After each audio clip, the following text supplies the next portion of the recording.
hopefully nothing is going wrong because, well, holy shit. Like, I had like an error pop up and then it kinda scared me. Also, fuck. There's still this, yeah, it wasn't supposed to be like that. It was supposed to be like Haru, like, having a knife. And it's like, oh no, he killed Dizzy. Woman is live. Oh yeah. Child endangerment and when you have to min max up corners and electrical sockets and cleaning supplies in the closet.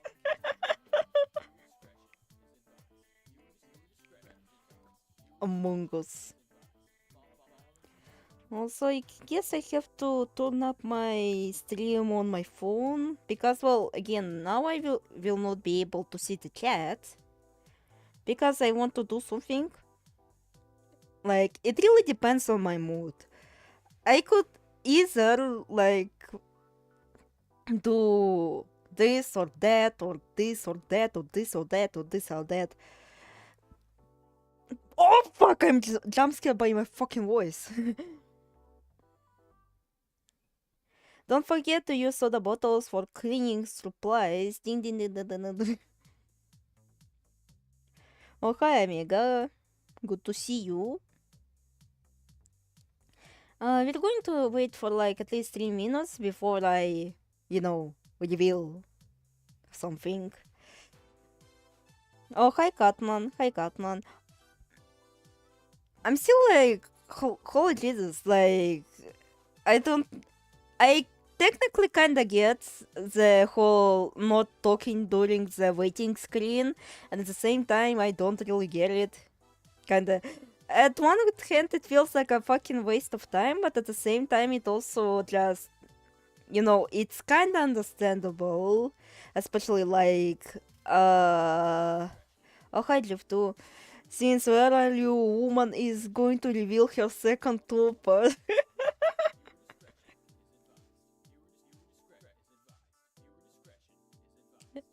It's a bit of a blessing and a curse that our time zones are kind of way too similar. Like, and the reason why it's bad because, well, his is 1 hour above me, so if I'm streaming on like 9 p.m., for him it's fucking 10 p.m. and oh god, he lives in in even better Japan. Oh no, I mean, like, you know how Japan refers to itself as the origin of the sun? Yeah, it's shit Japanese. There are more origins of the sun that meet the sun even earlier than you.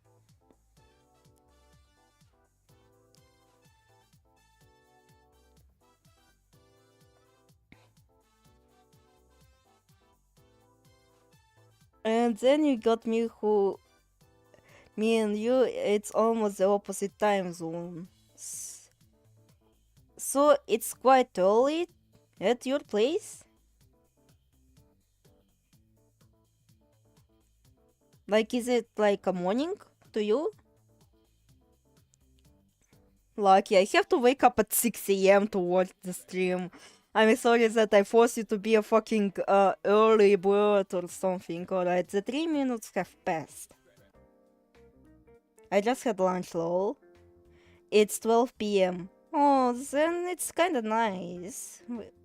It's not too early, I feel. No, all of starvation curse for me. It took me a while to actually get a hang of this fucking program because, well, I am a fucking boomer. That's the first. And second of all, how do I explain this? I didn't really work on this model. Like, I literally finished it just now, technically. And currently you're seeing a cake? Huh?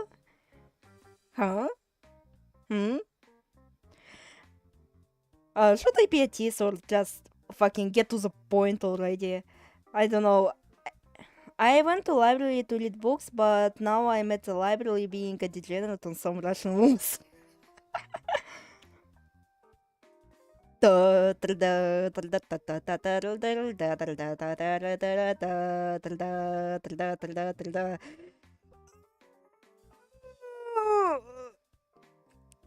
the most I can show. Because, well, apparently, like, I wanted to have, like, a full body reveal, you know, what I did. But I haven't been in a library for a long time. I feel stupid now. The only time I visited the library is, like, literally due to my internship or something. Like, oh god, that internship fucking sucked because, well, the main artist on the thingy, like, said my art was so fucking shit, and so he told me to actually start searching for the wildlife of the area of the Yakutia. Well, not technically wildlife, I mean plant life. Yeah, here it is. I don't even win the books at the library. I pirate books and then read them there. Oh no.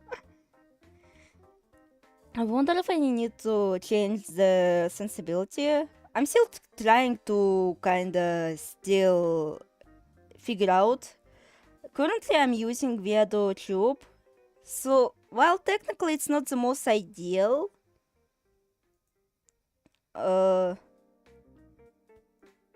like, I still have no idea how it all works. And I wonder if this is showing. Oh, it's still showing, so it might kinda... I don't even have a library card. Oh. Yeah. Alright, I'm going to hide it a little bit now. It seems synced with your voice. Okay. I'm just kinda trying to figure out which thingy I want to do. Like, it kinda still feels off to me. So, you know, I'm gonna hide it because, well, it might, like, reveal the thingies that I don't want to reveal. So, yeah. Currently it will be a little bit empty for now.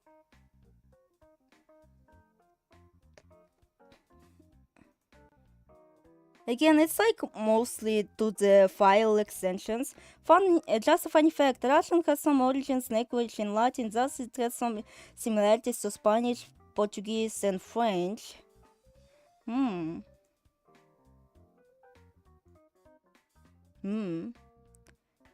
Так. I think I like that. Oh wait, no. Should I increase the...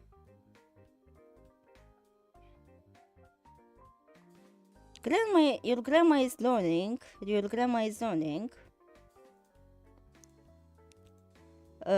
She's very much a boomer.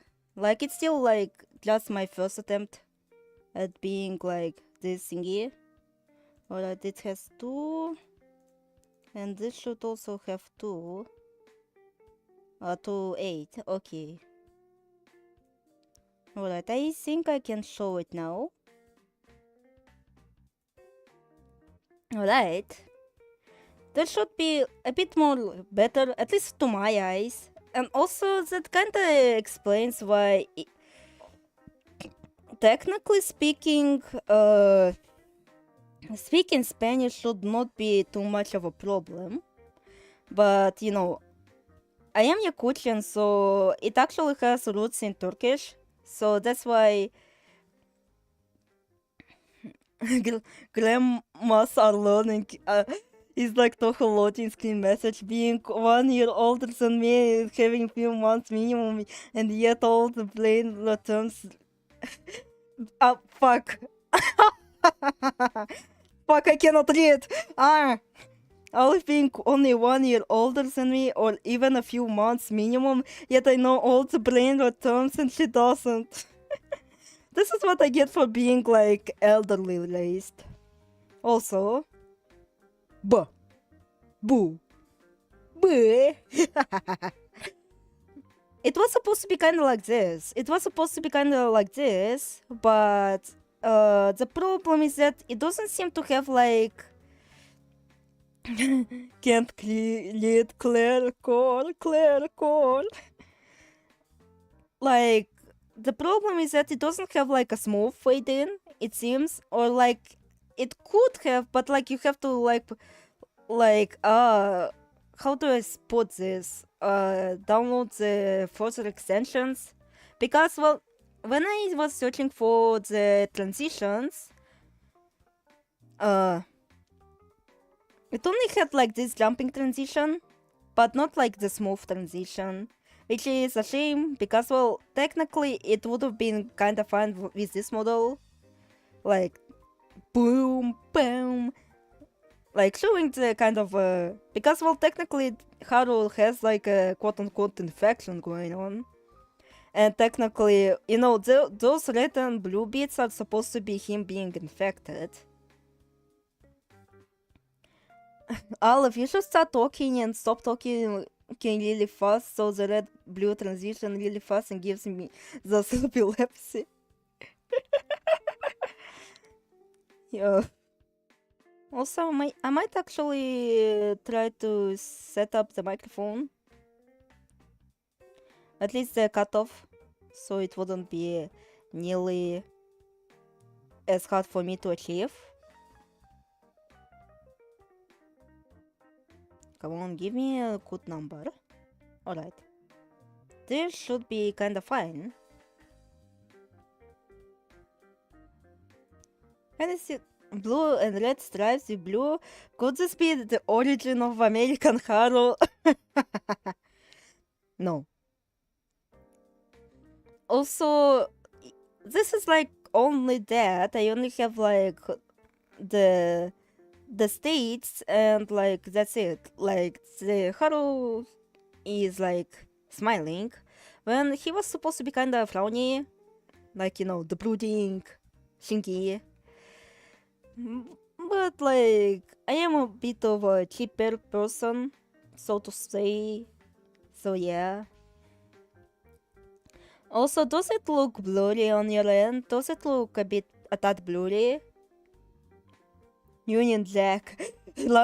Olive run before B infects Haru's brain. Like, if it's not too blurry, I guess I can kinda leave it at that. I'm kinda actually satisfied with how it turned out. Even though, like, it could be better if I didn't rush this shit, but, you know, I am kinda satisfied. He was a here. I mean, it... Hard to tell how blurry it is from my phone screen. Yeah, from the phones it's not really all that visible. But like, you know, when you're like watching on computer or like on full screen, because well, at least I noticed that Dizzy doesn't look too blurry, even though like her model is a bit more low specs. So yeah. And well, you burnt my screen. You burnt into my screen already. Looks fine on my phone. Okay. Then I guess maybe it'll stay like this. Okay. And now I think I want to show you a bit of a quote-unquote passion project that I am doing. Well, you know, it's not really passion project, but like it's something that I've been oddly way to engross myself in. And also the reason for the PNGTuber.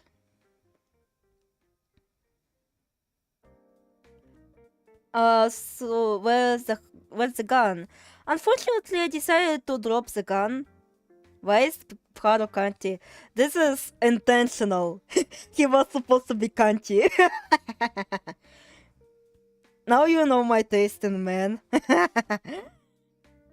That's why I tend to act rather questionable towards, you know, Tatsuya, блять. Again, I wasn't... again, I was rushing this model, that's first of all, and second of all, like, I feel like it's kinda overweight the model a little bit, you know? So, like, I would have liked it, I would have liked to do that, but maybe, like, again, it's actually quite, surprisingly quite easy to customize. Like, to do changes to the PNG models. Well, for her it is at least intentional. This is like my taste in men. And well, how do I put this? Like it is very I was actually surprised by how easy it is to make changes, because well, the reason why DC broke, and that's like the first reason I decided to do a PNG model, is well because well it is very hard to actually make changes to the model.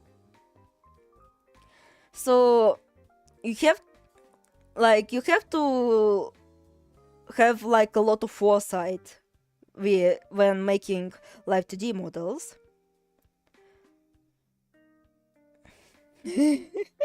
Soviet hero serving the country and serving the country.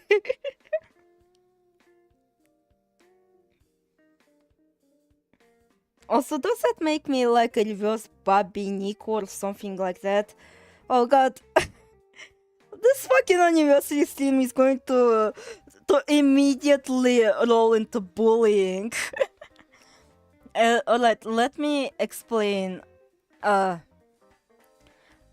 don't think like I have too much Touhou fans like attending my streams, which is understandable. I shit on their games way too much, but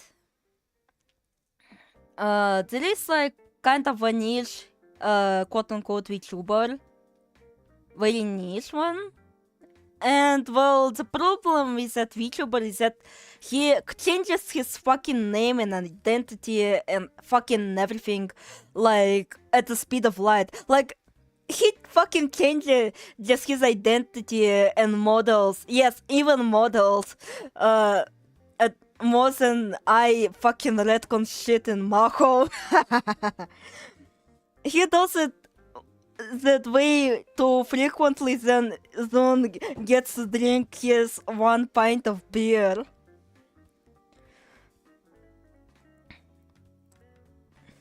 At least Touhou fan here, but do you at least know who I am talking about? How the fuck do you even have the money to change models? Oh, that's the thing! That's the thing! I'm going to fucking explain it to you. How the fuck does this happen? And why I, personally, have a bit of a beef with that person, even though I shouldn't have a beef with that person, because technically I shouldn't be even wasting my nerves on this fucking person. Should I even show the channel? Again, I think I'm fucking the cyberbullying channel, fuck! Which content creators I didn't fucking bully on this channel? Like, first it was Slovako, then Pearl Drop, then Mega Pig. Touhou is a Len'en. Like, Jesus, now I'm hating on this motherfucker who I shouldn't be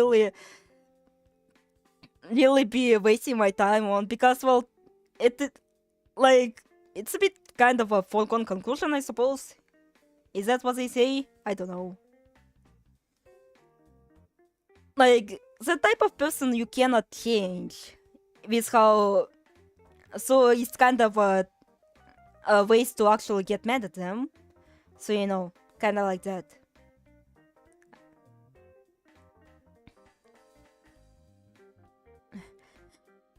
Touhou is Sarai manga ripoff, exactly. Touhou has become Len'en of rip. It didn't used to be. Yeah, it has lately become a ripoff of Len'en, and I was one of the few who tried to people. Literally just stole names and designs from it. Touhou is a ripoff of Kochiki and Nihon Shoki. Actually, speaking of those two books, I actually had a kind of a concept, and well, I wanted to like there was kind of a passing idea of actually giving Dizzy a normal name, and that would be like Amano Mikaboshi. I think it was that.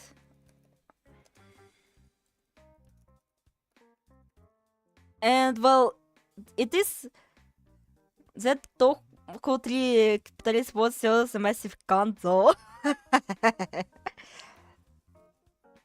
So, well, the history behind this name is that, well, it's based on Ame no Mikaboshi.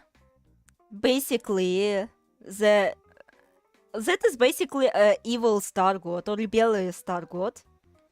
And funnily enough, he is kind of like Lucifer of Japan. Literally fucking Lucifer of Japan. Also fucking rebellious against like heavens and such. And the other, well, he's based on fucking Venus. Yeah, August star, morning star. You know who else is a morning star? Lucifer. So I find it really funny. That such coincidence exists. Especially since, like, you know, Japan was isolated. It didn't hear a fucking shit about Christianity or some shit. Yeah, oh yeah, Japan hates Christianity, so they invented their own Lucifer. And you know the saddest part about this? This is like an obscure god, technically. But you know who fucking uses it? Fucking Marvel. Fucking Marvel uses it. A Western fucks. And they westernize this motherfucker so much, it makes me sad. Alright, let me switch to this. And here, even from my screen, like, Haru doesn't look too blurry. Wait, huh? Yes! Ame no Mikaboshi. Or Ama no Mikaboshi, I forgot. Блядь. Amatsu Mikaboshi.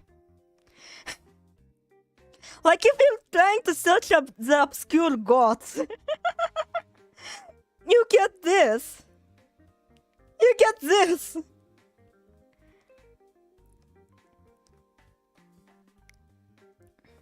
I find it funny that Lucifer usually goes out to his way to make fake names that sound close to real thing in CMT2. The guy follows you around and calls himself Louis Cypher. Marvel, what the fuck? Idiot, like, genuinely, what the hell? What the hell? Also, I guess I should kinda switch it up because, well... Alright, this has the right resolution. Because, well, the other capture window I have, like, it is, like, meant for the series that I have in my dogs. Yeah, this is Amatsu Mikaboshi. I'm sorry, but that makes me very sad. Very sad. They westernized the poor obscure god like this. And I guess it's like a very cool concept and shit, but still, when you mention Amatsu Mikaboshi, you have shit like this. Just brilliant. This is like how you look up Wolverine and get the character first, not the animal. Well, at least it's kind of understandable, but like, again, how could they do this to a very obscure god?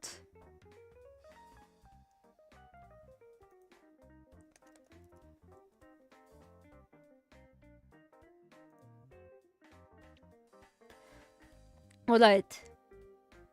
Amatsu Mikaboshi, also called Ame no Kagaseo or Hoshi no Kami Kagaseo, Well, I do kind of pronounce it in the whitest way possible. Ugh. Is a god of stars who appears in Japanese mythology. No reference to Mikaboshi is made in the Kojiki. However, he plays a minor role in Nihon Shoki as a deity insubordinate to Amatsukami during the latter subjugation of land. So yeah, he is very rebellious. And because, well, he was rebellious, he is also technically like one of the few evil gods. The deity is referred to as both Amatsu Mikahoshi, Algo Star of Heaven or Dread Star of Heaven, Amano Kagaseo, Brilliant Male of Heaven or Scarecrow Male of Heaven in Nihon Shoki. With the name Kagaseo theorized to come from a word Kagayaku. Furthermore, the component Mika, written using kanji the earthenware port from Mikaboshi, is interpreted as being derived from Ika, which prompted Kokugaku scholar Hirata Tsutane to identify Amatsu Mikaboshi with the planet Venus. Also, I got a tab out a bit.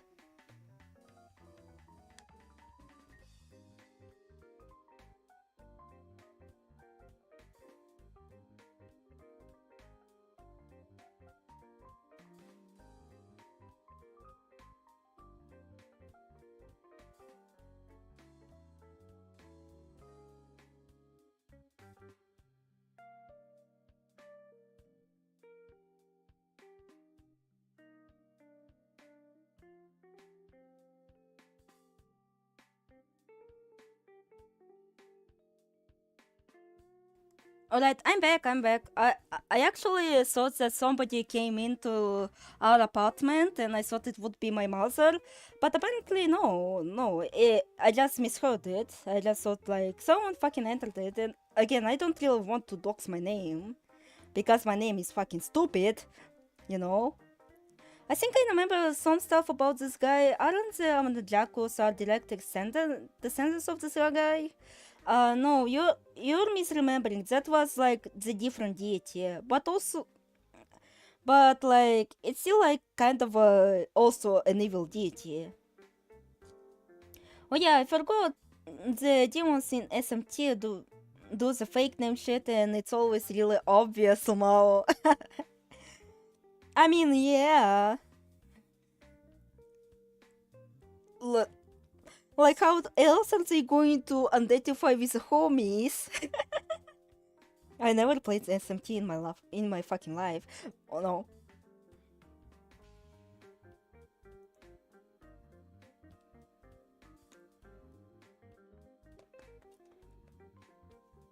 And well, it goes into mythology. But yeah. And now it's time for, the thingy that I want to do.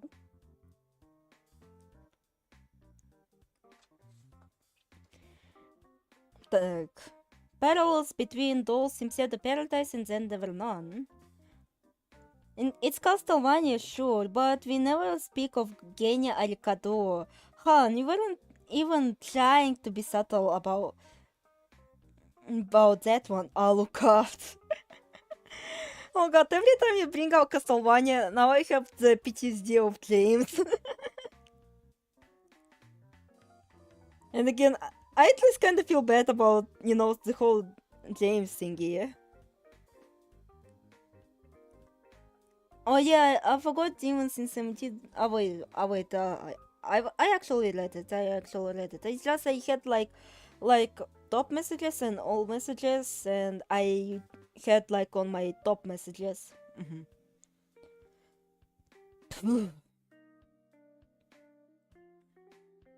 So yeah, now we drop the charade of mystery of the novel and start connecting the dots.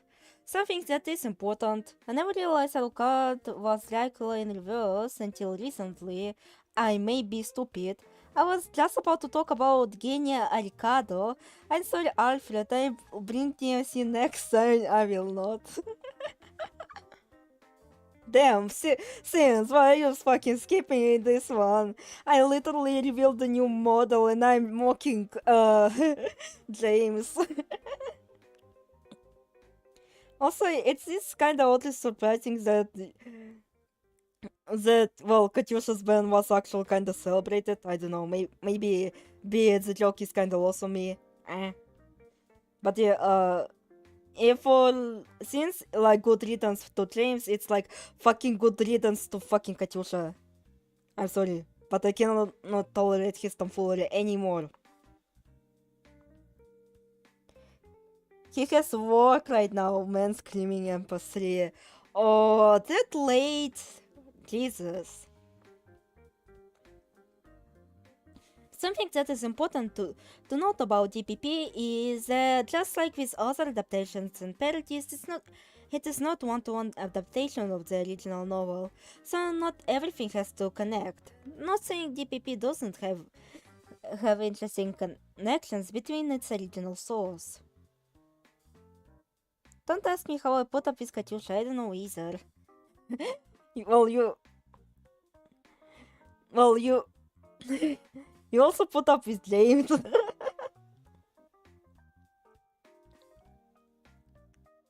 Something that is important, right? Блять, I already fucking read this. Likewise with Len'en, every person on the island is guilty of some sort of crime and have awaited the hand of justice, as they refer to as thieves in the interlude and refer to themselves as honest people to cement the idea of guilt denial, which, not spoiling the document itself, plays rather large part in establishing that period is indeed Justice's wargrave, something that a lot of adaptation heavily misses, that Justice's wargrave is enacting justice against people who did commit crimes. His philosophy, as twisted as it is that he never harms the innocent, even if his model of Ethel Rogers is quite dubious. Or do you guys want to hear it? Because, well, I feel like you guys might be kind of agonized by this. Like, oh no, Olive, please stop talking about this. Again, like, it is very lengthy. Admittedly, it's very lengthy, and like, it has like 30 pages now. 30 pages over connecting a character to a character that doesn't even fucking exist. Even though I don't know shit about DPP, everyone else 30. Yeah, that's how the power of spite works. This was fucking powered by sheer spite alone. 30 pages, impressive. And still counting, by the way. Still counting. Even so, technically, I did do a little bit of a cheat sheet. Like, I had like some separations because, well, I was basically bet into this. Yeah, it's fine. Okay. Even if his murder of Ethel Rogers is quite dubious, as she was coerced/forced into committing a crime by her husband, Alf and spite motivation strikes again. She was still an accomplice, compared to Fred Narrowcoat, who is completely innocent. As such, was spared from Wargrave's crusade. We have to remember that Wargrave, in spite of his noble cause, is still a twisted individual, so his view might be skewed, even if by law being an accomplice is still punishable.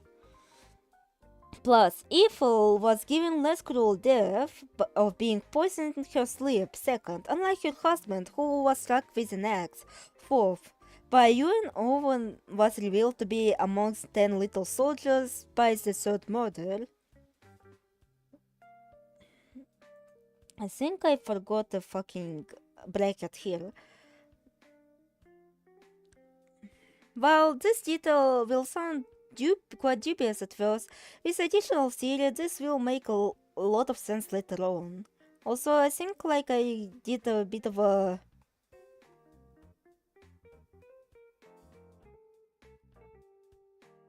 Yeah, I think I did a bit of an oopsie, now that I realize.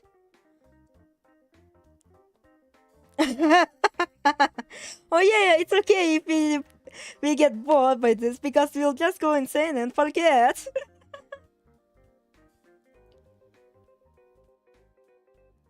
Well, I guess it's kinda useful to remind people, I guess. Yes, the good Raskolnikov technique. The good old. I guess, like, the repeating won't be as too big of a deal, I feel, maybe. Because, well, I am kinda comparing the characters, and not the other. Like, maybe by that point people have forgot and went insane. Also, like with ATTWN,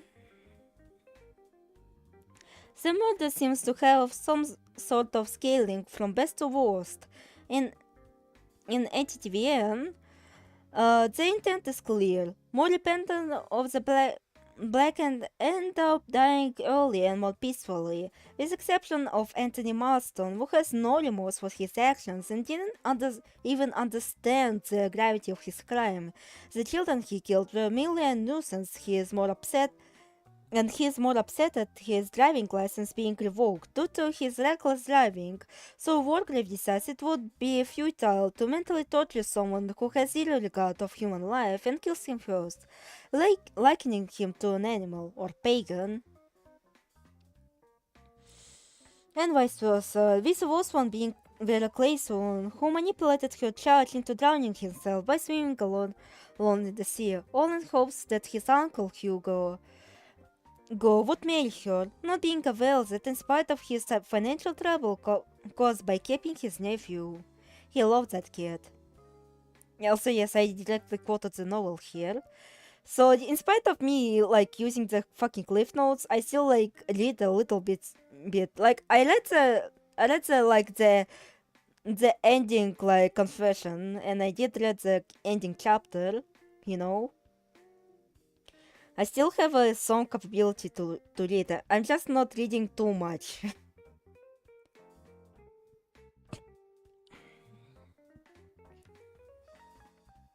I mean, if it were Len'en, I would eat the shit up, but not this. And technically I could also read the Russian translation, and reading the Russian translation would be easier for me in case I don't really understand some of the words. It retains, that one word.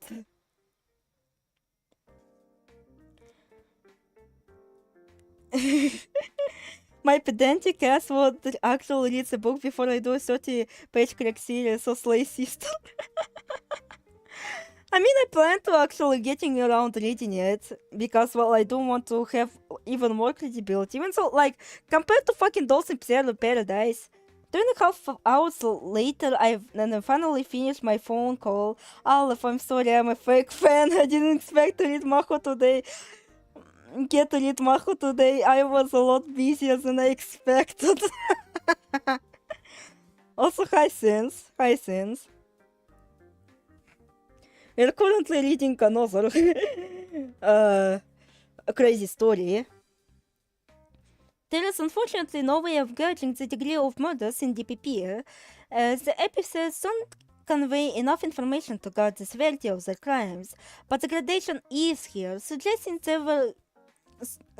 some were worse than the others. 2.5 phone call, that's hellish. Unfortunately, that seems to be kind of a commonplace. Like, I do have, like, aunts, and they had, like... Can't believe plural since you didn't read the It's a Hebrew! Letter... wait. All lesbian called my hoe. It was work related, so I had to pay attention. Fuck, I kept thinking about that one fucking The key meme.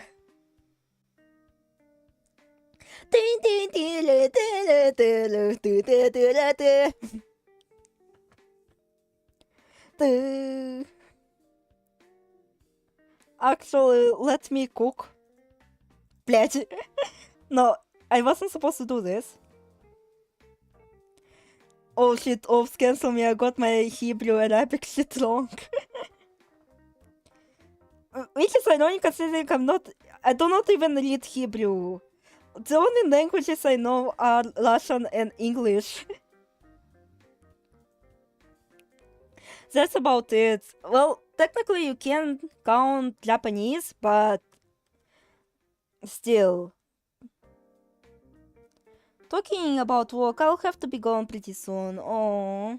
Well, you at least got to see Haru, so that's good enough. That's good enough. Where is it? Where is it? Where is it? Where is it?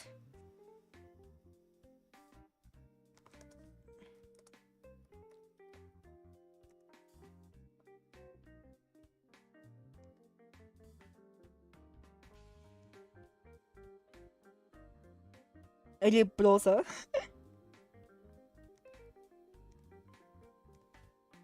Oh wait, that's wrong. Now.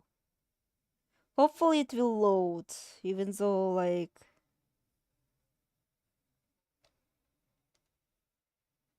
I mean, technically it should work. Technically. Maybe it's me Wi-Fi being shit.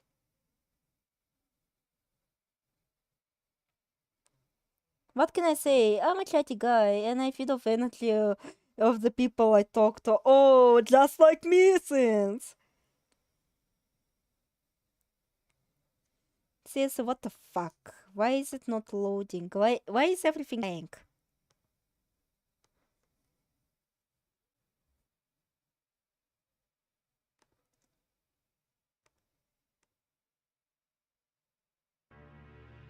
Oh, finally. Now we're talking. Even so, it might be a bit too loud.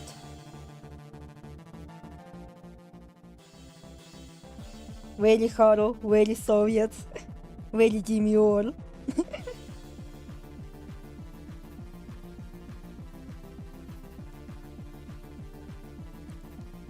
Wait, where is it? Where is it? Oh, right, here it is. There are also some connections to the victims of DiPP and ATTWN, that are quite notable. Fuck, it's still too loud for me.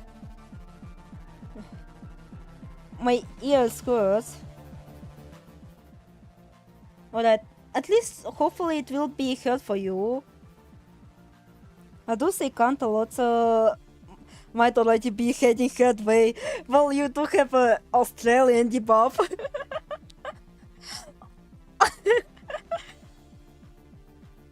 Fuck, I already gave some people fucking epilepsy.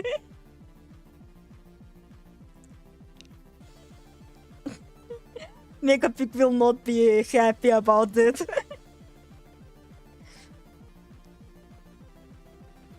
The curious one and beautiful one could be Anthony Marston, youngest one Emily Brent, cowardly one very close on Justice Wargrave, wise one General MacArthur, mature one Emily Brent, very one unclear, and early one is Philip Lombard. You just reminded me that I put up with Touhou despite the eye rape and I can't tolerate geometry dash.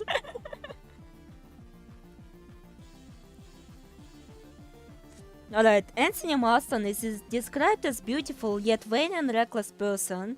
This can link him to either curious one due to his recklessness or beautiful one due to his beauty and vanity. It can be noted that the curious one was the first victim like Marston, and it can be argued that Curious and Beautiful were faced with rather quick death, even if Curious one was simple beheading, which also similarly happens to the youngest, but it can be interpreted how Wargrave used poison for a lot of his murder methods. Also, I need to also add this Dr. Armstrong, but that's like due to his cause of death.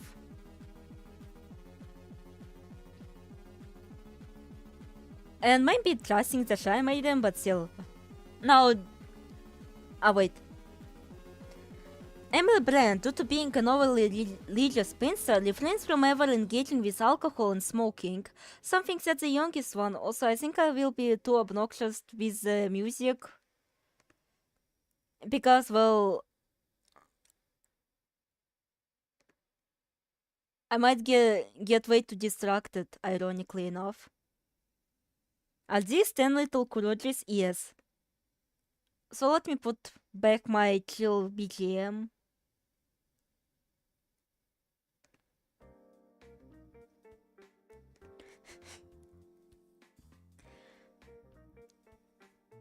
Albeit his reasoning for is that he is young, the way Emily Brand dies is that she drinks a spiked coffee like mature one. Hell, mature can also fit with the assumed superiority over his peers, not being the oldest. Just like Emily Brand. I can't hear any music. Ah, okay. Again, like, the limbo was way too loud on my end, so, you know, that's why. So maybe that's why you couldn't really hear the music. Now, General Makasu parallels are much more apparent. General Makasu and Wise One are both experienced and likewise suspected that none of them will be left alive by the end of the story, and they both didn't receive their fates. Makasu out of guilt and Wise One out of futility, and they were both stabbed in the back. It should also be noted that their deaths also correspond to the line of poem One Got Left Behind and then there were 7, which does fit the predicament of Wise One being left behind by the rest of the crew. Well, I have to go. See you later, everyone. Oh, see you later. Have a good one. Philip Lombard and Oliver are the second last victims in their stories, both of them not only ostensibly close to our heroines, Philip and Vera meeting each other on the train and being last survivors, Ellie and Coward possibly meeting each other at the lake, assuming Coward donned on a disguise, but also being victims of women who they've underestimated. Olive, stop e-raping yourself. You have to save your healing for when I want to start a stream and have this drunkard playing on loop and the entire thing. Why are you doing this to me? What have I done to you? I would have fucking expected Katyusha to do this fucking bit to punish me for literally giving him the punishment he fucking deserves. Yeah, I can't believe Valve copied the AT sensation edit by using Keylave somehow. I feel like you could kill someone by making weird mix of this. Like CIA torture tactic. And now we are... Philip let his guard down when Vera feigned concern over Armstrong's body being washed away. Ollie wasn't prepared when it came to only 2 of them. And now we arrive to Coward and consequently Piero. This drunken BC98 beep sounds only remix. Well, it's easy to just say that character loses to Mary Clayson due to the fact the Coward is a woman and dies by hanging. It's merely a gross oversimplification of the model and disregards any further analysis of the work. Again, like, it is like frustrating to me that people literally boil down that, oh, the Coward must be Vera Clayson because she can't herself! When there are much more interesting parallels and like parallels to the fucking Wargrave, like I mentioned in this document. Let us remember why Vera was chosen by Wargrave. She drowned a child who trusted her in hope that her beloved would marry her, as that child was an obstacle between her and him. And to Wargrave, this was heinous crime of them all. In his confession, he predicted that she would end her life due to accumulative guilt, mental torture of being constantly on edge on the island, stress of killing another human being, the sheer exhaustiveness of, and the mere scenery of convenience they placed noose in the chair. What's the consciousness of her own guilt, the state of the nervous tension consequent on having shot a man, be sufficient together with the hypnotic suggestion of the surroundings to cause her to take her own life. I thought it would. So, literally this line fucking disproves what the fuck did Megapig was yapping about. Me when I configured my emulator long and put the bips to 200 or something. Real story, I thought I was going insane. Me when I configured the emulator long and the whole game looks like Tsurubami year final.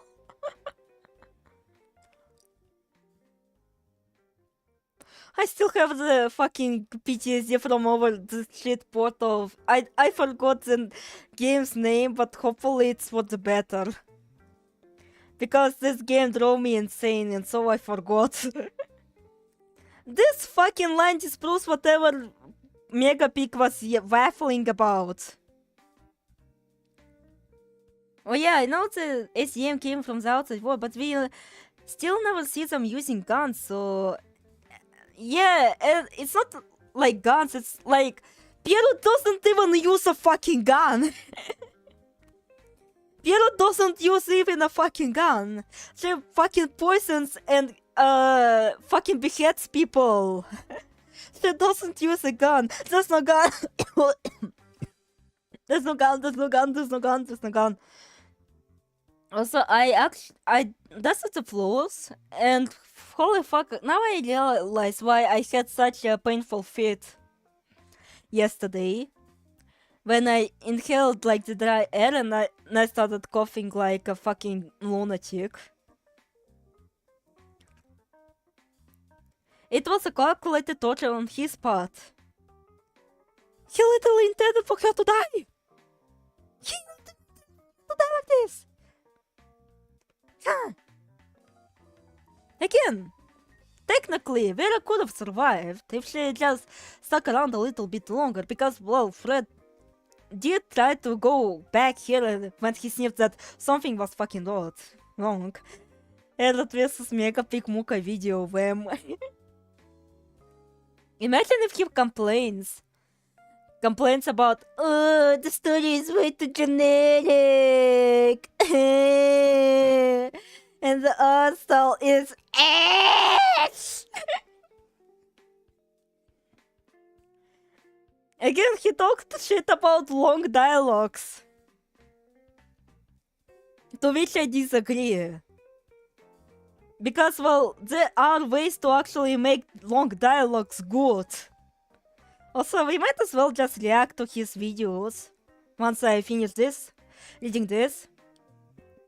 Again, it's...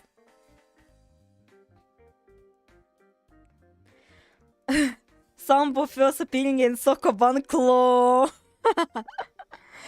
If I played Demon Slayer Akagi more, I could have bitched about that video, but nah. Vera and Coward are also quite similar in their personality, seemingly innocent and nice girls who hide rather disturbing secrets, and by the course of the stories they begin to lose their minds over the events of their respective stories. And Vera is quite paranoid when it comes to bees and seaweed. Hell, Beloved part now makes a whole lot of sense during the Eastern Tale of Fancy if Coward's beloved was their Hugo.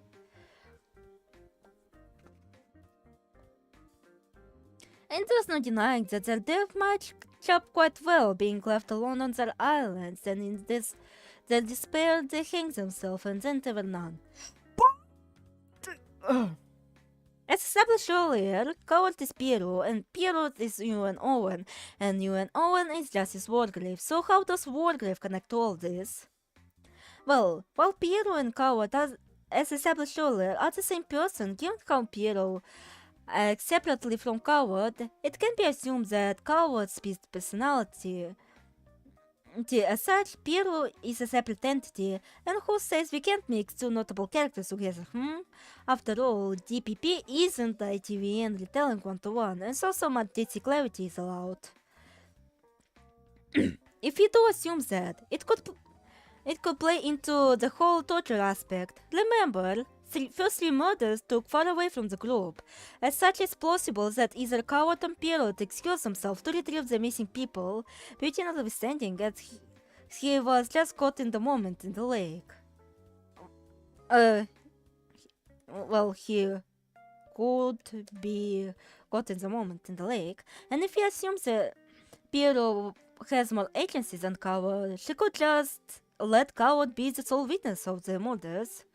ATTWN victims were in close proximity, so it was easy for them to be witnesses, albeit there was something that had to be done to avoid suspicion, and while in DPP case, it could be targeted torture and sense of twisted justice taking place here. It could also play into the that person is truly worth them all aspect, because we do know Coward a bit more than the rest. With the line, I ended up in a group of thieves with everyone else, like the old days, despite wanting to fix my life. So it implies Coward tried to become a better person, but then fell back into darkness, which, considering in spite of Dr. Armstrong quitting alcohol following the incident, Wargrave murdered him anyway, and was by betrayal, as Armstrong trusted in Wargrave's authority as a judge, so it would make sense as to why Coward didn't know anything what had transpired, because her Piero saw her as truly the worst of them all, and by driving her to kill herself, she truly intended for Coward to die, leaving only inhuman Piero. Speaking of hanging, while everyone else is paying attention to the cause of death, I would like you to pay attention to that technically, Coward dies twice.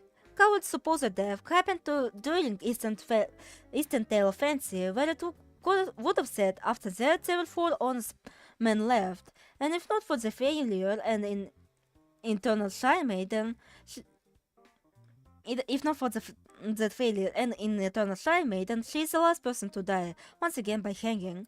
Wargrave also dies twice. His first death by being shot in the head connects to the line one got in cancery and then there were 4. And by the end of the novel, he is truly the last person to die by shooting himself in the head, to match his death in the victim's diaries. And just like that, the mystery still remains unsolved.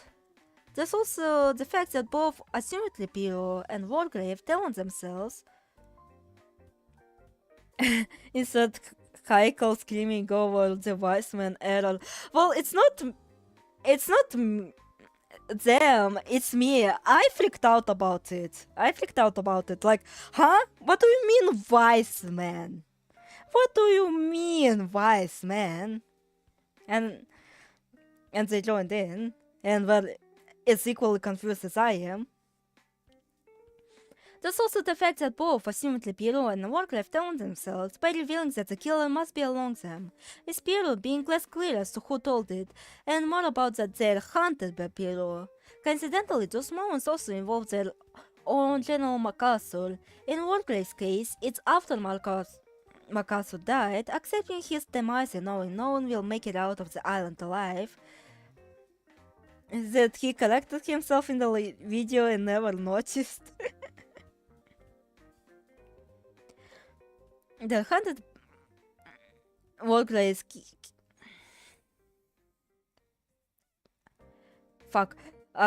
no one will make it out of the island alive, and Piero's case is when the wise one was alive and the realizations that had come later. The judge stroked his jaw. He said gently, "There is only one way which that scheme could be accomplished. Mr. Owen could only come to the island in one way. It is perfectly clear Mr. Owen is one of us." When we awoke, 5 of us found ourselves in the darkness. According to one of them, we seemed to have been abducted by mysterious Pierrot. I killed some time alone in the endless darkness and soon realized that the Pierrot had been among us all along. Among us!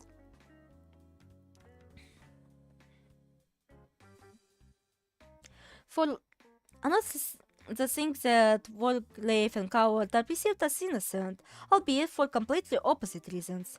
For Wargrave, he is an elderly judge and thus holds the most authority, not to mention he is rather calm and reasonable, albeit a stern figure, so it's reasonable for people to trust him and put him into a leadership position, to the point of ensuring the basic self-defense procedures such as everyone living one at a time and sitting all together in one room. Kovic has truly done irreversible damage to this generation. Surely. The internet has become even worse. Although I think he's like way older than me. Like, he did write a book for his like university or some shit. I don't know. There was something like that.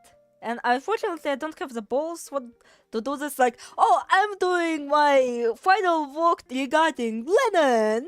Because, well, first of all, Russians will not like that because, oh no, the quadrobers, oh no. Bia, oh bia. And he even admits during the third murder he has a weak alibi, all to make himself less suspicious in the long run. Of course, that becomes the victim's downfall, as he uses his authority and non-suspicion to full effect, not only faking his death by convincing Dr. Armstrong to aid him in doing so, but he kills Armstrong by using his trust in him. For Coward, it's complete opposite. Coward, judging by her epithet, is not someone who can assume the leadership role, and is still working in her favor, as the least noticeable person would also fall away from suspicion. After all, how can someone so cowardly hurt even a small fly, especially a mere girl? And if we assume Coward Piero excused herself to retrieve the missing people, it would make sense as to why people trusted her so much and didn't suspect anything, especially since they more than likely assumed that animals such as yokai got to the victims as they went into the fantasy land. Albeit minor thing is that they both have preferred way of killing people. Piero is beheading people and poisoning, Wargrave is poisoning and strikes to the head, only similar to the aforementioned beheading. Also, yeah, I actually didn't notice this until recently. Like, I was looking through the deaths, like the cause of deaths, and I was like, wait, his writing is kinda fire? Because again, beheading and shooting people in the head doesn't seem too far off now, is it? Like here.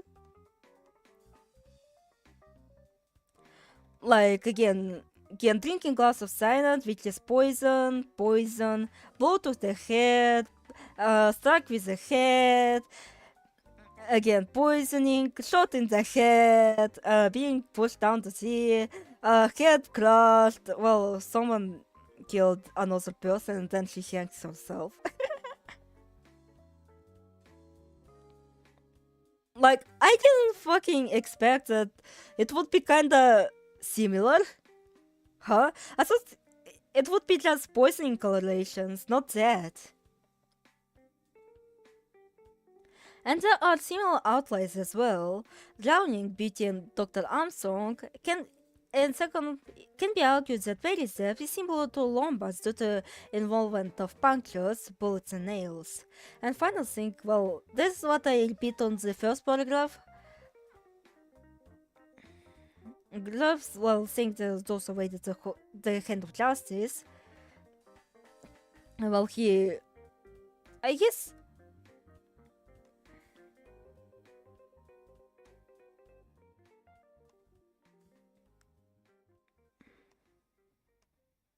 Oh, wait, I can actually write this. That is worth reminding of is that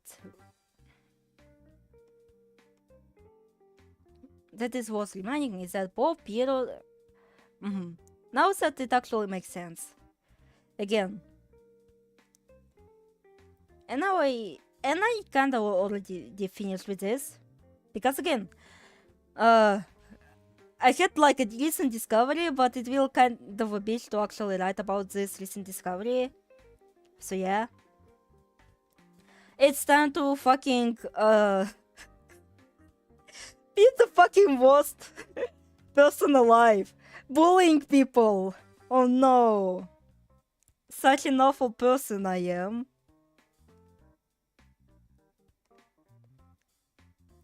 It's about time you start bullying Touhou content creators.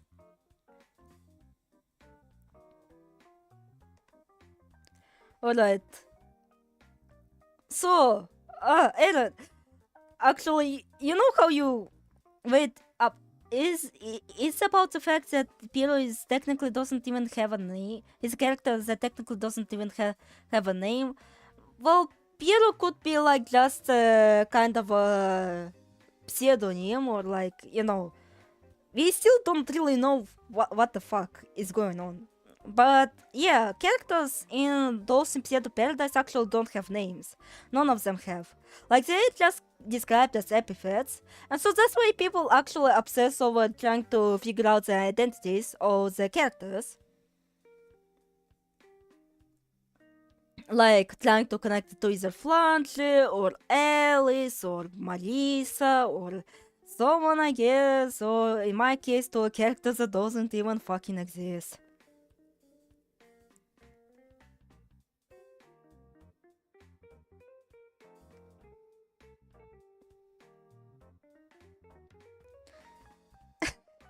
He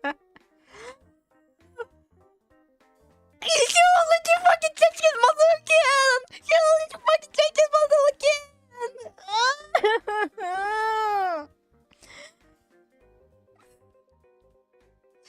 Now I wanna hear people think Piro is clown piece just because her team name has Piro in it. And well, technically, clown. And you know, she does murder people. Look at this shit.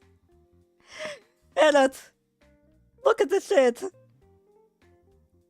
This who I was talking about and who I have like unexplainable fucking ire towards. Or like unreasonable ire towards. I have ire to this person more than I have Suwawako. Or like Megapig who I just clowned on. What am I even looking at? Honestly, same. What am I even looking at?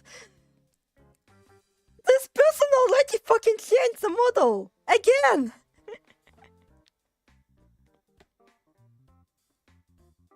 Like, look at this!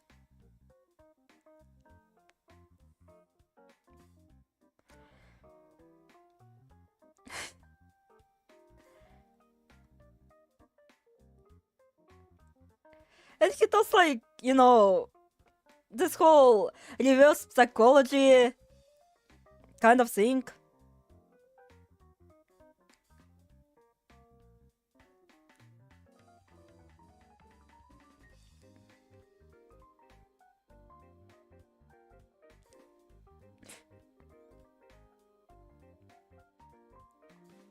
What the fuck, the model changes are giving mental whiplash.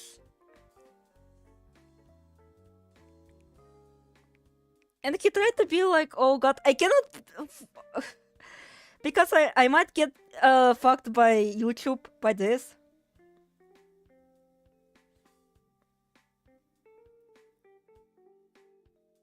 Look at this!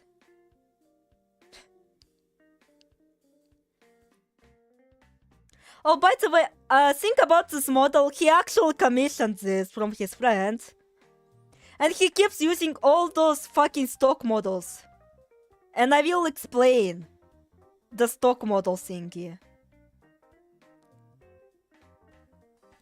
It's like these models could be separate people, but nope. It's the same guy, it's the same guy.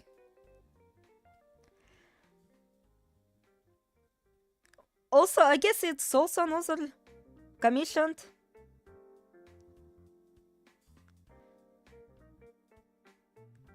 Like, yeah, this is how I actually found the guy. Like, the flows of Touhou fandom. And like, his, like,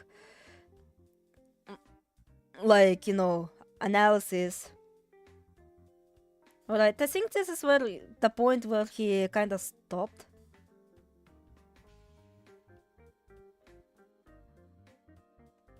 But yeah, he also used to be called Remy. He also used to call himself... I forgot. Like, he changes fucking names and shit, and... Again, I even fucking forgot it was like... Lane. I saw Yomo and Boring and I was like, real. That's like the only thing he was correct about. So basically, how the fuck does this shit happen? Basically, you can actually buy cheap models from that are kind of the stock models is what they are. So basically, they're not tailor-made for you, they're just made for somebody else to use. Like, even I could be like this. Even I could like present myself as this if I had the money, because even like those models are usually quite cheap, but if I had the money, and second of all, if I could actually fucking pay, because I'm Russian, so I have to do all the shit myself.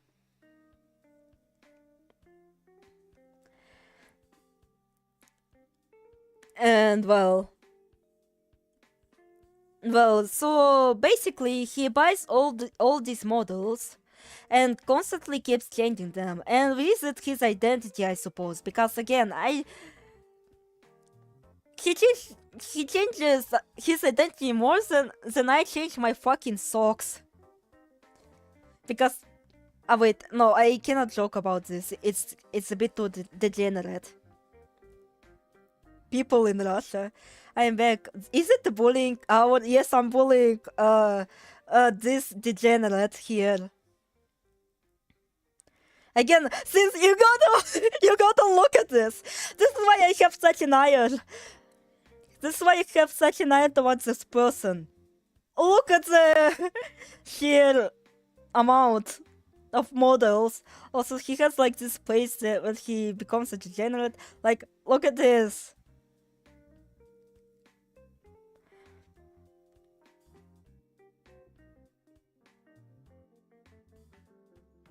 Hell, like, again, he also, like, you know, tries to use the reverse psychology or some shit, you know?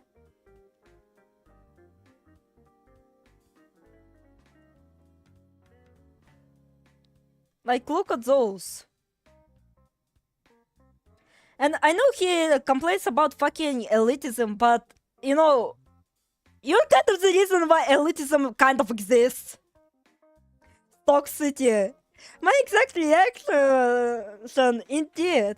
This guy is literally toxicity. So yeah, and well, apparently he's reasoning because, well, he commissioned a model once and he didn't like it. What am I even looking at?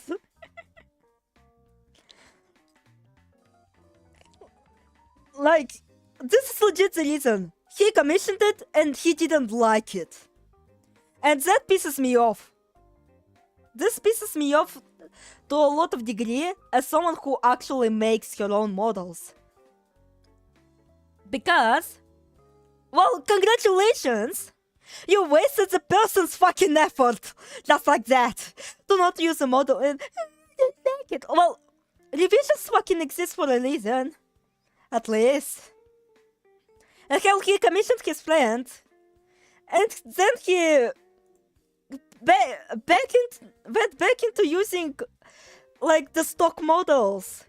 He literally went back to using stock models. Like this one. He did say that it was made by his friend or something. Like, he commissioned his friend. And, oh. This feels like this lamest fake excuse ever. It is fake. It is not. I mean, it is lame. It is fucking lame. And I guess, like, oh, search for identity or some shit. But, like, if you search for identity, fucking stick to it. Fucking stick to it. You fucking... he has the goal to say find your own niche, and technically he did find his own niche. He kind of a Touhou YouTuber technically, but like you gotta stick, you gotta fucking stick.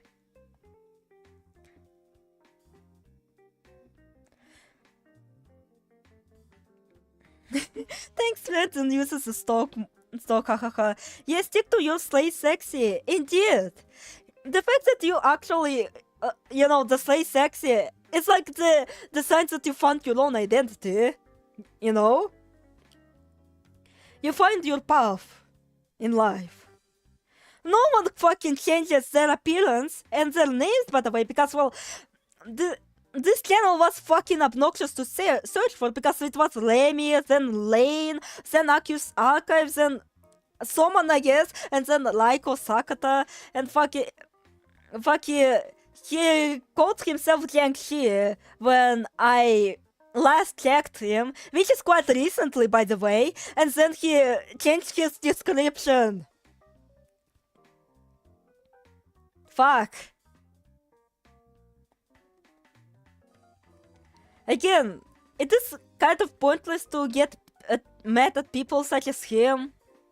But like, it pisses me off because, well, I am the person who strives for at least some tangent of originality. Hell, I created Soviet Haru and now he is a bit of a separate character from, the base Haru. Like, hell, he literally dresses in fucking Gopnik. Tourists are a problem. Oh dear, hahaha. Yeah, I dress like fucking Gopnik. This is like kinda remote from the how usual Haru is, you know?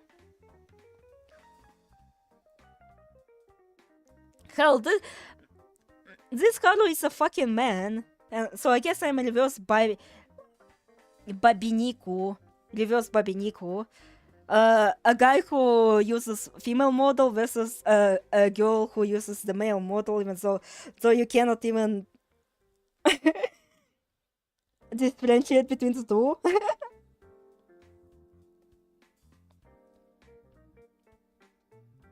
So yeah, like he also like has those quote unquote those reverse psychology or something. And those clickbait. Okay, so there are Touhou fans outside their country of origin. Kinda insane. PNG stood up. Things are getting serious. No, I just needed to show my Jeep. I literally just needed to show my Jeep. He also has this period where he was quote-unquote gooning or something.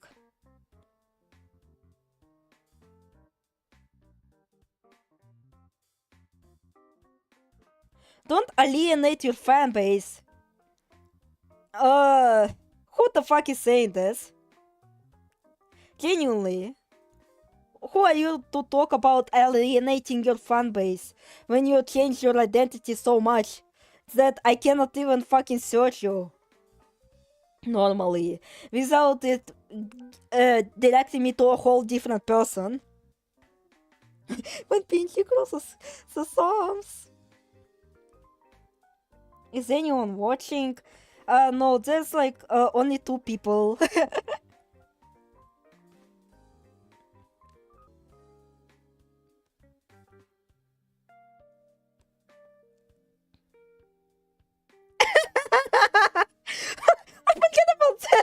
I keep forgetting about that. I kept like,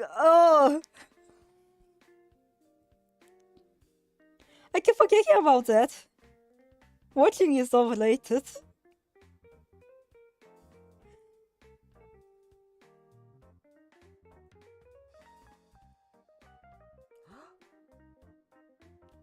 Alright, let's not actually, the intended bullying. Oh god, I'm so mean! I literally fucking destroy the fucking Serbian for being a Serbian. I'm so mean. I'm so awful. I don't know why people watch me.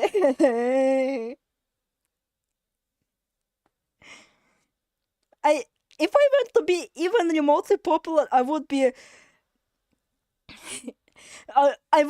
so hanged on the streets. Everyone will band up to fucking beat the shit out of me, and it'll be very easy to do because I'm only 152 centimeters. I'm only literally just flatly 5 feet tall. Actual Touhou playload.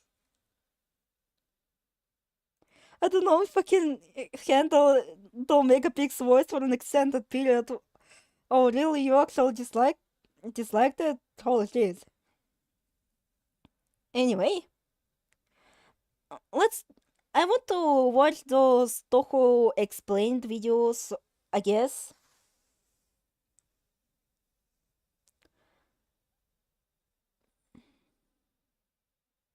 Like, where he actually, explains what the fuck is going on. He's so cool, oh my god. How was I late to this? You fucking even missed the... you even missed the... me reading the theory. Also, Heikel, please watch the yesterday's vote. Please, I beg of you. Like, scroll to, like, end portions of the vote, please. Please. It contains the Yuri.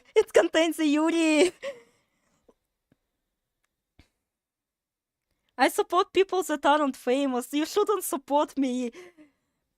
Gopnik coin spiking. Wait, yeah, please. I beg of you. You're going to really like it. Also, Edit, you should do this too. If I was busy having Greece and pulling girls. Yuri! Yes, Yuri happened! I'm interested. Indeed. Like Jesus, like right off the bat, when something interesting happens, like after my favorite gameplay section, admittedly, like it was Yuri, Hyper Yuri. What the fuck is his video on USD? What? I wanted to watch his video on USD. What the fuck? What the fuck?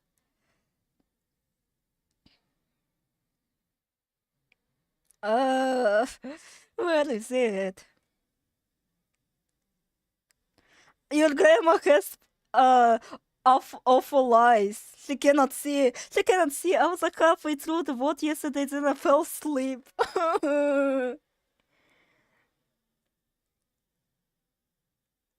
Where is it?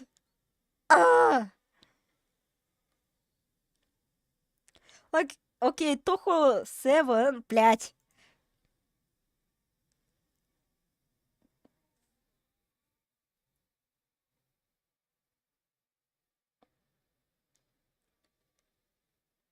Calling all creators. Oh wait, here it is. I'm going to watch his submissions. Also, since Heikel, have you seen his video on Len'en? I'm curious, genuinely. Блять.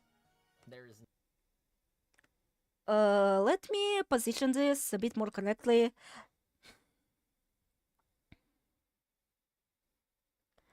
We're just going to react to those. It's not going to be as much of a bullying as you guys really wanted me to be. The method grandpa makes videos to bully and harass people on live. Nope. Heikel was EP.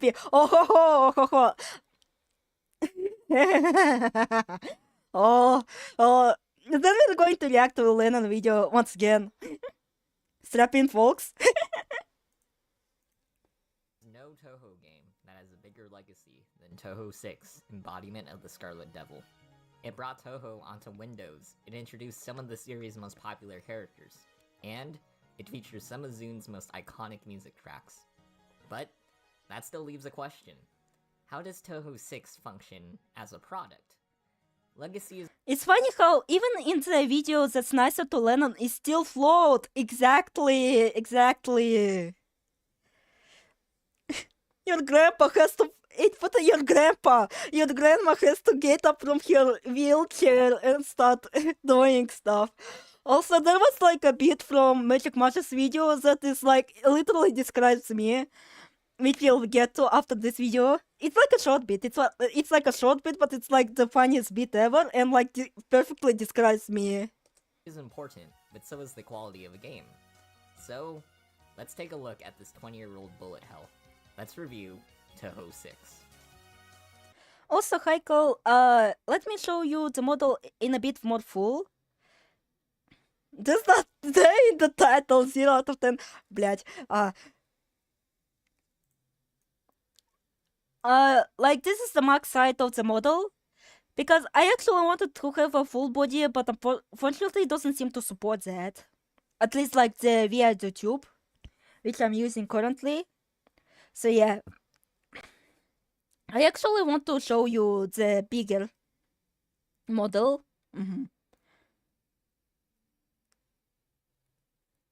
Why put Z in USD? Len'en is this amalgam that can never be covered truly correctly. Indeed, even your grandma has like a tendency to make mistakes because she's grandma. Look at him, so cool. Actually, I can actually show the full image that I used.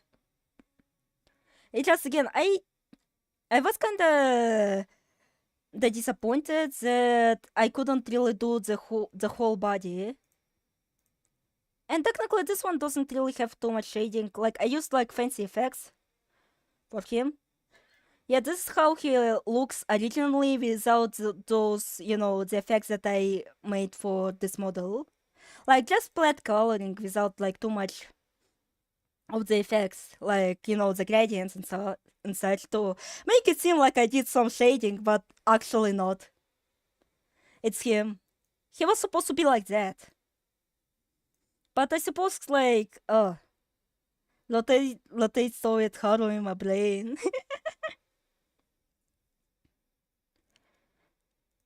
Also, technically, I can do this. This is how he usually looks.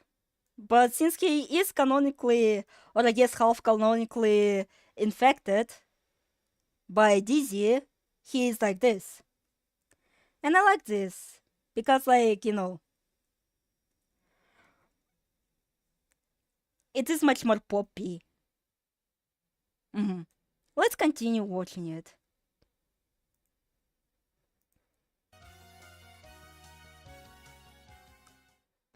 I got jump scared by my friend IRL while I was on the stream. I genuinely forgot I was at the library.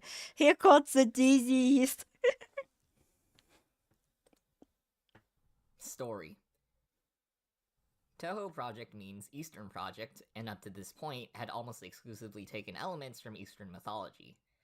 But with the first Touhou game ever on Windows, Zune wanted to make it The DC radiation in the air made the Soviet horrors gay. I not watching Olaf in public space? That's brave. Indeed, that's way too brave considering, you know, my penchant for... you know. distinct. So Touhou 6 is weird. So, but at least I'm a bit more safer than your usual Touhou YouTubers are. It's a game starring a shrine maiden where you fly to a western mansion. Along the way, you fight a fairy, a maid, and a vampire. So I know this was meant to be a brief summary, but still. It's just funny to think that, oh yeah, we only fight 3 people. A fairy, a maid, and a vampire. О, привет. Я говорю на английском, поэтому лучше писать на английском. Просто я не хочу, чтобы там это люди Ну, вообще, я в основном веду канал на английском, поэтому... Окей. Мгм. So, Touhou 6 immediately tries to grab the player's attention with contrast. As for the actual plot motivation, a scarlet mist has enveloped the sky. Alright, blocking I'm the speaking sun. English right now. I'm speaking English right now. Okay. Which makes things Don't be cold, scared. stops photosynthesis. It could spread too far if it's left untouched. Yada yada yada, go stop it. It's a premise that sounds a bit surreal when compared to other series. Wait. Stops photosynthesis. It could spread too far if it's left untouched. Yada yada yada. Mailing removed for the increased Western.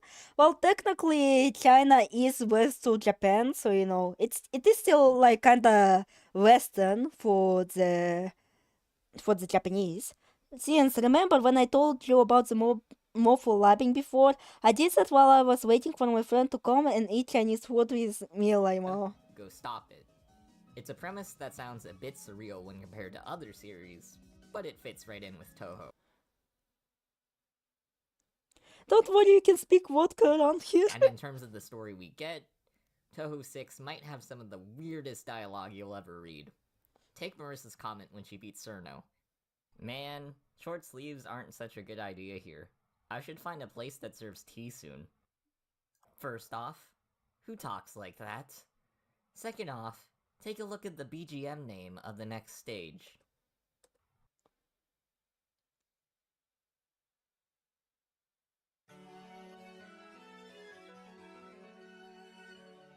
A joke that's set by a song title. That's just one of the many ways Touhou 6's dialogue perplexes. She's releasing too much mist. It's kinda troubling. Then I absolutely cannot allow you to see the mistress. I won't let you get in my way. By the way, who are you? I'd argue the dialogue here is weirder than any other Touhou game before and after this. But that might be on purpose. The offbeat dialogue contributes to the strangeness of the entire journey, and strangeness is what Zun's shooting for. Whether or not you enjoy this strangeness, however, will vary. I'm somewhere in the middle personally. While the game's writing is fine for me, it's nothing that's groundbreaking or laugh out loud funny. I think Touhou does a better job managing witty dialogue in later games, where the characters sound a bit less weird.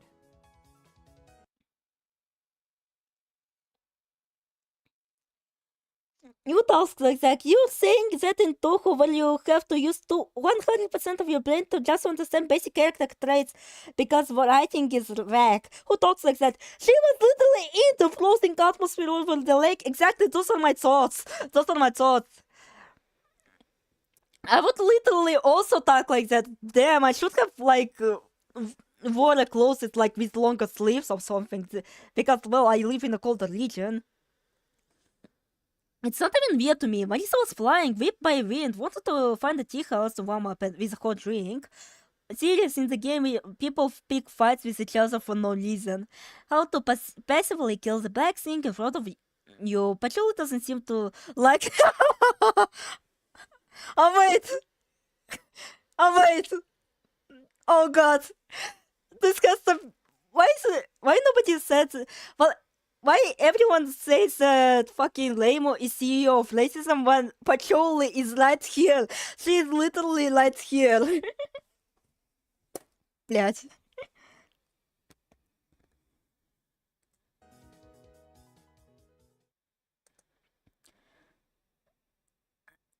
And well, hell, I think it's for me like the punchlines that leads into the oh I want some tea and then like the next title theme is Chinese tea. For me, it's very genius, incredibly fucking genius and witty.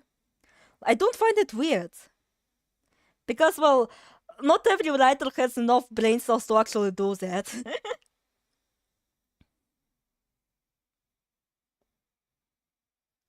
Oh, yes, it was literally me, lol. They took so long I started gaming. Graphics. Oh boy. Please check show with Kurochi dialogue look of EMC.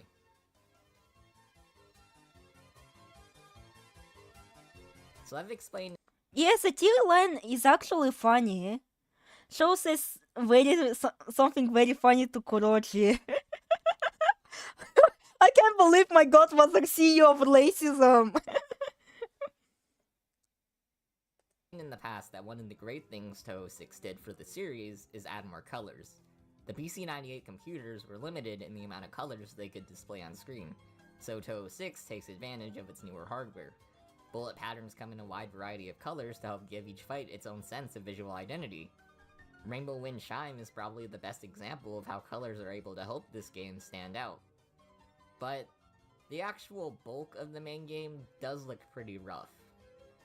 The backgrounds are often pretty drab, and the character artwork... Oh man. I've used this picture a lot, but it illustrates something. Zune made all of Touhou 6 pretty much by himself. This is admirable. You'll pay for this, you black human.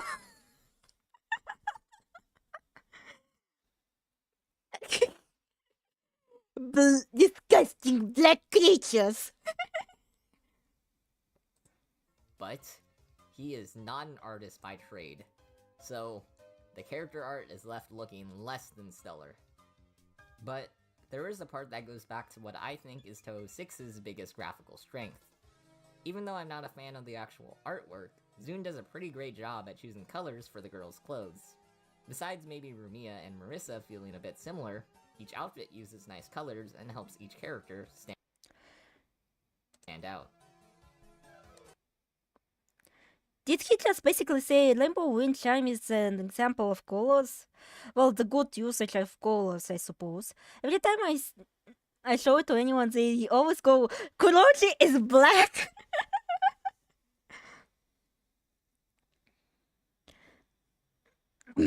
I also like how Marissa in stage 1 was immediately like, I'm not at home, Oraimo, who the fuck likes night when windows are out?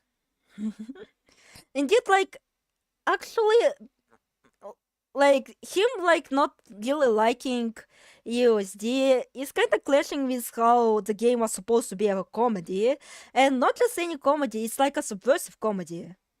They took so long, I was able to practice for 2 hours, record some stuff and play another game before I even had to turn it off to charge it.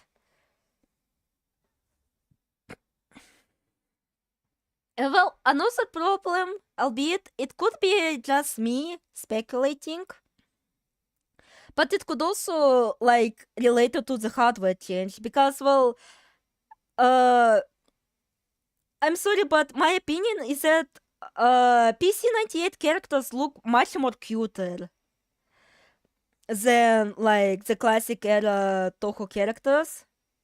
Like, sure, they, like, have much more color diversity, that's a big plus for me, but, like, they were rendered much more cuter. Like, they still had, like, anatomical errors, don't get me wrong, but they were much cuter. Like, technically speaking, they were executed better.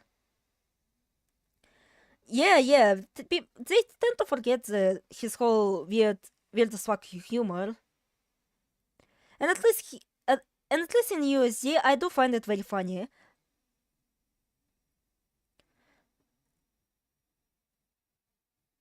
I actually have some criticism for early Zuna, particularly about the colors. Zune draws highlights in white, meaning the hair colors can be a bit ambiguous. Yeah, it can be a bit confusing. PC-98 art generally aged better, tracing aside. Yeah. And so, like, when you switch hardwares, you will have some troubles.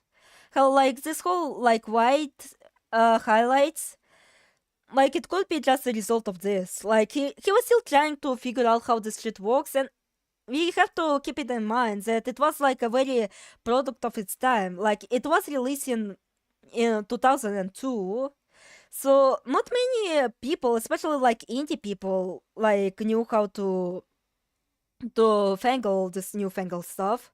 Like, this way, like, 3D models of the past look, like, especially horrible, you know? because people still had no understanding of how it works. Especially since Zone isn't really like an artist, you know? He's like more of a generalist, you know? Yeah.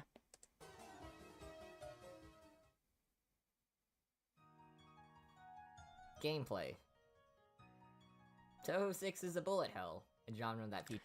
Unfortunately, this is my weakest side. Like, again, I do not trust myself to actually judge shoot 'em ups as they are, unless they particularly end up being really shitty. Like, the problems that Pofon outlined in Jigoku Kisetsukan, like, much more technical ones, like, it's some things that I didn't notice. And, like, that's, like one of the boons of having like actual experience in that sort of field, because well, what I complained is that you know the game like really much relies on you remembering stuff, and well, the power loss being like, or just being hit in general is just like way too punishing, you know. Like, this is my complaints. Features a lot of, well, bullets. As a disclaimer, I play Touhou games on normal mode, and I have indeed one coin cleared this game, meaning I've beaten the game with no continues with default settings. So, with all that being said, gameplay is where I think Touhou 6 really shines. So even I'll admit this is not really the best sentiment to have. This is not the best sentiment to have. Again, he does also seem to be not like the gameplay inclined person such as myself. Again, I'm not really good. It's a one credit clear. Gameplay is where I think... Not a coin clear. Well, maybe he kinda got confused because, well, Flanger uses coins. Touhou 6 really...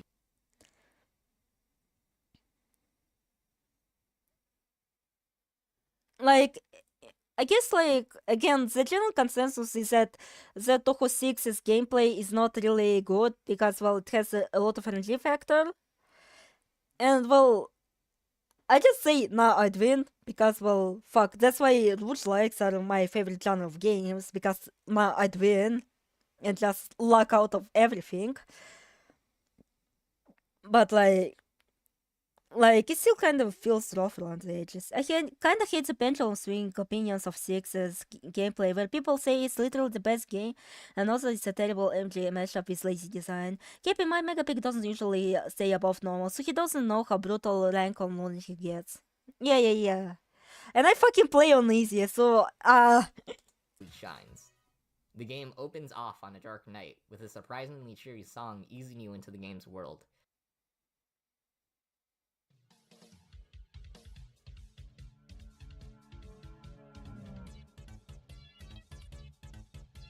It's a bit much more of a subjective opinion, but I feel like the first stage theme is actually much more ominous rather than cheery. Let's continue. The game doesn't go too crazy with the bullets at first, allowing players to get accustomed to whichever character they picked.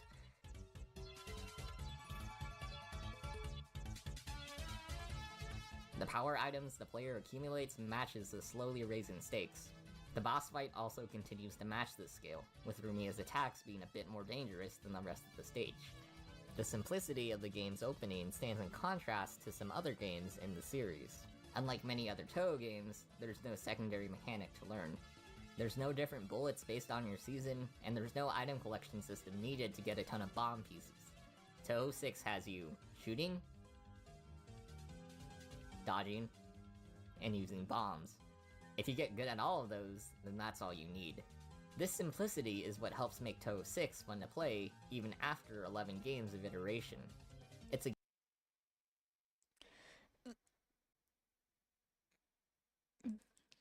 is a lot of fucking hate rank. Please explain the rank system to me, because, well, I am a dum-dum, and I played, like, USD, like, 600 years ago, so I don't even remember any of this. Yeah, 6's gameplay is a matter of preference, yeah, and even here, like, he points out like the simplicity. I feel like this is like the matter of preference. Some people will not like the how simple it is, like, oh god, it's so generic, and some people, oh, finally I don't have to worry about that this shit. But if you lose you okay as your example, the game literally designed to kill your SAP and trial and error your ass because point device The existing. game you can just jump into. Another thing this game lacks is a visible hitbox when you press the shift key. TLDR, the longer you go without dying, the patterns get faster and harder. Oh! 6 definitely has better length than other RCGs I've played, when you're literally encouraged to throw lives away to deal with the brutal rank changes. Lol, K is proper ass on Legacy mode, especially with Raymo. Key to move slow. Every other Touhou shmup after this game has a visible hitbox. Touhou 6 doesn't. Since you can't see your hitbox, Touhou 6's bullet formations are often a bit less dense than other Touhou games. But less bullets doesn't necessarily mean an easier game. Instead, the bullets often move in unique ways, leading to the player finding unique ways to dodge. For example, Cirno's first attack has you moving fast in order to get out of harm's way, which is a lot more movement than many other Stage 2 bosses in the series. And then there's Sakuya's fight. On their own, the kunai and knives don't seem as dangerous as, say, this pattern from Touhou 10, since the bullets are spread out. But the way these bullets move around the screen requires the player to map out paths to weave through while also still piling on damage. Touhou 6 feels pretty different in terms of design this way, and I think it works out really well. Helping this is what might be my favorite extra life system in the series. I don't blame ASPFM for hating all of Junko Boss. To be fair, to be honest, I really find it hard to defend Junko's design if it wasn't for Boing device. You get extra lives from defeating certain mid-bosses, and when your score reaches a certain value. Importantly, the amount of lives you get feels just right. The gradual rollout of lives help keep this game balanced. So, I've talked about most of what I like about Touhou 6's core gameplay systems. Touhou 6's general design often leads to me being more engaged with dodging than I am in quite a few other Touhou games, and a nice balance of bullets and resources makes it rewarding to play. Also, guys, specifically Red Scenes or maybe Haikal, do other Touhou games have rank system? Something to give Aspi credit for. The game say you need to get Legacy 1cc for the true ending. Even then, just micro-dodging without the nuance of micro-dodging being possible option with macro and all that stuff is really dumb more.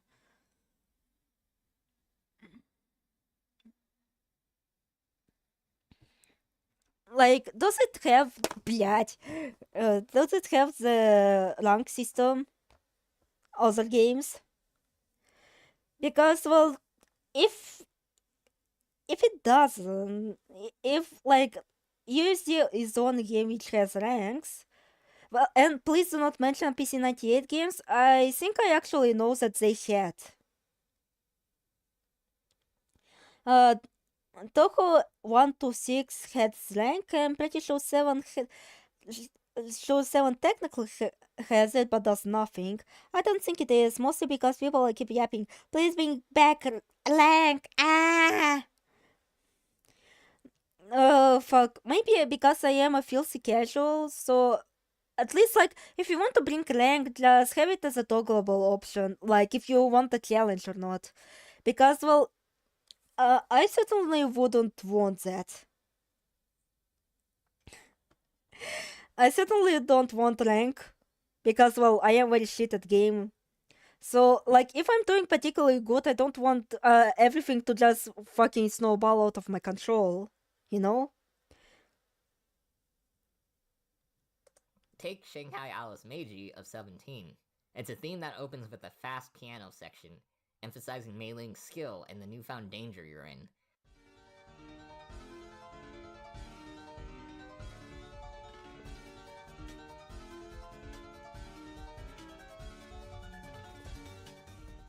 The song goes on into several more sections, with each one conveying the message that she's focused squarely on the fight, doing everything she can to win.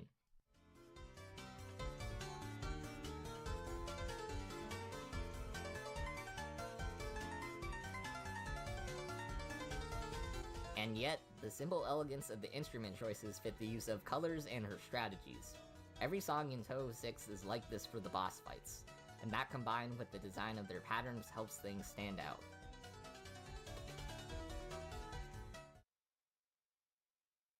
Music. I talked about how music enhances the fights already, but it's important to mention the sheer quality of Zin's compositions. Every song in this game communicates moods well, whether it be the build-up to the final fight against Ermilia,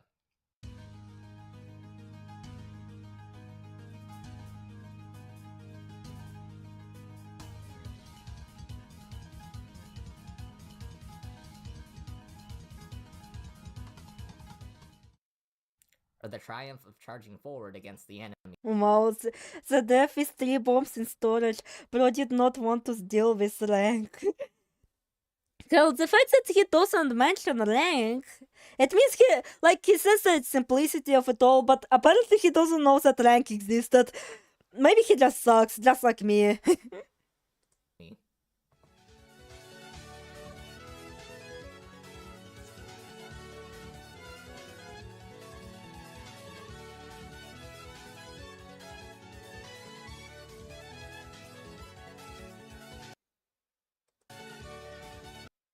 Every boss theme is like this. Also, Zone, why I gave the mate the rock theme, lol.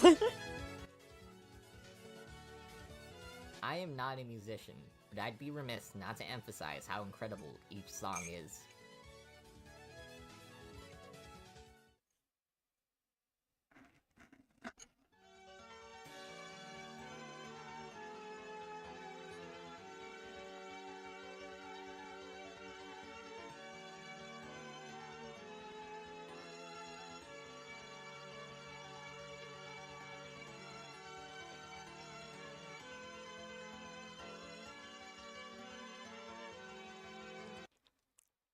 Wait, did he not actually mention rank? No, he didn't mention rank. He also didn't mention that the death bomb window actually decreases with every successful death bomb, and even then it was 6 frames.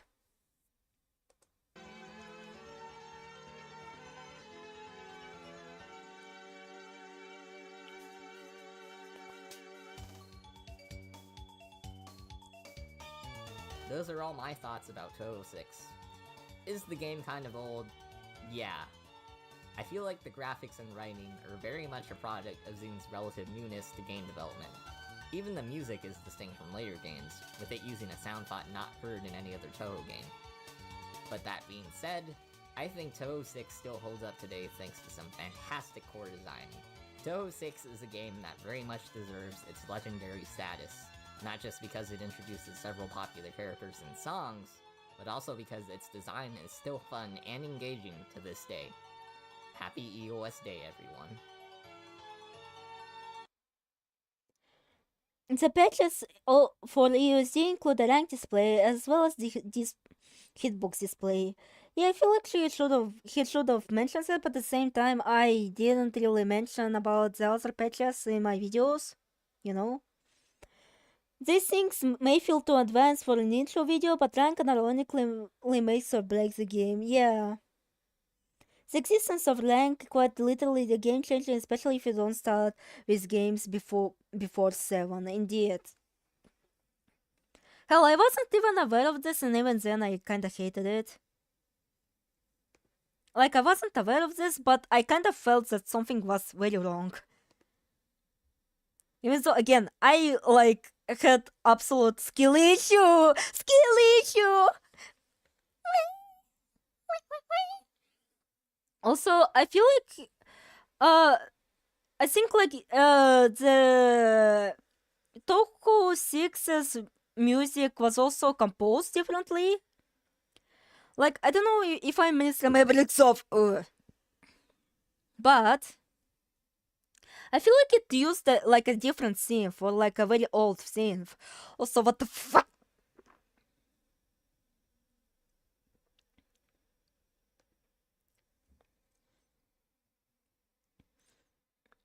except for players doing one-frame links, but also cheating because of blinking. Alright, let's now do the Touhou 7. Again, I don't really want to watch his old videos because, well, either they don't interest me because, well, those are like fan-made creations, either from him or other people, and that's not something I'm particularly too interested in. Yeah, the music sounds so different if you play MIDIs on actual SD40.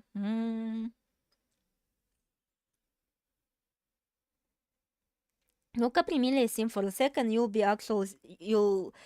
really surprised.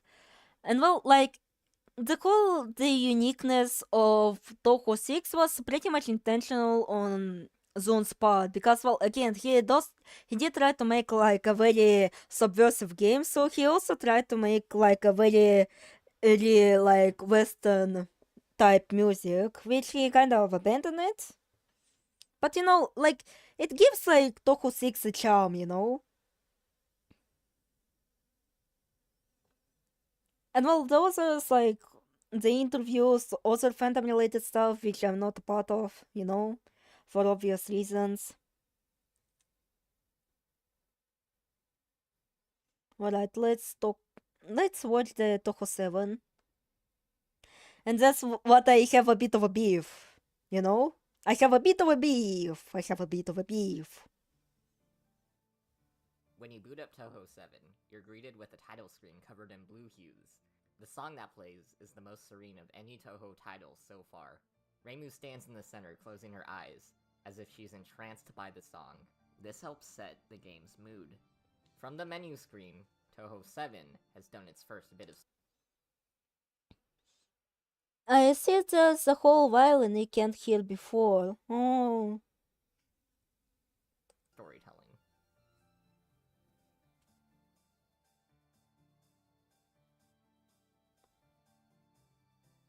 When trying to tell a story in games, it's important for a developer to consider their game's genre. A lot of expositional text might work out fine in a JRPG, but might not in an action platformer. Touhou has a unique challenge when it tells its stories. It's an arcade shmup designed for players to attempt over and over again. If dialogue were too long in this type of game, players who game over and get to that dialogue again will just remember it's long and not want to reread it. So, what do you do to fill in the gaps? Well, with the menu... Well, yeah, this is like the beef. Блять. I need to scroll back to... I didn't want to scroll back. to attempt over and over again. Makes me remember Fonte, especially with the Jojo reference and stuff, without getting the joke part across more. Yeah, if you actually understand USD, it like becomes kind of a very charming game. Like, how it was meant to be a subversive type of game, And that's what I wanted to bring up in my theory about, the whole DPP and such thing.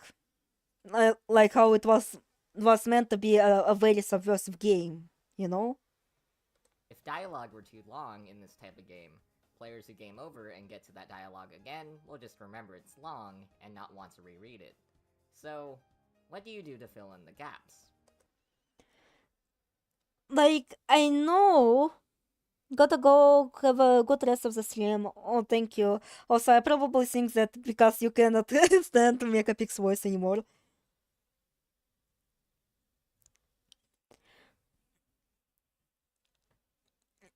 It's just, well, maybe I misunderstood him, but like the long dialogues can work. It's just, it's how you execute it. Because, well, let me reread, well, this. Up designed for players to attempt over and over again. If dialogue... Блять. An arcade shmup designed for players to attempt over and over again. Unrelated, but that hand pulls shows a massive content. I know everyone says about Touhou 6 says that about 6 8 art, but it's really charming. If Sorry, I misjudged you earlier. Nice Dialogue stuff. Thanks. Something definitely feels different. It's like I'm completely at one with the duel. long in this tale.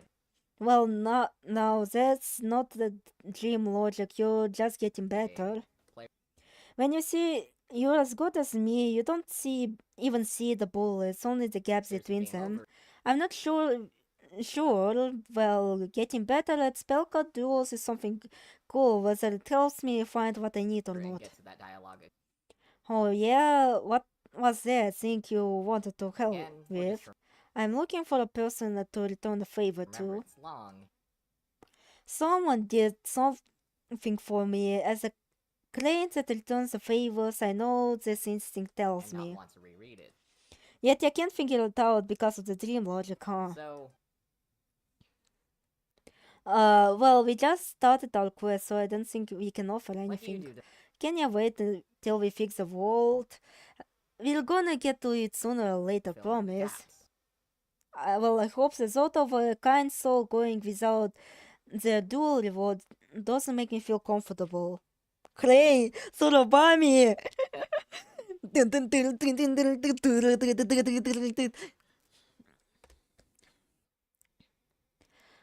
Like, this is an example of kinda mid long dialogue. It's not bad, but it's definitely not good. Not good at all.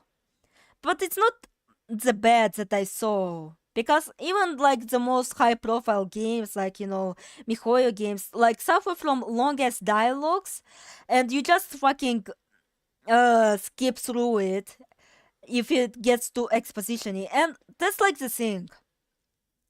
Like, the dialogues can like the problem, I think like his problem with dialogues is that they can be a bit of a exposition dump. And don't get me wrong, he does have a point that, well, technically shoot 'em up genre isn't really suited for this, but still, you can't just skip the dialogue. It's like now it's like the issue of skipping like the dialogues. Like, again, how like even in shorter dialogues that he's going to place right now, you're still gonna skip it because you just want to beat up that bitch again. With this dialogue, I see there's too many topics and the flow between them isn't very seamless, so it feels longer. Sentences run on, so it doesn't feel as snappy as it should. Yeah. And well, another thing is just kinda, it feels kind of out of character. Also, Yuka doesn't even speak in this. She does,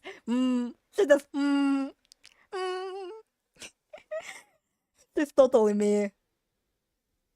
Plus, this is apparently stage 1, which feels unwarranted. Exactly. But someone make a big dialogues that actually character-driven instead of exposition. Well, he promised to be a Len'en fan, but what is the fucking Len'en videos, huh? What is the fucking Len'en videos, huh? What's the long dialogue in them made you a bit scared, huh? Oh god, I'm going to so much I'm going to be provoking him way too much, I'm sorry.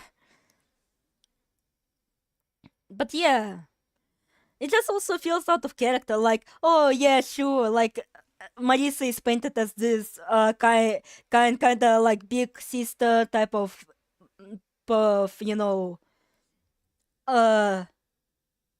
наставник, master type of character. Fuck, I forgot the наставник. Блять, I think me Wi-Fi is going to fuck me. Of course it will.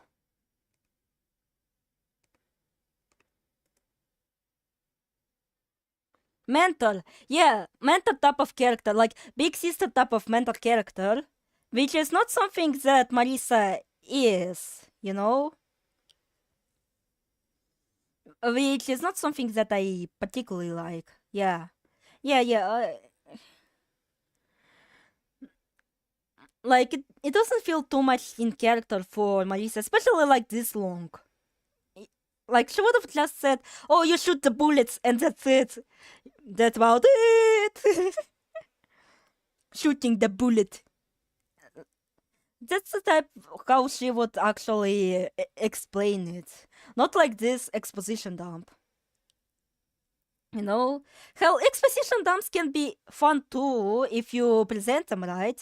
Again, like the characters just feel way too nice. And I know it is kind of a mean for me to say this, but like I want more character, you know. I don't want generic cute girls doing cute shit. That's why like Len'en, like even if it gets like all narration, it still like feels very very good because characters still act like characters, you know. Well, with the menu example, we've already demonstrated part of Touhou's technique. Touhou storytells subtly.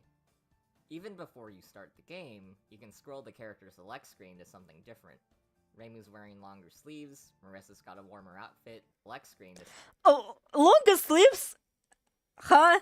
He did not notice the gloves? I think like the most noticeable thing about Reimu would be the gloves, not the longer sleeves. Like, holy shit, I can't even see the fucking difference between her usual length of sleeves and her, you know, this. Mesas is being aggressive but not passive and forgetting what plagiarism means, indeed. Something different. Reimu's wearing longer sleeves, Marissa's got a warmer outfit, and the newly playable Sakuya has a winter scarf. And a short dress? Huh. It seems like the characters are geared up for the... When I wrote a Fangin script ages ago, I made Marissa act like herself, and then her genuine brash personality rubs off Len'en, who starts off super polite but becomes more adventurous. Yeah, it's a neat concept. Hell, it's something that like in Len'en, like Aoji also becomes much more jokish. Even so, like it could be like a flanderization, like that could be too, but still. Like, they were mentioned to not really live together all that much before they got abducted, so you know. The cold, and Sakuya's weirdness gets emphasized early. Touhou character designs tend to change slightly with each game, and here, they help establish the initial winter setting of Touhou 7. Goes from, oh no, Miss Marissa, shall we do... No, we took the wrong path. I'm gonna shoot with my gun, I think. Good job, Bunny!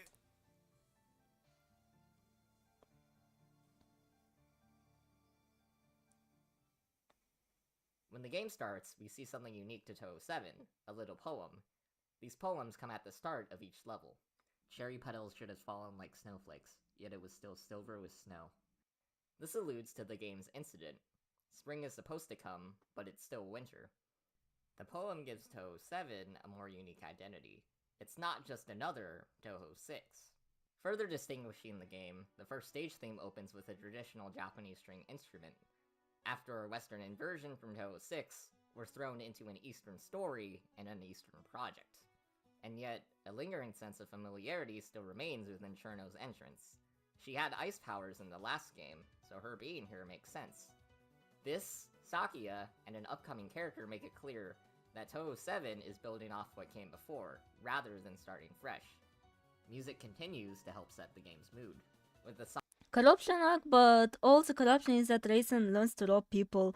I'm talking about the one that's still on one, by the way, not Raisin you now, but yeah, I actually got that. I immediately got that. Changed slightly in the game. Some of them literally have no actual reason given and inexplicably changed back, lol. song being a bit slow, yet upbeat.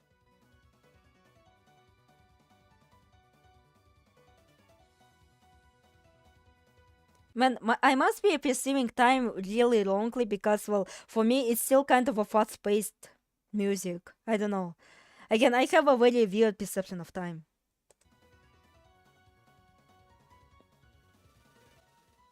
When we get to Letty, we learn the incident proper. The characters have seeked her out since she can manipulate Winter. I talked before about how long dialogue can distract from a game's pacing, especially in a game this fast. So, Touhou's dialogue is often snappy, and to the point with its meaning. For Letty, we learn that Winter's going on longer than it normally does, the protagonist accuses Letty of doing the incident, there's some wrestling-style trash talk, and then a fight happens.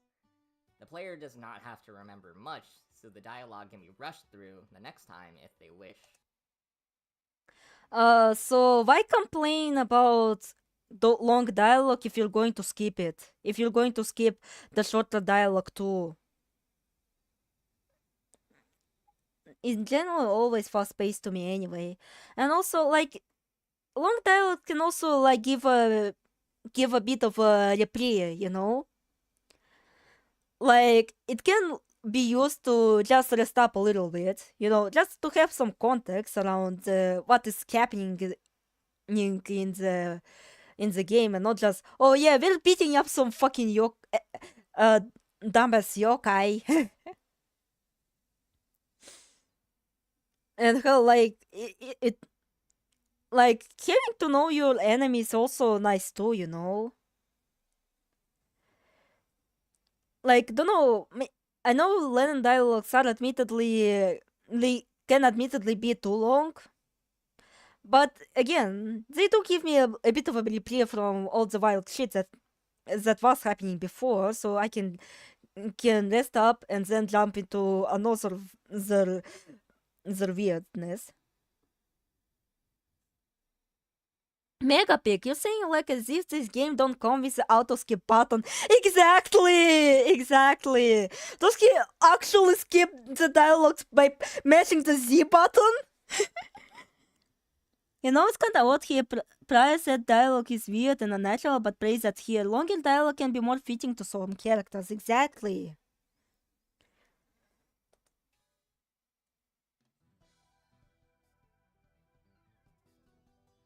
I won't talk about this for every boss, since that distracts a bit from the broad points, but characteristics are often communicated through gameplay.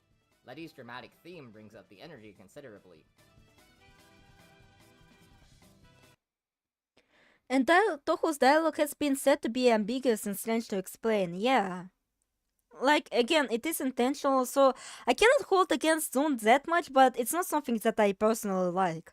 Like, how he refers to ESD dialogue as weird, I will refer to Touhou dialogue as a whole as very too hazy for my liking, you know? Again, I like my dialogues to be much more character driven, you know? Like, the stories to be much more character driven and much more concrete about the motivations. Like, if they're like, when they're going to be hazy is when they need to be hazy, you know? When it's like a villain or potential ally. Like, you don't know, but maybe soon it'll be revealed.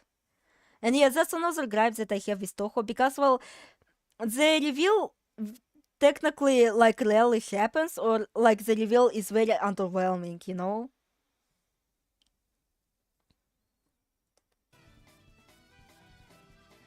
Her blue bullet. Like, if you want to set up the mysterious character, like, if you want to have it as underwhelming, it has to be used for comedy. Like, the mystery should also have a payoff, you know? That's what makes stories all that engaging, you know, and detached from reality. Because, well, mysteries will always be solved. And even if they aren't, well, maybe it does ground the fiction to closer to our reality, because a lot of mysteries in reality aren't. You reminded me I got a light of sea lore. And me who just, yeah, I fucking ball, let's fucking ball, and then I have to suffer for for the actions of my reckless decisions. Hell, now I kind of have an idea for which colors this character might go into. You know the In Stars and Time? And there's like a character called Sifrin, who is stuck in a time loop. But, you know, has to keep up the chill facade. I think I want to give it with the direction here. Because, well, it kind of would make sense, like, why he still puts up a facade. And even then, like, with Sifrin, well, they just don't want to bother anyone. Like, everything has to be fine, but for Harass, it's going to be much more serious. I actually think I might publish chapter 1 in 2 weeks.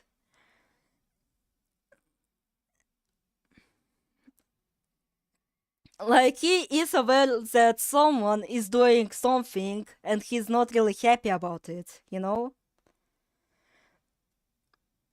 And unfortunately, he doesn't really can't do much about it. Because another thing that also kind of inspired me is Angela in Project Moon, because, well, technically she was also put into that. Albeit she was forced to be much more ruthless to execute the damn plan of Ayin. So basically, back in the starting loops, because she was also stuck in a time loop, she was trying to be nice. She genuinely feeling concerned over the employees and, you know, their struggles, but fucking bitch ass Ayin kept resetting everything. So over time, she was pretty much forced into being the bitter bitch that she is. Tormenting this furry cat, man. This is what he gets for being the middle child.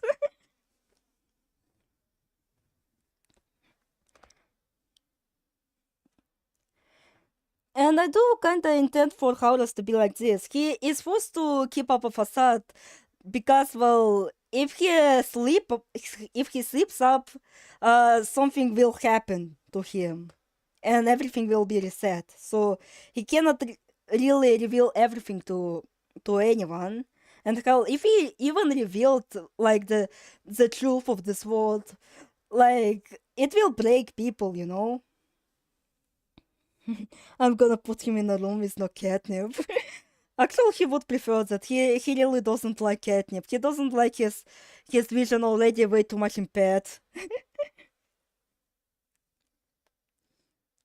Again, he tries to get a clear vision. So he really abstains from all those vision inhibiting, like, thingies, including catnip.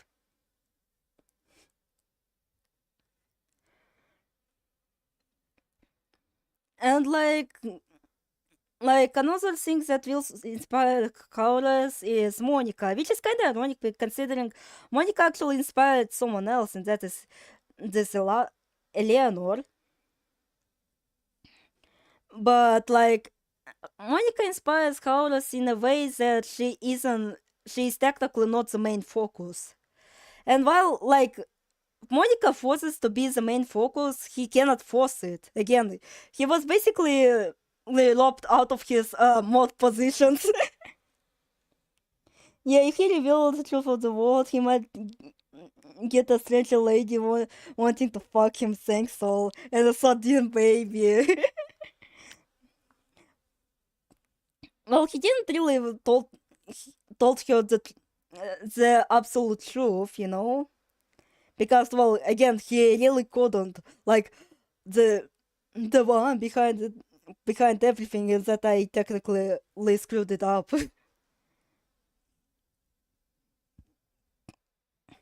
And actually, I have an idea. Albeit, like, I doubt that anyone will watch it. I actually want to make a Tomodachi Live session, but with Maho characters, you know? And say, oh, which things are in character and which things are not in character. Yeah, but that makes it funny.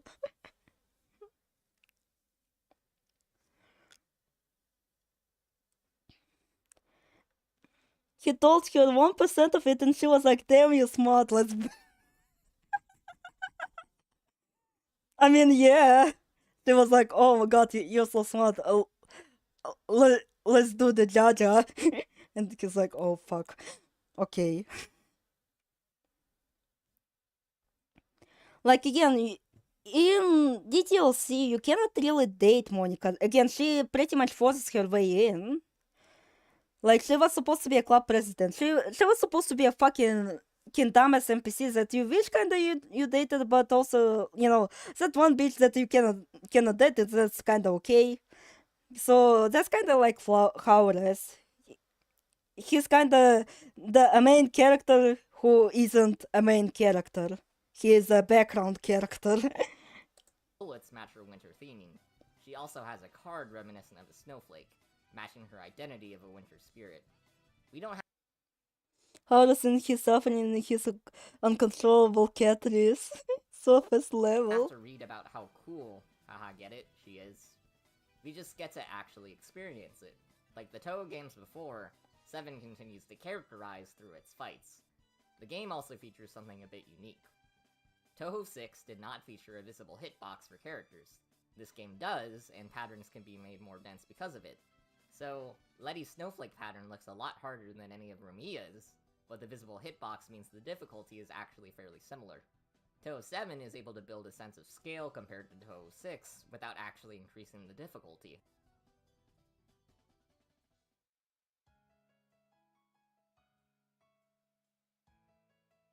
Stage 2 doesn't do too much dramatically different from Stage 1, but it does feature something important. In Touhou 6, we're told about a red mist, but don't really see it in some of the stages. So, Stage 2 in that game feels like a bit of a jump. In Stage 2 of Touhou Yeah, I think she's Yuki Onna too. 7, we're still met with similar music, some mist, and even snowflakes. The winter still continues. In this way, Touhou's world feels a bit more connected. We really get to see how this extended winter is affecting all of Gensokyo, and not just Stage 1. When we reach Chen, we get some threats about never being able to leave, and retorts from our protagonists like, "The Buddhist paradise is warm," they say. Chen's general confidence, contrasted by her early placement, helps establish her as a sillier character. There's also more to her than first glance, but that's a story for another time.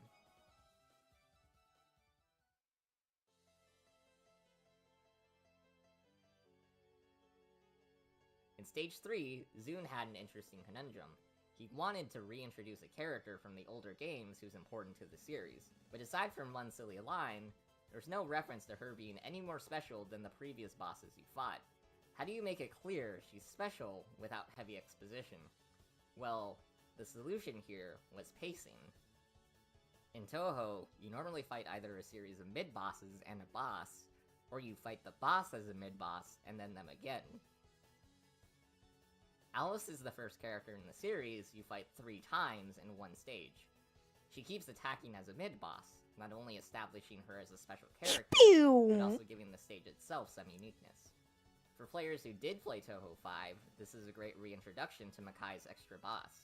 For players who didn't play, they're instead introduced intriguingly to a new face. Alice's dialogue also establishes that she's mellowed out since Touhou 5. Compared to the trash talk of Rotate! before, she's just looking for a duel. I find it funny because of how quickly she does it. Yeah, exactly. She does it quicker than Chen. I got jump scared. Oh, hi, Depresso Mocha. Or Mocha, блядь! I'm sorry, I don't know how to pronounce Mocha. Because, well, I am Russian, so I read it as Mocha. Which is like, has like rather sad connotations. If you read it like that. She even does it when she stops moving. Oh my god, it's Pina! It's Maurice! It's Maurice! It's Arpal Maurice.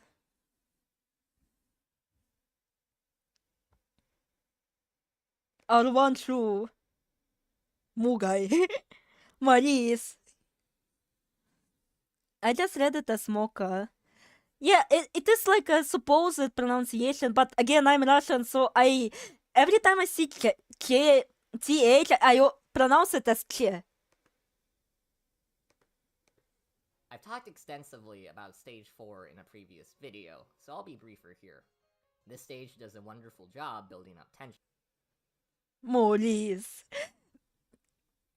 Because, well, Mocha in Russian means, well, peace.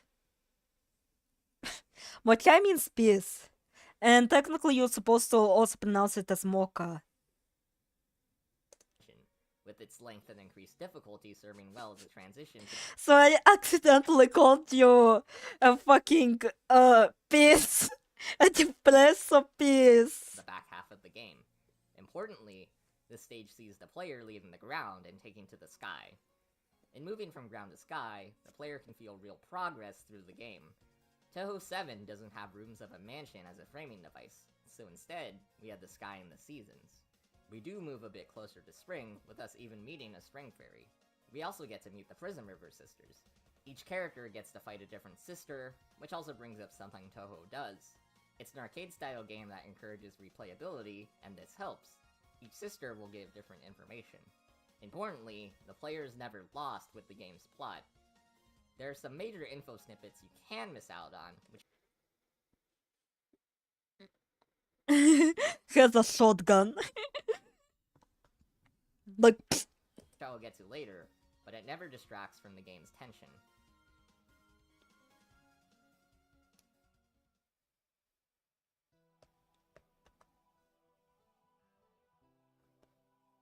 Stage 4 might be the most well-known stage in the game, but I think 5 does a brilliant job with its atmosphere.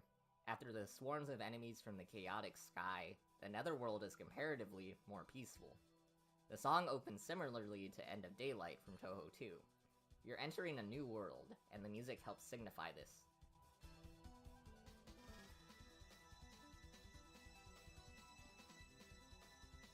oh yeah, when I heard it in Phantasmagoria of Flower View, I instantly fell in love with this theme, by the way. The netherworld is serene. The stage also ditches the snowflake effects for full cherry petals. You're out of winter now. This is spring. You're getting closer. It's also a very Okay, time for me to complain about this boss's big gimmick. In practice only, first attack is different. If you shoot properly, you can get the Lyrica, the easiest one, after the first play. long flight of stairs, like you're climbing towards something unthinkable. And then, we get to Yomu.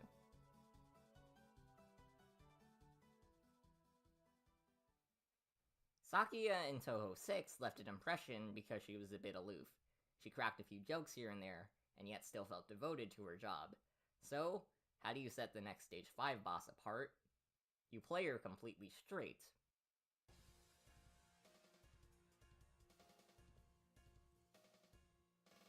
Yomu exudes a sense of loyalty people imagine from a bodyguard.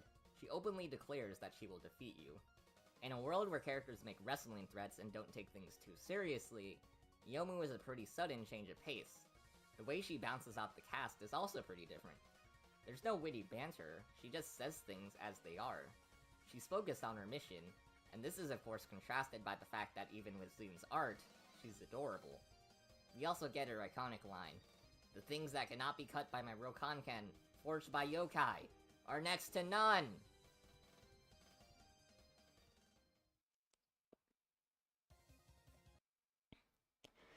Though, fuck, which game kinda subverts that the fifth boss is a servant of the sixth boss? 14, 15, 16, 17, 18, maybe 18?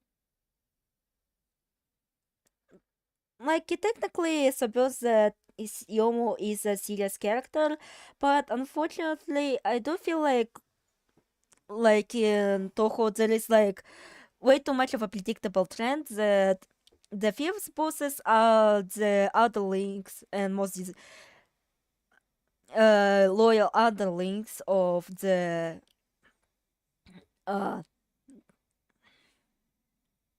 final boss. Well, I don't know if I can count 10 desires. Well, Futo is still like is a crony of the блять мамоски Miko, you know? or the really widely based on the Wiki's creature. No, no, Mayumi is like the straightest example yet. She was literally created by Keiki, you know? She's protecting her mama. I guess like Touhou 18 can count because, well, they were double crossing each other. Oh, let me betray you. Oh no, let me betray you. Because they were co-workers, not exactly the subordinates, you know?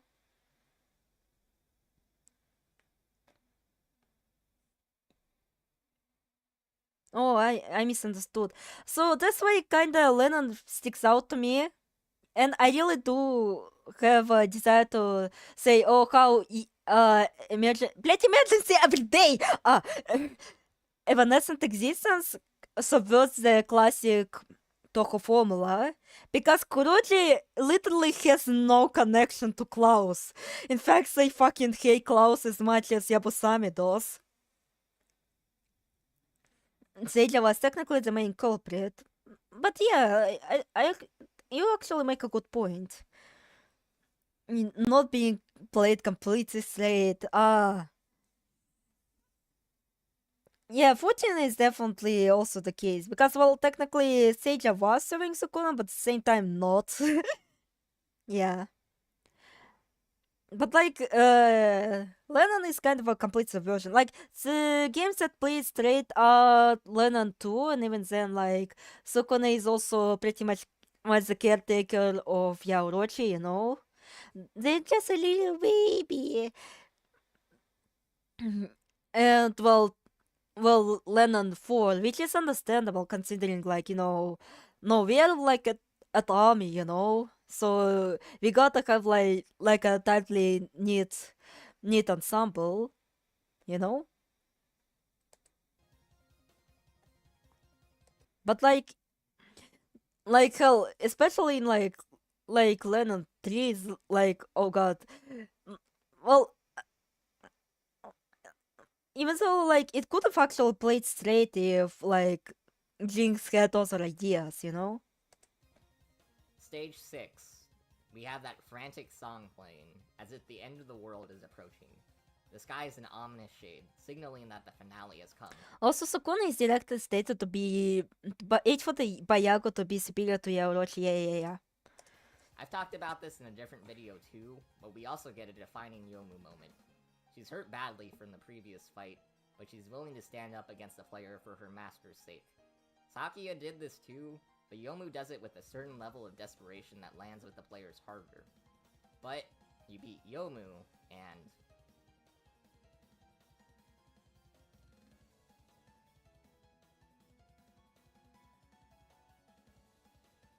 Yuyuko.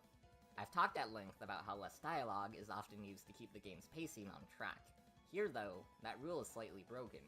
The players made it through a 30-minute bullet hell adventure, so a little breathing room with longer dialogue is fine. But the dialogue itself still isn't too long. Yuyuko explains in all roots that the tree needs to bloom with the spring that's been stolen. The player's been collecting spring throughout the game as a gameplay mechanic. We now know how that spring ended up being scattered. But only in Reimu's route do we get to learn that reviving the tree will also revive someone. Reimu is a guardian of Gensokyo, so she gets a bit more motivation. While the other characters simply want Gensokyo's spring back, Reimu needs to ensure the tree's revival doesn't cause major consequences. She gets extra stakes.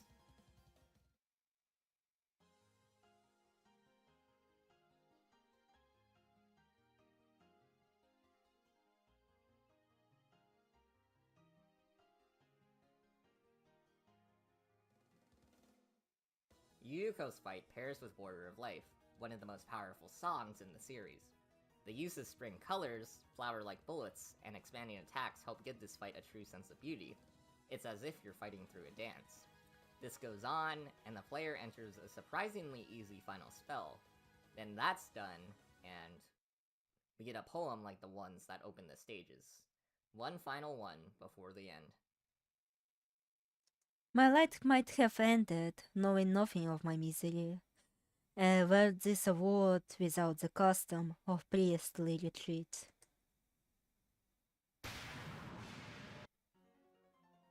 Border of Life 2 fades in. Resurrection Butterfly starts. This is the culmination of all the spring that's been stolen, and all of the spring the players gathered. It's a final fight for the balance of Gensokyo. You can feel the importance of this last rush. The silhouetted Yuuko with the tree also leaves a sense of intrigue. The spell itself is the most visually stunning in the entire game, and gameplay-wise it's no walk in the park either. You could lose a run to this, but you survive the final rush, and...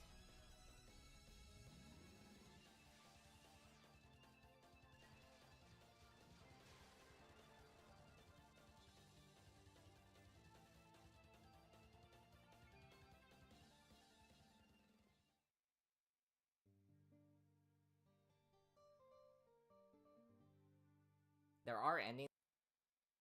Mega Pig, why are you shooting during a survival? I don't know! I'm sorry, but it must be a fucking habit, блядь. I dropped my phone once again. Fight the boss as a mid-boss. Normally fight either a series What the of mid-bosses and a boss, or you fight the boss as a mid-boss, and then them again. Alice is the first character in the series you fight 3 times in one stage. She keeps attacking as a series. Stolen, and all of the spring the players gathered, not allowed to show. There are endings to this game that I'm unfortunately not allowed to show. Each show off something about the character you won with, such as Sakuya's devotion to her master, and Marissa freeloading in the Netherworld. Here, they serve as nice palate cleansers after an intense battle. With those endings done, so ends Touhou 7. He's trying to shoot John's umbrellas. Oh, hi, Anarchist. This was not really a plot summary of Touhou 7. It was instead a rhetorical analysis of what Touhou 7 does in the video game medium to tell its story, through its use of environments, framing devices, gameplay integration, and mostly brief dialogue. Touhou 7's able to tell an effective story in a genre that otherwise seems challenging to do so in. For players who do want more context, the omake of this game provides more information, such as a direct answer as to what— Wait, did he fucking pronounce it as Lawmake? more context, the genre that otherwise seems challenging to do so in. For players who do want more context, the omake of this game— He pronounced it as fucking Omake! Omake! Omake! It was supposed to be Omake! Not Omake! and provides more information, such as a direct answer as to what exactly was under that tree. Keeping this information out of the actual game allows for the game's pacing to stay on track. Everything mentioned in this video was not new to Touhou per se, but I think at the time, 7 was the best Touhou game in terms of how the story was told. It's a remarkable balancing act between plot and gameplay that served as a structural basis for 2 decades of Touhou game stories that came later. There is something a little extra I didn't cover, but as I said before, that will be a story for another time. But for now, this is how Touhou 7... Again, it's kind of a decent, but like it could have been better, I suppose. Again, like yeah, he didn't really mention too much on Makis, but I feel like that wasn't really the point, you know?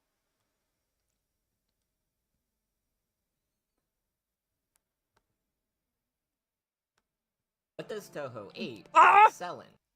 My ears! Well, Touhou 8 Imperishable Night excels at everything. When Yeah. I looked at Touhou...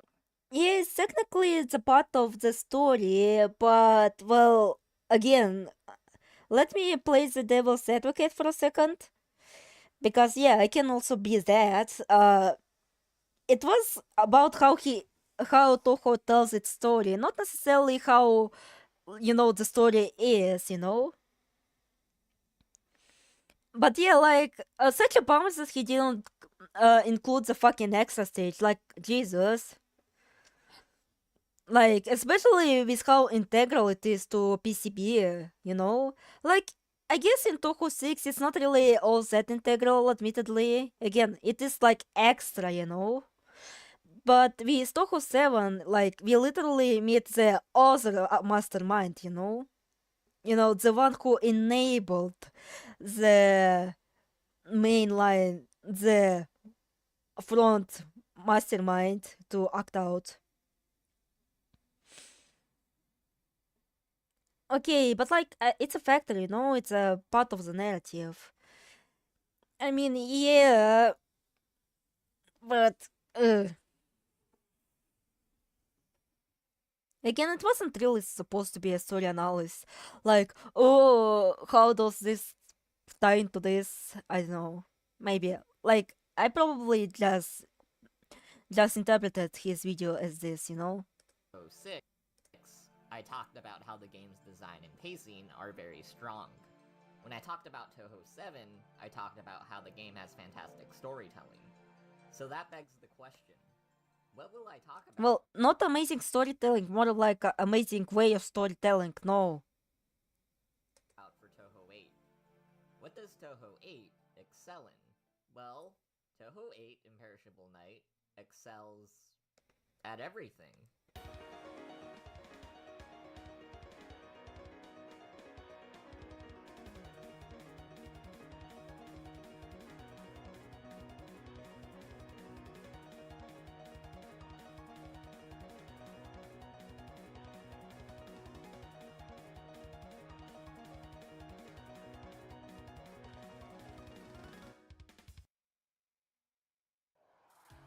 When Touhou's comeback to Windows was conceived, Zune came up with the idea of a 3-year plan consisting of 3 main games.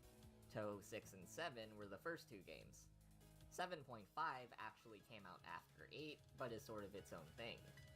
Balancing has entered the chat. Well, he did say that Yabusame was strong. So, Touhou 8 was the last game in Zune's original plan, and would have potentially been his last solo Touhou game. So my guess is that he wanted to go out with a bang. Touhou 8 has so much content in it. You not only get 2 different Stage 4 bosses with different remixes, but also 2 different final bosses. Think about it. You get a Touhou game with 2 final boss themes. Also, why call it a remix? Again, it's probably misspeaking, and I do understand that, but please, bro, at least play the good part of Eastern Yokai Beauty.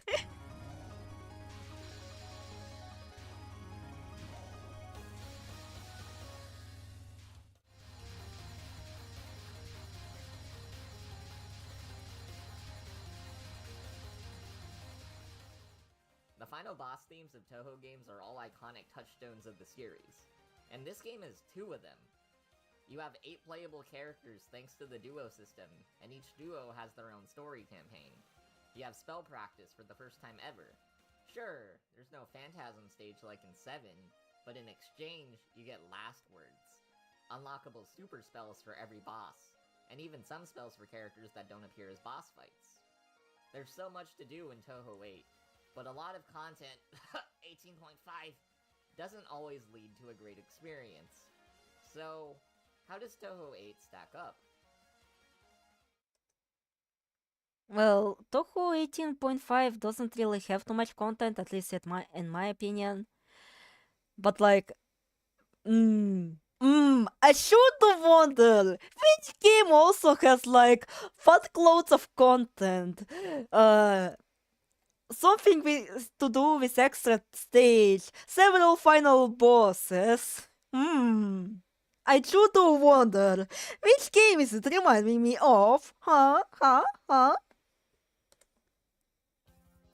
Gameplay-wise, I think this game does something very important. It appeals both to casual and core players. Touhou 8 lets you get a normal ending with continues. To my knowledge, it is the only non-versus Touhou shmup that has this. But there's a separate better ending that does require a 1cc and happens in a second run with the same characters. So, your first run of the game can help teach you the mechanics and prime you on bullet patterns ahead of time. Then, you'll be ready. Arguably 18.5 doesn't have much content. It seems like a lot because how boring replays the same shit constantly is. Yeah. Second run. It's a way to encourage replayability. And again, like, Touhou fans usually don't really get too much content generally, so you know. Again, our priority is kinda skewed. Beyond just death and score, but score is still there for those who like it. Touhou 8 uses a duo system where you play as two characters at once. Unfocused, you're a human. Focused, you're a yokai. Human shots are generally weaker, but humans move faster and can generate time points. Yokai shots, meanwhile, give you the benefits of focus, like seeing your hitbox, and are stronger. But human bombs are generally stronger. So, if you want to pull off a great bomb, you'll have to switch off of focus for maximum damage. Getting time points with the human helps for score, and gives you more chances to continue. If you need a threshold by the end of the stage with time points, you get an optional spell against the boss where death doesn't cost any resources. It's just a fun bonus for more points. So, Touhou 8 has a lot of mechanics for core players to dive into. But, So that's how you fucking unlock those last words. You've got the continues for newcomers, in addition to the game giving out a ton of bombs and extra lives through its stages. There's even a new bombing system where you can spend 2 bombs instead of dying. The game's balanced out really well. The game's stage and boss designs are also more interesting. Well, I guess it's more leaning to more casual, you know? I wouldn't say that, the much more core fans enjoy it. Keep in mind, for Touhou, basic practice options like spell practice are considered a blessing instead of something that should exist by default, yeah. Interesting thanks to the human yokai split. There's certain barriers that only humans can hit, and these barriers often spawn bullets. So, the levels are more dynamic and have situations where you swap between human and yokai. But, I think this system especially shines in Danmaku. Yokai deal more damage to bosses generally, but bullets are often spawned with human barriers. So you can deal less damage but make dodging easier with a human form, or try to super dodge with yokai to deal the most damage. Or, some bosses have human-only bullets. So, you have to stay in yokai form, which comes with slower movement speed to avoid them. How did he not mention the time skip associated with meeting the point goals? Oh, please tell me, please. I'm less familiar with Touhou games after all. Again, like, and I played those games like fucking trillions of years ago. That's the first, and second of all, I didn't really return to them. So, and like, they have like much more in-depth mechanics, I feel, as well, compared to Len'en at least. Like, they're not the most apparent, So, please tell me. Or you can try to use human form anyways. The Danmaku design is really unique compared to other Touhou games, and the game has some very nice patterns.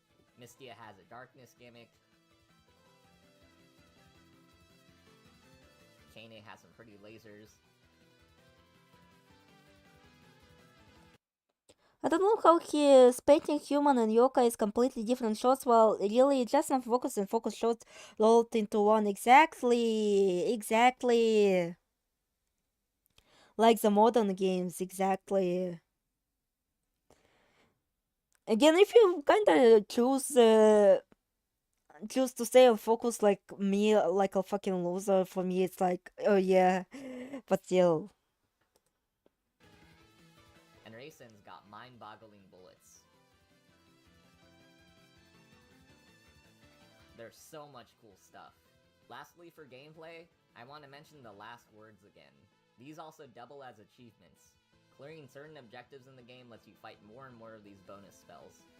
Core players have these extra challenges to do, and casual players have incentive to keep playing. Okay, so you can collect time orbs, which are point items like in Len'en. Every stage in Iron, hour goes by once you finish it. You start at midnight and the game gives you automatic bad end. Oh yeah, it actually kinda reminds me that when I tried to get my friend to actually play Touhou, he got the bad end purely because, well, he didn't have enough time. If you get past 6 a.m. by using continue, if you meet the time orb collection goals, however, you only pass 30 minutes per stage.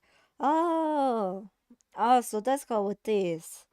I never paid attention to the time mechanic because, well, mostly I always got to the time requirement. So yeah.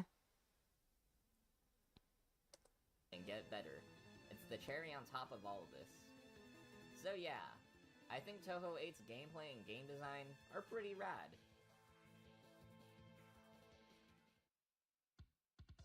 Touhou 8's also got a lot going for it in the presentation department.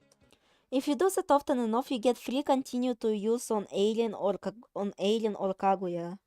Oh, I didn't know the time mechanic was actually much more complex than this. Holy shit. Zunart is still Zunart. I mean, this is the game that gave us... The time mechanic is mostly for scoring as well. Yeah, that's why I didn't really pay too much attention, because I don't really care for scoring, you know? So I usually don't pay attention to those scoring mechanics. I usually notice mechanics that actually affect the gameplay, and unlocking shit. Yeah. But the portraits have still come a long way in the 2 years since EOSD. I like Wriggles a lot, personally. Cool colors and a nice outfit. But, perhaps more than the prior games, the theming helps tie everything together. Touhou 7 had seasonal transitions and an Eastern theme, while Touhou 6 had its foreign inspirations. Touhou 8 is an imperishable night, so the entire game takes place at night, and almost all bosses are themed around it in some way. We have a firefly, a werehataku, and aliens from the moon. Remilia is playable in the game because it takes place at night. She can freely travel. The night theme also ties the game together in levels. You've got these dark colors throughout the entire game that give it a different vibe than the previous two. Night is also at the end of the day. If this were really meant to be the last game in Zun's plan, then night would have been a nice endpoint. Wait, is it true though? I thought Touhou 9 was the final game, not the Touhou 8. I think a free continue is really good for new players to at least know about. And then there's all the characters. 8 playable characters with 4 stories. There's so much fun writing between everyone. Reimu and Yukari team up for the first time ever. Do they? Well, I do know Touhou 7.5, they are related, but maybe my mind probably is getting a bit mushy because it's getting kinda late, and I don't know how long the stream is going. 3 hours, okay. So it was Touhou 8, okay. Alice is super grumpy.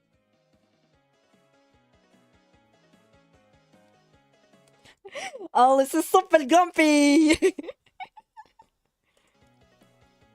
Remilia and Sakuya just casually drift by.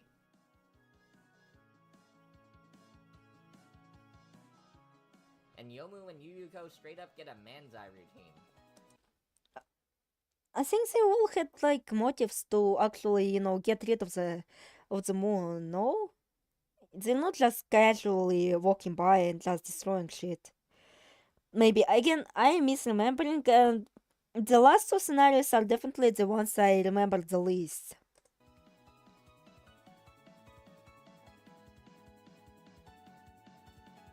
Again, I'm unfortunately more of a Len'en specialist, not like Touhou specialist, So I cannot really verify or not verify unless I have to go to the dialogues myself and actually verify what the fuck is going on.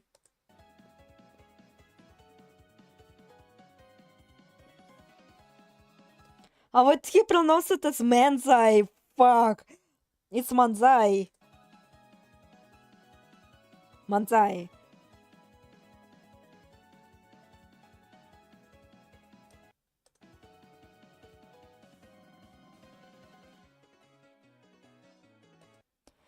I know being a note over pronunciation is cringe, but it hurts. That's what you get for being American.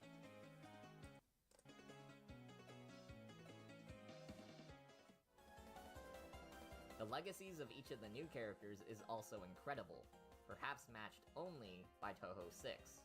Wriggles got a massive legion online. Mistia now has one of the biggest fan games in Touhou history. Kanae's the resident teacher for any fan work. Alien is asked for help. Kaguya and Moko's rivalry is a constant. And then there's Racing. Reisen is one of the quintessential examples of how to make a Touhou character. Mythology? Rabbit on the moon. A dab of logic? Traumatized by a racist society. Modern implementation? She ran away during the Apollo moon landings, which were secretly wars, of course. Endearing character design? She is a bunny wearing a suit who has the power to make you go insane. And heart? Aiden and Kaguya are both determined to protect her, so she can be happy and live on Earth. But between characters, there's something else to talk about.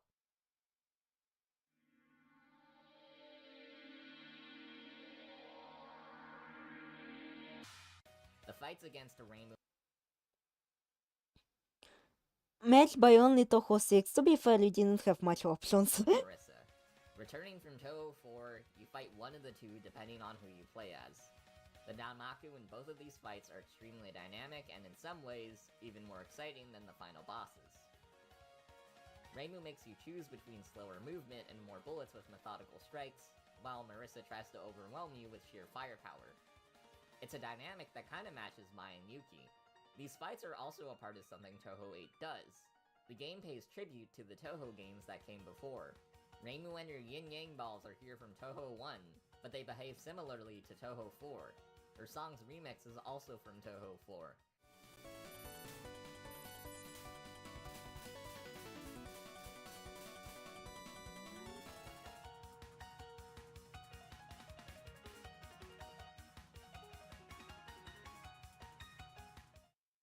Marissa uses some attacks from Patroli, and her theme is a remix of a song from Touhou 2.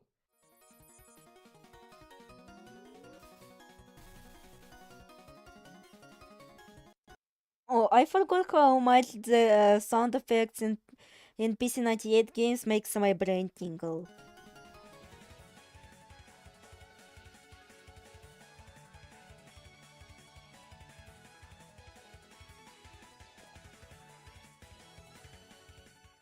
The credits theme of Touhou 8 comes from Touhou 3.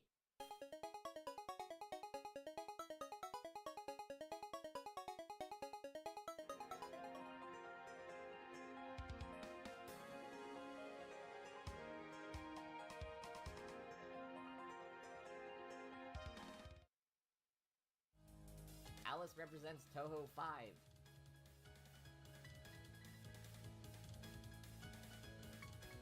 And then you've got other duos for Touhou 6 and 7. Hell, the Stage 1 theme originally debuted in a music CD. This game truly celebrates everything that came before it.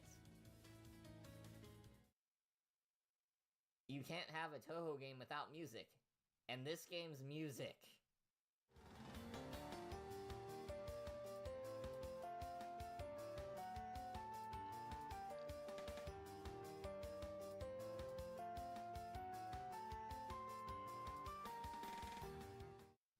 This game's music.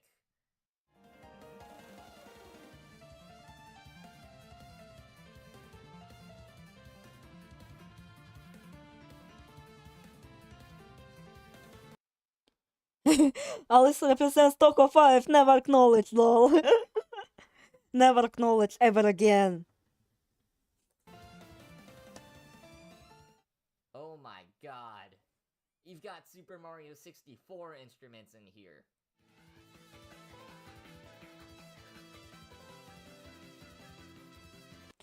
But it's just a fucking, the whistle or something. It's not a fucking Mario 64.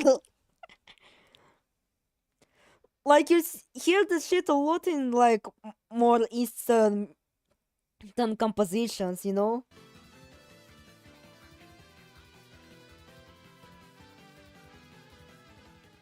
You've got romantic songs in here.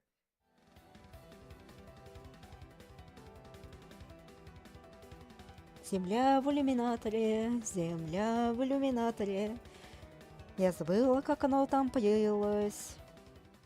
You have the remixes of these old Touhou songs.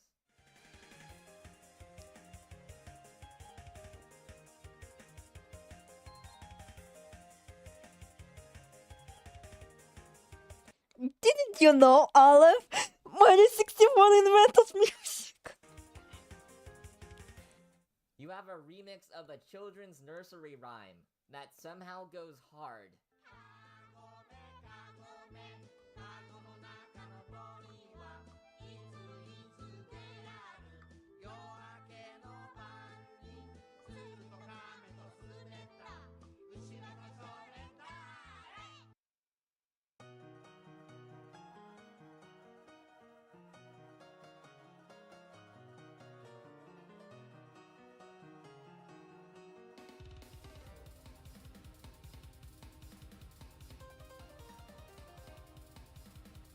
Touhou 8's OST does a remarkable job capturing all aspects of night.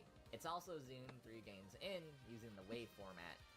Touhou 7's soundbake might not have had as many instruments as it could have, but 8 covers all bases.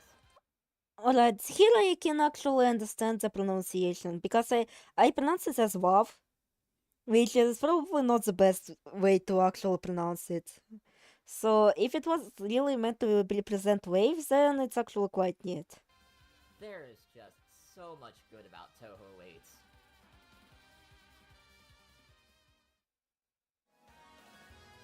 There is a difference between favorite and best. A favorite thing comes down to personal preference a lot of the time.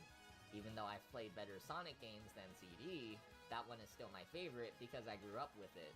But I think best comes down to trying to rate something objectively. That doesn't mean you are rating it objectively.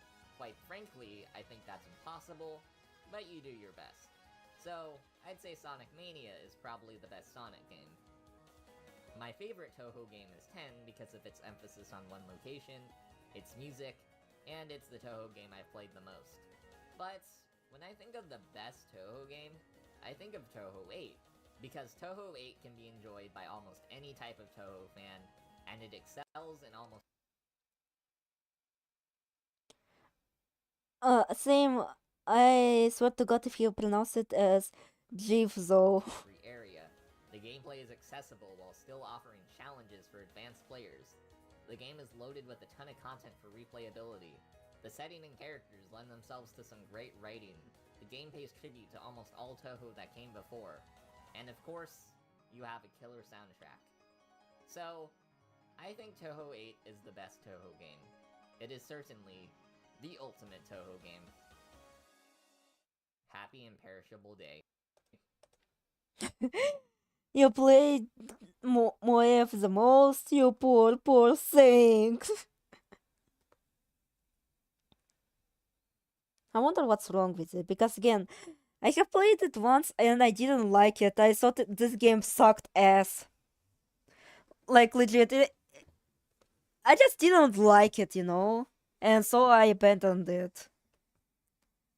Again, I really don't like the whole power is bomb system, you know? I like my bombs separate and not affect my fucking performance.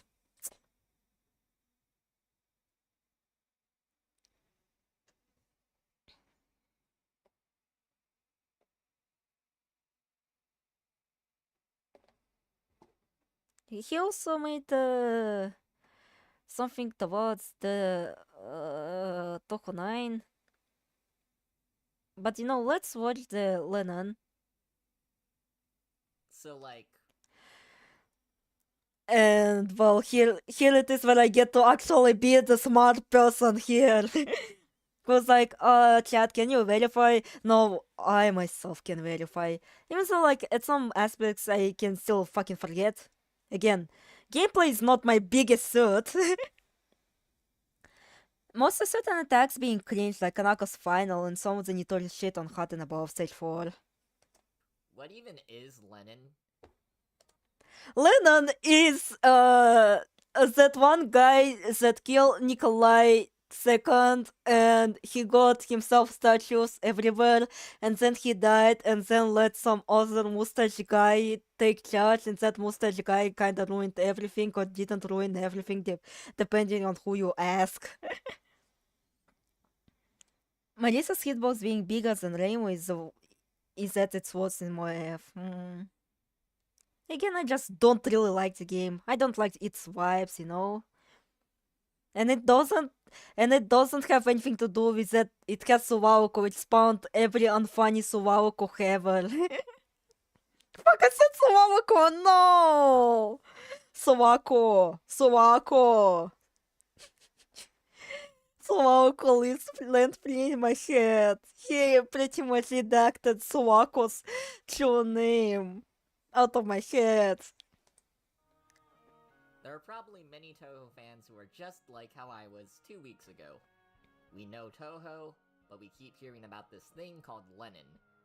Len'en games, Len'en characters, Len'en fanworks, Len'en crazy game design. But like, what is it? Is it a Touhou thing? Is it its own thing? Where can I find a Len'en thing? Well, dear viewer, we'll answer that question and more as I take you through my journey to find out what Len'en is.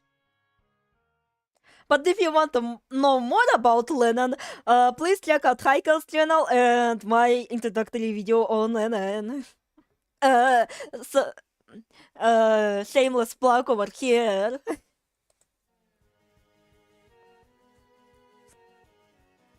So Len'en is a series of video games made by one person, Boon. Nah, I'm just kidding. Their name is JynX. Again, I don't get this joke at all. Is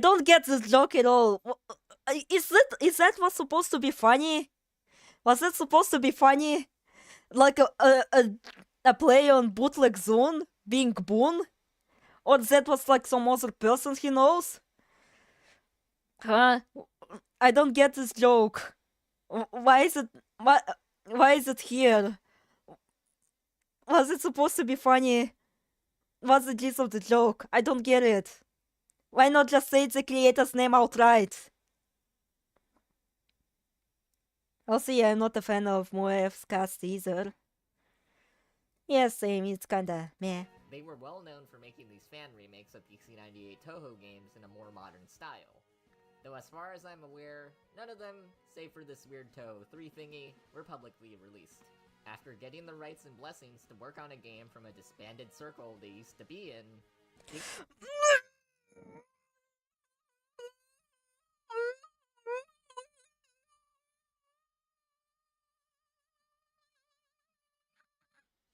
Meant to be bootleg Zone, like breaking guts, nuts, and Casca Costco and shit like that. Guts, nuts. And Casca Costco and shit like that.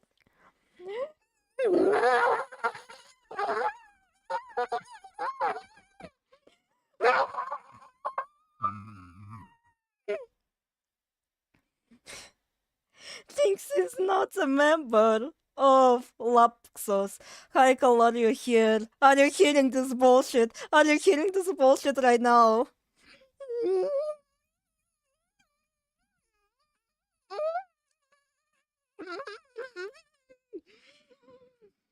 Are you hearing this bullshit right now? Please be alive with us. Because I swear, if another fucking Touhou Vtuber makes this mistake ever again, I will rip my hair off. I will become bald. I swear to God. If someone does this mistake, even accidentally, like this.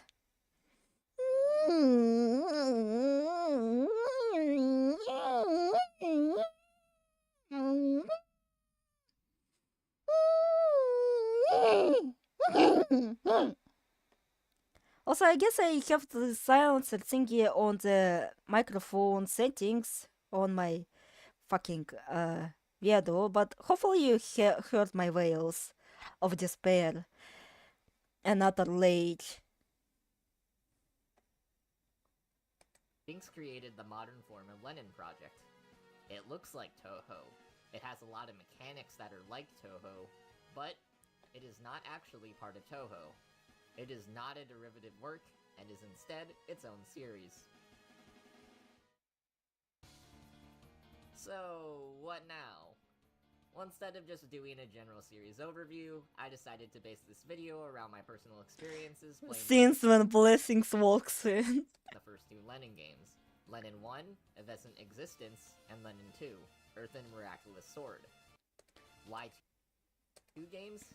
Because by my thumbnail artist's recommendation and JynX's own admission, you kind of need both to learn what the setting is. And I admittedly, if you want to make an overview, in my opinion at least, you have to cover not first 2 games, but also first 3 games. If you want to make an overview, play first 3 games, not first 2 games. Because yeah, well, Evanescent Existence and There's a Miraculous Sword are meant to be paired. Hell, this is what I made in my videos, that in spite of like numerous flaws of EMC as being like a very flawed entry, like it still has to be played if you want to get the full picture, like together with, or at least after the Evanescent Existence, but still. They also both came out at the same time. I can start with the positive right away. Aside from possibly the next game to release, all official Len'en games are free. And I don't mean like Moria Shrine free. I mean completely legally free to download. That's awesome! So if you want to get into Len'en, the games are easily accessible.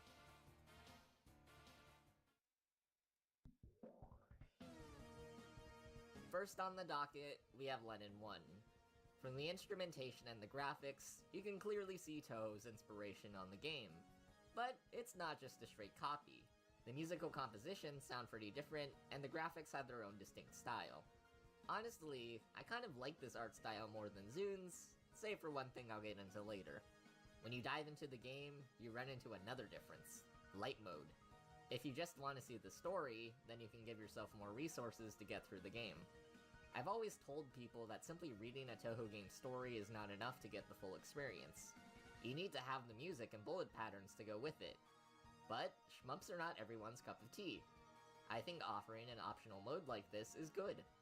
Len'en also does something else unique for most Touhou games. You unlock characters.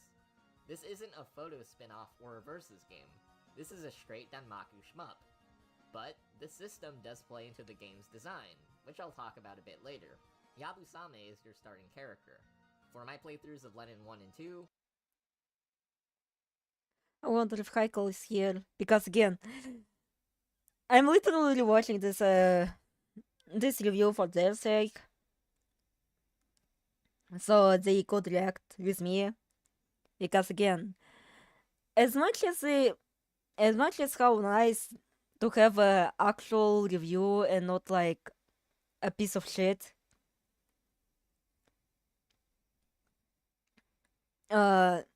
it's still very flawed. It's still very flawed and doesn't really introduce you to the game proper. You know? To the Len'en proper. And has some factual mistakes here and there. I did normal mode standard.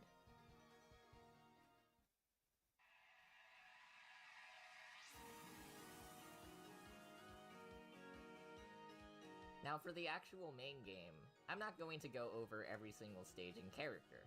Instead, I'm going to talk about gameplay in broad strokes. In Len'en 1, your default shot type is pretty fun. You've got a powerful homing shot and unfocused spread. The shot deals a lot of damage and ensures the stage sections are always manageable. On the topic of stage... Semi-hot take, it has issues because you don't even have to try get everything in the game. You can beat all of EA on light mode without moving at all, save from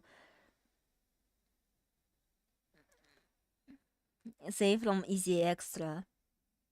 Yeah. Again, if you're...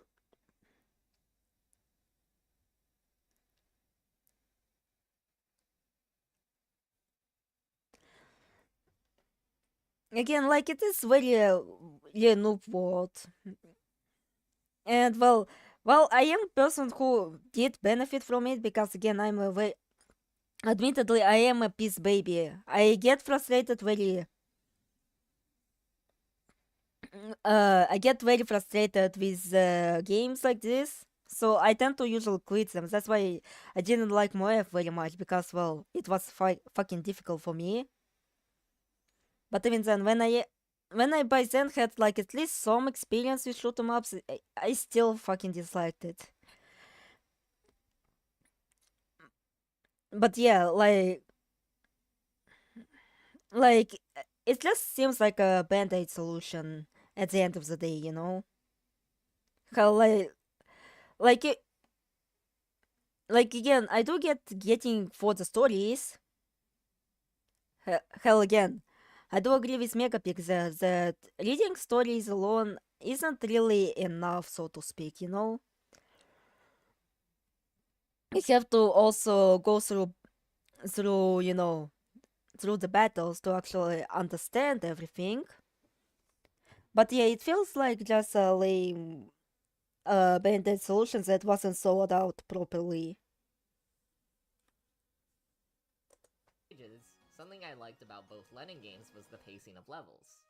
No stage section feels like it goes on too long, which is an issue at least one stage in most Touhou games has. But shorter stages don't always mean easier stages. And Len'en... Unfortunately, this becomes an issue in like Len'en 3 and especially Len'en 4. Like Len'en 4 is like the negative that I have, and like a very severe negative that I have with this game, you know, as a fucking casual fuck, is that the stages can get very long. And well, for a fast-paced game, for generally fast-paced games like this, like, Jesus, that's not good at all. That's not good at all. Enemies are aggressive. In Touhou, you tend to go to the point of collection line to get a lot of items. You might want to in Len'en 1 and 2 because extra lives can be gained from score. Don't! Len'en's more aggressive enemies mean that it's almost always dangerous to go... Ha! Skill issue. Even I can do that. Even I can do that. And I'm a very much low skill issue. For the point of collection. So then the boss fights. In Len'en 1, almost all of the characters know each other. This is actually to the game's detriment in my opinion. Touhou characters tend to be met for the first time by the protagonist to force them to introduce themselves and their personalities in a natural way. In Len'en 1... Fuck, I will feel bad if I... Like, again, Heiko might be busy. But like, again, this is like the story-related issue with which I heavily disagree. Especially with the context of Len'en. Because I don't think he figured out that focus mode draws in items. Somehow Touhou YouTubers play worse than me. He never mentions it actually. Apparently Touhou YouTubers play the shoot 'em ups worse than me, apparently.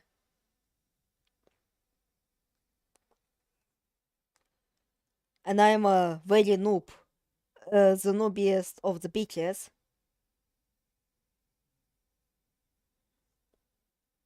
Like, Jesus, I need Heiko to give them 2 coins on this one. Because Jesus, this is such a bad take. This is a shit take.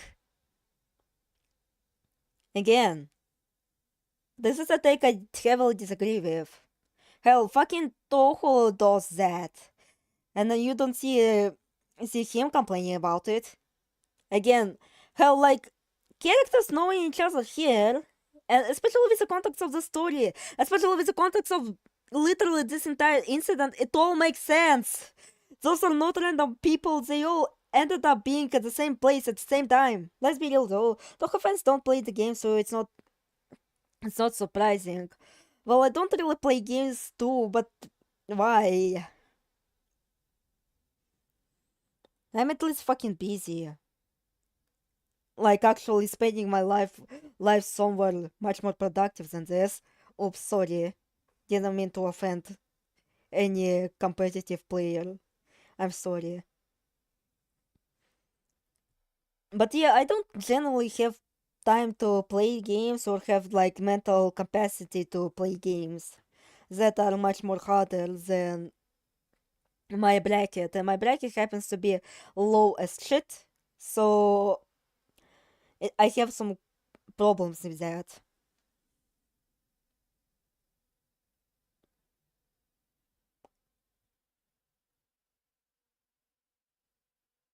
Gotta go.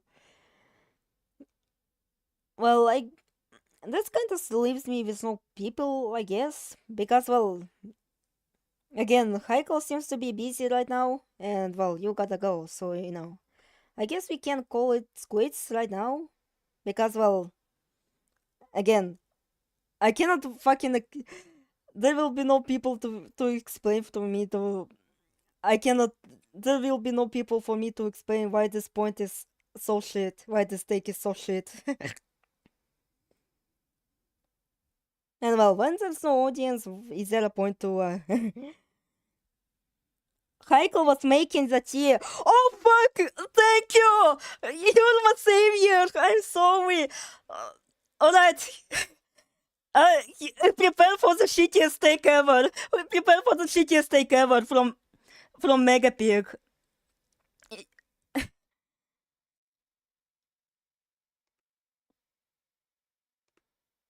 Wants you in Len'en 1 and 2. The characters know each other. This is the boss fights. In Len'en 1, almost all of the characters know each other. This is actually to the game's detriment in my opinion. Touhou characters tend to be met for the first time by the protagonist to force them to introduce themselves and their personalities in a natural way. In Len'en 1, you don't have this framing device, so you can't really gauge a character's personality that well.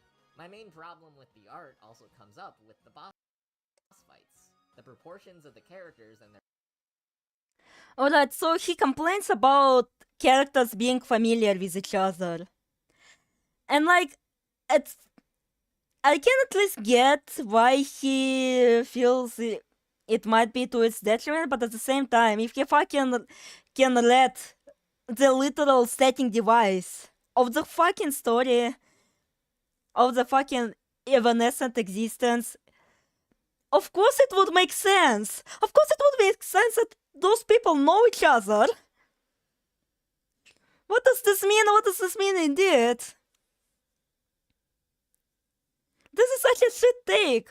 Hell, fucking Touhou has arguably a worst case of this. Like now, Enoko for some reason knows Marisa, and Sanyo for some reason knows Sanae, but you don't see him complaining about that.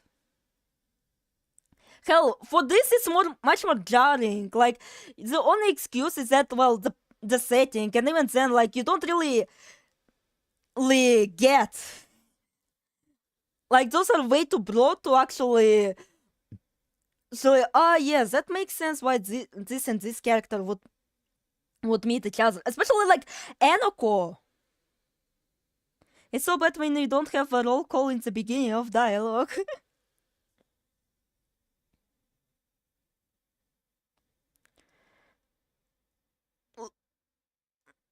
Hell, I would say, like, it's nice to see how people act when they interact with each other. Like, people who interact with people who are strangers to them and people who are not strangers to them. Like, you actually kind of get into the mystery. What the relationship is like, especially with how technically how short the evanescent existence dialogue is. Like, it flies by quite fast, at least in my experience. So it kind of gives in the mystery, like,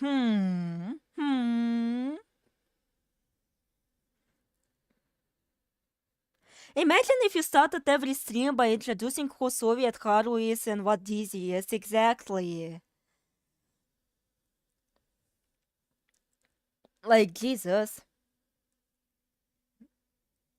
Hell, like, people knowing each other in Len'en, like, for example, Tsugumi knowing Soko, it makes sense that they wander all, like, in the human village, which is a far more small location. And again, I don't really get the whole Enoko being, like, Marisa's childhood friend thingy. It's so jarring. Why Marisa hasn't mentioned this previously? You know? Like, and I know Anako was back then a fucking dog and not like a girl dog, but still.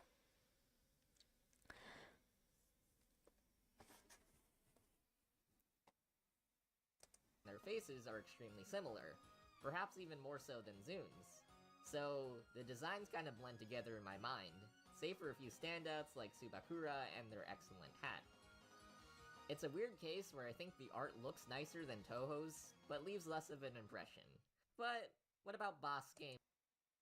Well, there is a half and half, because, well, admittedly, the Chitoto siblings, which, like, make a like, chunk of the cast, like, they don't really have particularly standout-ish designs. Especially, like, Huaka, but, like, they have to get wings to get an actual glow-up. Again, it's my opinion. Oh, hi, Gomblingon.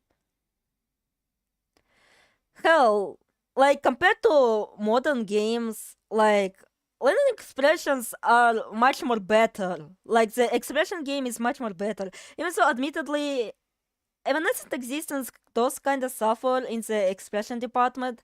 Like there's not a lot of goofy faces, but still, they have the same faces as Touhou characters. Gameplay. The boss fights are where Len'en's differences truly shine. Len'en's patterns involve a lot more gimmicks, which are a ton of fun. The fights feel a lot more creative than Touhou's standard fare. You've got water attacks, playing around with flipping a canvas, a bad apple style beam. Oh god, that still makes me cringe. Has he not fucking heard of, I don't know, the word monochrome? Why does he have to call everything black and white fucking bad apple? Oh yeah, one of the characters in Emergency Every Day is red and white and black and bad apple.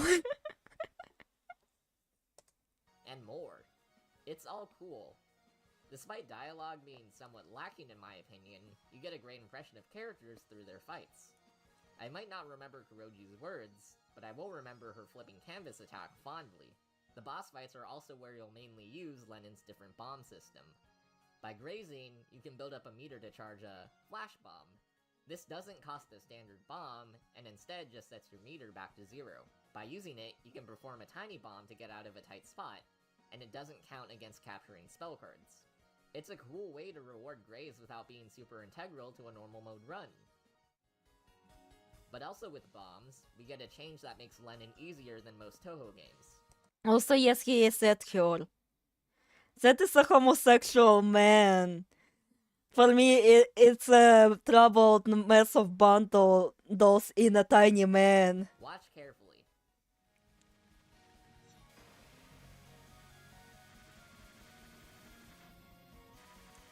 Did you see that? I did a death bomb, but the window was massive. Len'en gives a lot more leniency for bombs on death, which I actually like a lot. A bomb in Touhou and Len'en is meant to be a screen clear resource.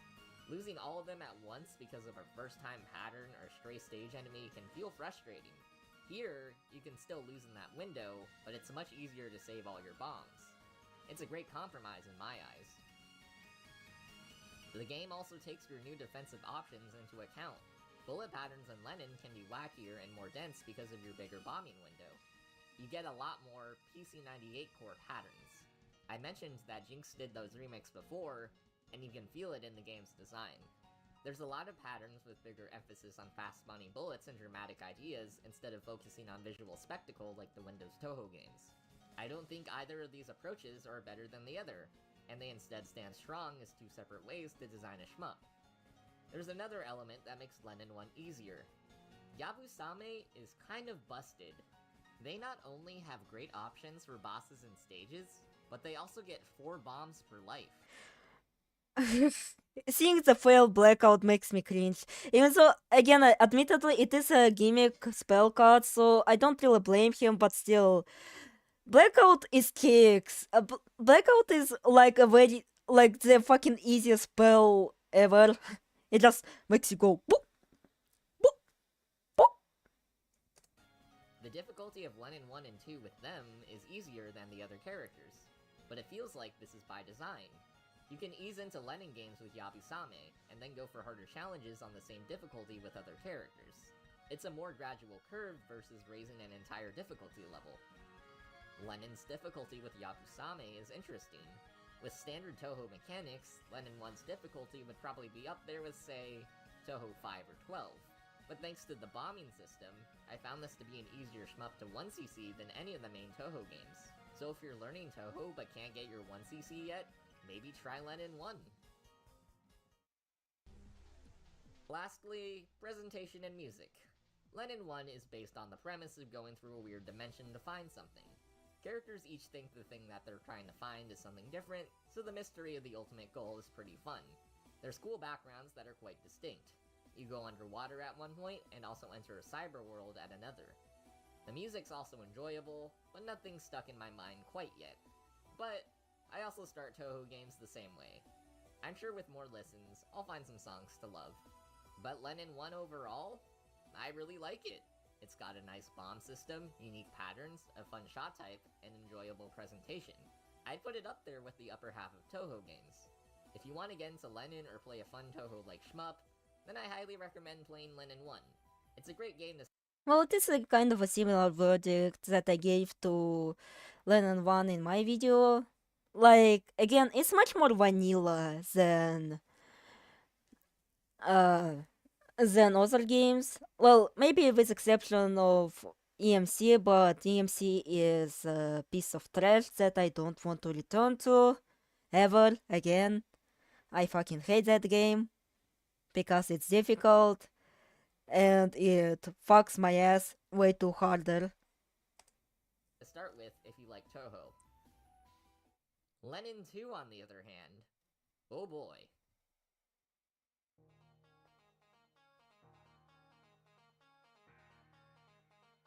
Now, this game is not substantially worse than Len'en 1 or anything. In fact, Len might argue it's the better game. Remember what I said about characters already knowing each other in Len'en 1? That's gone in Len'en 2. Protagonists meet each character for the first time, which leads to proper introductions, so the cast and writing end up being more memorable. The Lone Shark Bird Kibaru, for example. They speak with some business person bravado, and it's great. Subakura also gets to shine immediately, since they're playable from the start. They're probably my favorite of the Len'en characters so far. They act as if they're surrounded by idiots, as no one can keep up with their witty jokes. Nah, they're also like a fucking lazy ass who just got into, just got out of, just was forced out of bed, and so had to solve everything. They're just more so fed up with everyone. Not that they're surrounded by idiots and think they're superior. No, that's more of a portrait of Kuroji. Now they think that they're superior than every bitch except for Tsubakura, their only one true love.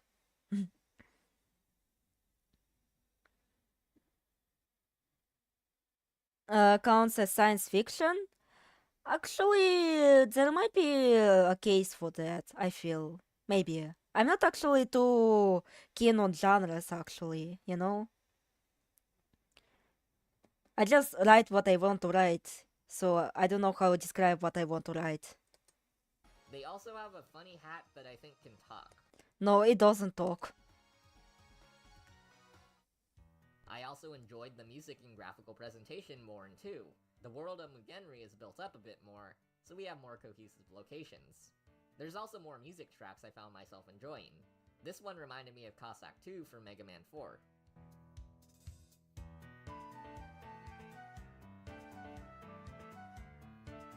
It's not even a cyber world. Yeah, get your terminology right, you whore. Oh no, sorry. Get your terminology right. It's like as if I called like back door thingy in Touhou 16 a fucking backstage.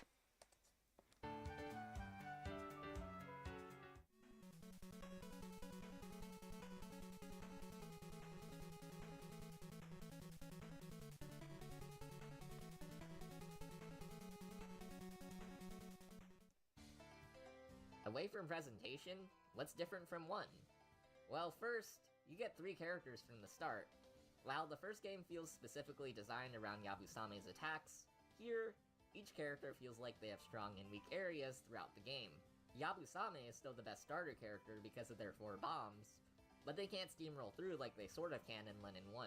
This threw me off at first, but it was enjoyable switching between different characters after failed runs. With Subakura, I had to learn how to manage the stage sections since they lack range. This in turn improved my Yabusame runs. But that's another thing. Runs.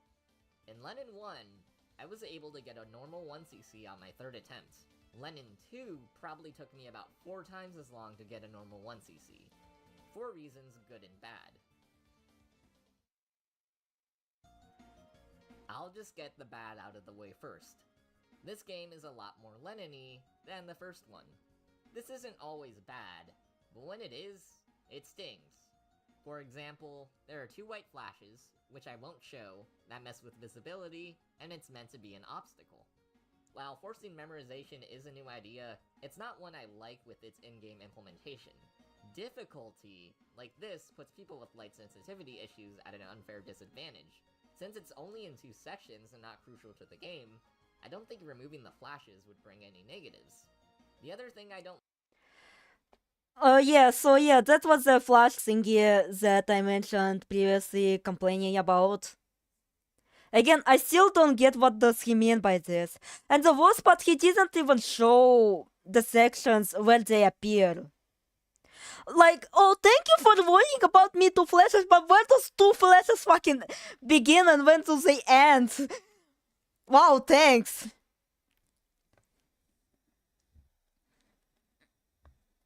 Whatever the Orochi spell is named, once you learn the pattern, it's probably the most easy in the game. Lol. Oh fuck, I bit my mouth.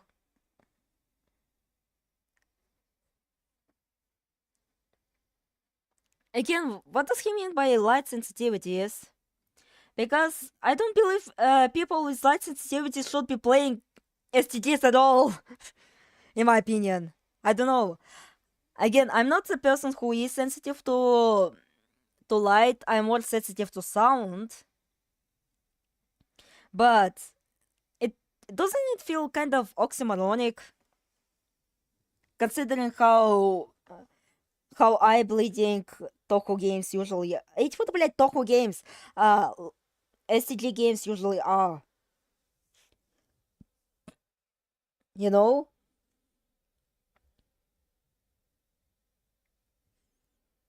It still weeds me out.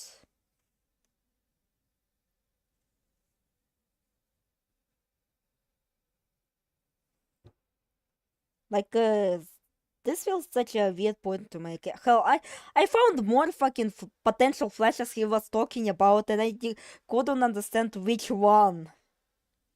Was he talking about stage 5 and extra, or something in stage 6? Because stage 5, yeah, that was meant to be an obstacle, but like, the another obstacle, where is it? Hell, fucking Lumen is a fucking brightness hazard if I ever saw one. Like, deploying flashlight.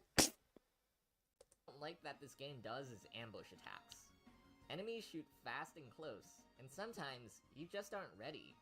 So on your first few runs, you'll be met with cheap deaths. Those things are where the divergence from Touhou makes the game worse in my opinion. But Len'en's differences also do bring benefits. Patterns are once again diverse and come with unique ideas. You have bounding lasers. Haniwa way before 17 did it. A sword fight where a character cuts objects, and a whole lot more. The fights in this game are also harder, and I found myself utilizing the flash bomb mechanic more. The new ideas create a bigger challenge in Len'en 2, but here, it's a good type of challenge. Once I learned the ins and outs of Len'en's flash bombs and standard bombs, I was having a pretty great time, and I did eventually get a normal 1cc. In that sense, overall, Len'en 2 does kind of feel like a better game. It uses the game's unique mechanics more than the first, does a better job developing the setting, and offers greater challenge. But because the first game is a bit more accessible... Well, you know the reason why it utilizes the more mechanics of flash bombs? Wanna know? Because first game didn't have them initially.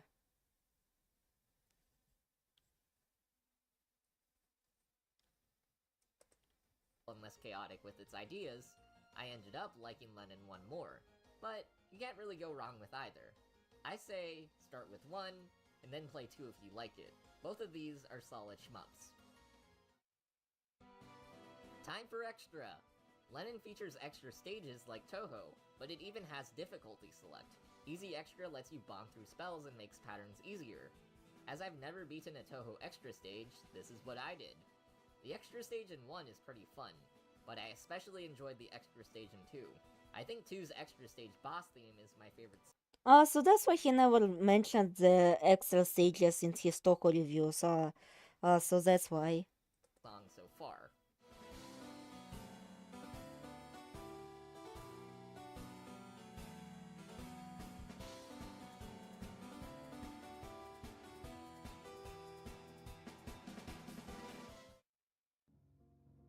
Okay, so that's Len'en 1 and 2.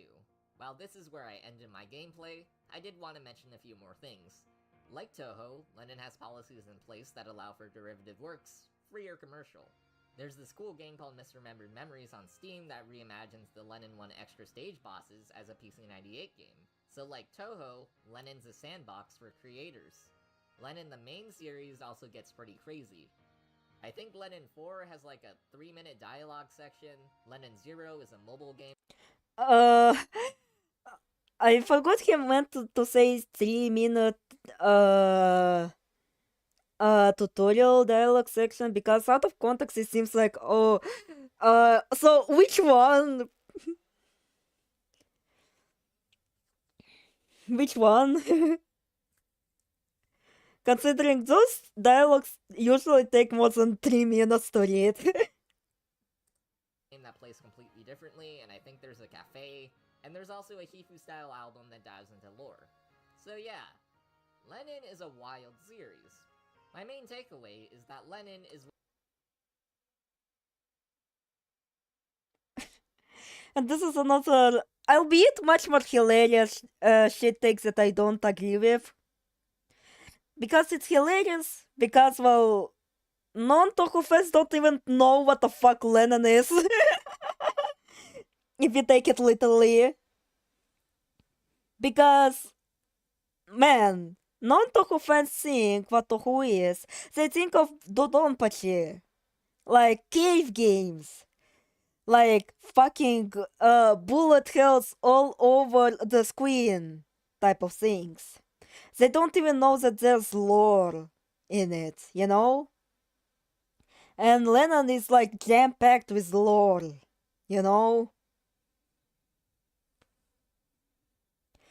And like it comes to question, like, does he ever have friends like that don't know Touhou?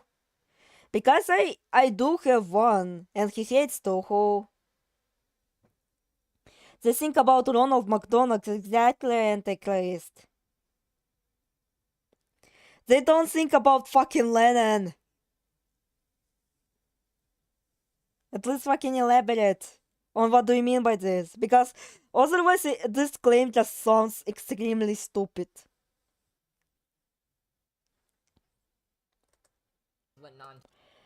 And well, my friend who hates Touhou thinks that Touhou is a hell thingy. It's a hell game. Touhou fans think Touhou is. When you get into Touhou, things kinda normalize. But with Len'en's faster gameplay, weirder characters, and the general state of the series, it truly feels like you have no idea what to expect with Len'en. And you know what? I really liked that. I wasn't a Len'en fan before making this video, but now I am. We will never forget Botsi John Little jumps while walking, and we will never forget Botsi for bringing such monstrosity as fucking Ultra Instinct Show! Like, Jesus, it made actually, like, it made Show canonically an actual beast. An actual fucking menace to society and all of humanity. Okay, you know what? What? So if any of this... I think we're going to end now because, well, the place is kinda quiet now. I don't agree Len'en is what non-Touhou fans think Touhou is. Yeah, it's a shit take. Well, not shit take, it's just a wrong take. Not a shit take. Because I think Len'en is what Touhou fans think Touhou should be. And I think they're fucking stupid.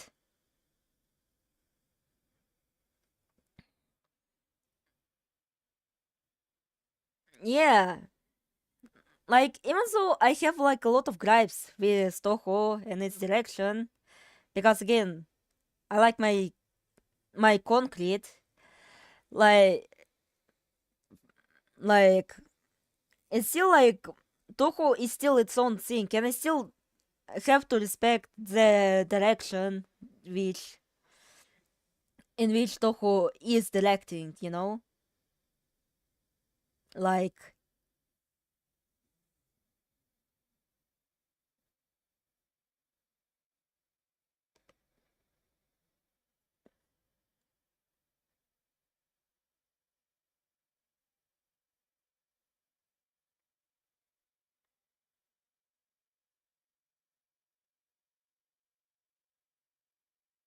people are like, Touhou should be dark, and then they see Len'en making a dark narrative, and they go, I don't like that.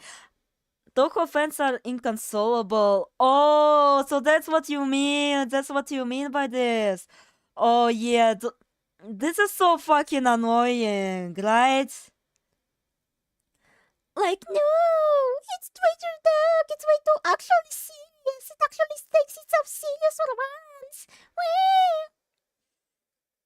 Again, there are problems with Len'en, admittedly, with its direction.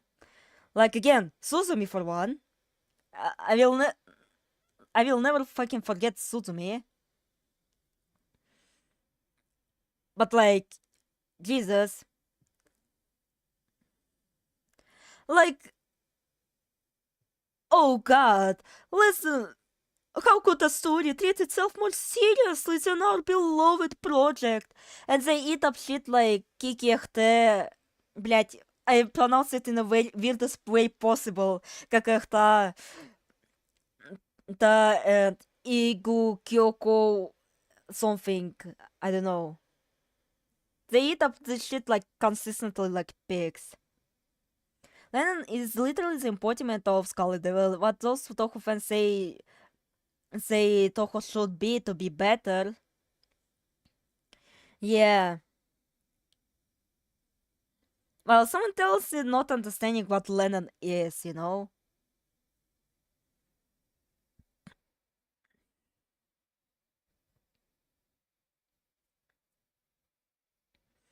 Because even though I am very biased, well, I'm the first person to admit that, oh god, I'm a biased bitch. I will say that technically, no project is better. But we see how they don't like it, yeah.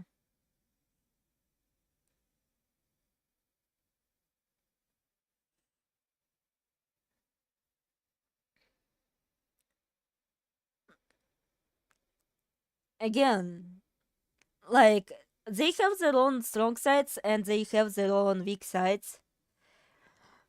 But one thing is clear. Muka is better.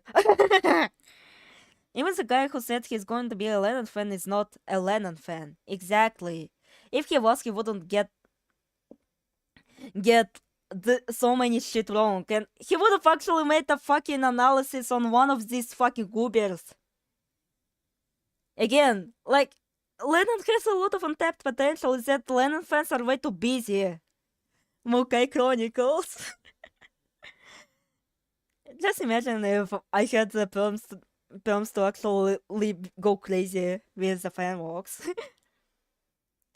Again, I am a very pedantic person, so I don't really like the one who appeals to the fanmade demographic. That's why I don't have like too much of a high opinion towards the fanworks. But yeah. is someone that wants to learn about Touhou narrative force to read manga because the games are lacking of it. Probably, but like manga is still kind of a mixed bag, I feel. Like they can be good, but at the same time they can be not good. Like hell, fucking Sleepless. The only person who I saw actually continue through this shit is fucking Sleepless Nights, and fuck his reviews are the ones who I ended up enjoying more. OVGM argues this. Wait, so fucking OVGM fucking brought up Len'en? What the fuck?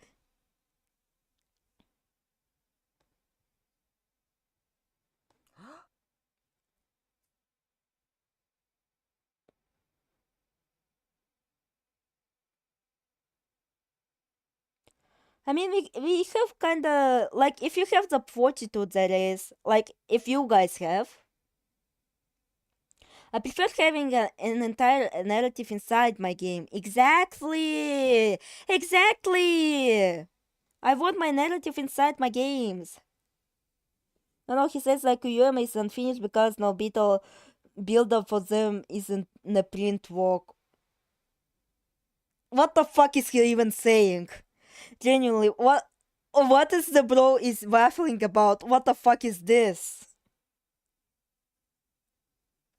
What the fuck is bro you waffling about?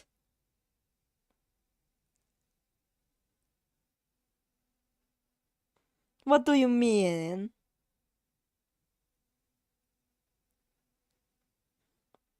He has made the Touhou 9 thingy.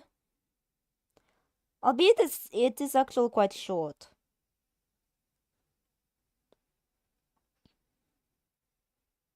You can get through his video, it's an hour long. Touhou 9 Phantasmagoria Flower View is now available on Steam. It's the first main Generation 1 Windows Touhou game available to buy digitally, and it's also a game I like quite a bit. So, I wanted to go over a few of my favorite things from Touhou 9. Here's 5 reasons why Touhou 9 rocks. Well, it's technically not a day submission, but still, it still kinda counts for it. And after that, I'll talk about, the developer commentary, the ones that I fucking promised. Because, well, this anniversary stream is just turned into all the fucking hates on Mega Peak. Number 1. It's all-encompassing. At one point, Touhou 9 was going to be the last main official Touhou game ever. That didn't happen for a number of reasons, but this mentality still affected the game. Because of this, we have a Touhou game that references almost every single game that came out before it. Reimu and Marissa from Touhou 1 and 2, the gameplay system from Touhou 3, Yuka from Touhou 4, and several characters from Touhou 6 to 8.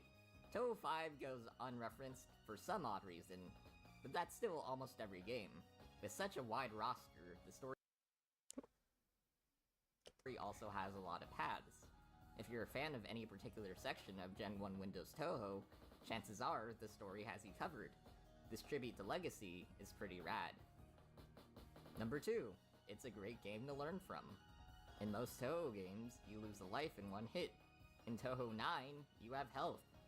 There are less standard patterns than normal Touhou games. What this means is that Touhou 9 is a great game to learn to dodge bullets. After playing Touhou 9, I was able to go much farther in more standard Touhou games. Plus, you can still get good endings with continues, so there's incentive to keep playing. Number 3. The overall vibe of the game is pretty distinct. While Touhou 3's story set up pretty frantic battles, Touhou 9's story is decidedly more laid back. The incident of flowers blooming more often means that characters aren't really in a rush to figure things out. Pair this with naturalistic stages and a low-key soundtrack, and you get a Touhou game that feels different from all the rest. Number 4. The new characters introduced are all pretty rad. Medicine Melancholy's gone underused. Not gonna lie, PvP being my first Touhou game because I played with a friend was a funny mess. Yeah, it is like a very messy game. Like I guess my first completed Touhou game was Touhou 3, and that was even more of a mess than Touhou 9, but I had my fun with it, Plus, the characters here are all very charming, Since this Like, the cast is very kooky. And I don't know, I kinda miss that from Touhou. Just very kooky, silly characters who out to do their silly cookie things and not like, oh, I got to serve my master. Okay, unrelated, but the sprite you drew for Soharu makes him look like he's perpetually slaying and serving.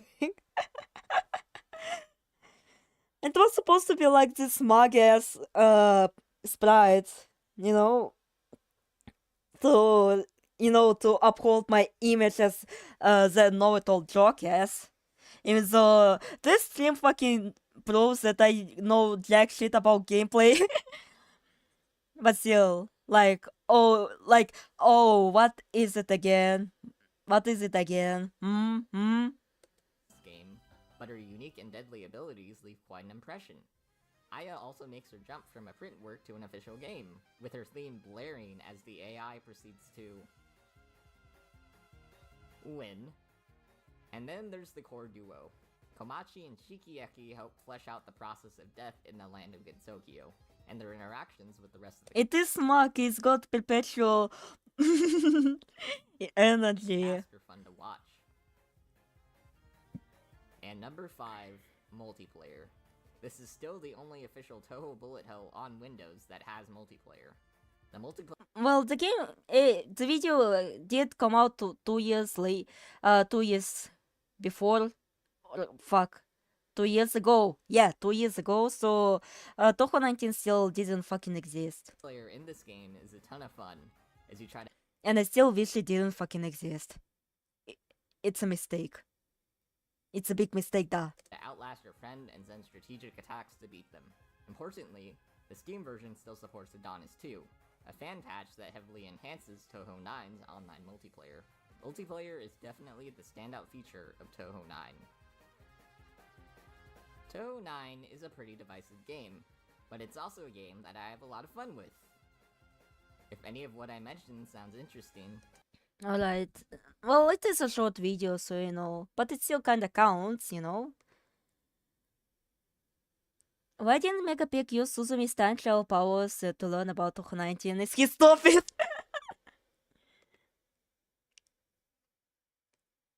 Yeah. I mean, he didn't mention Suzumi, which... There's one thing I have to give him credits for, is that he didn't mention fucking Suzumi.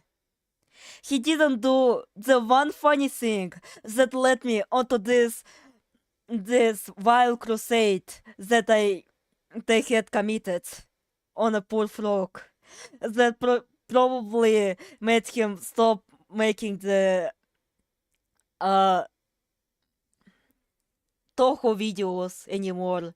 He started doing Vocaloids instead. And since I'm not reacting to them, he's like, yes, this angry Russian will no longer bully me. The time traveling argument.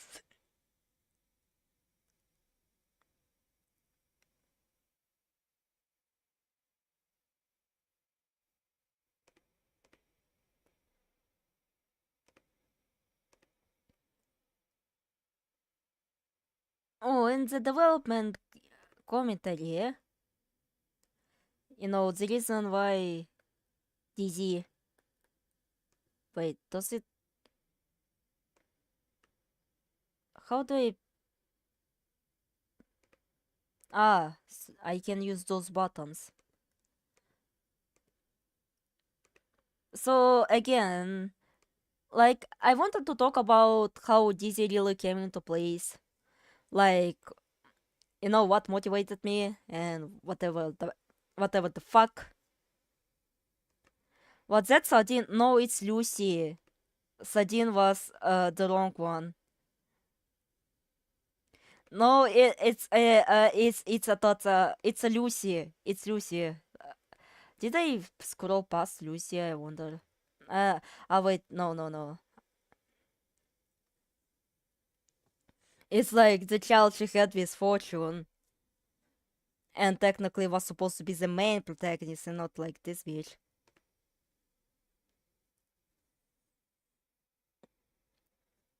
like, yeah, she actually was supposed to be the main protagonist. And well, funny thing about Chronicles, literally the reason why it even exists, why I decided to go through with it instead of like, doing the usual things.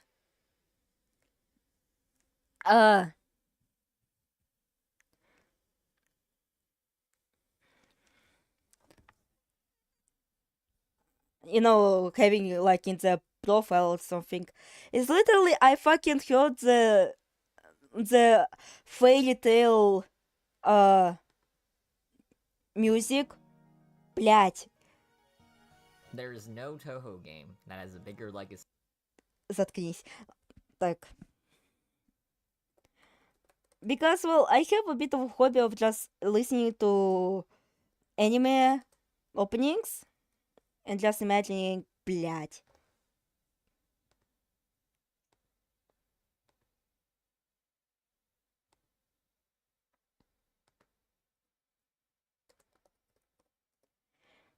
Just kidding. I love Lucy if she and Santana are thoughts. Well, it is a one-sided rivalry. Lucy just doesn't know shit about. Wait, I have a sister. Why nobody has fucking told me about this? And Fortune is like, why is nobody told me about their second daughter? What the fuck is going on? Why is there a second daughter? What is happening? And why do I feel like this thing is also a fucking demon?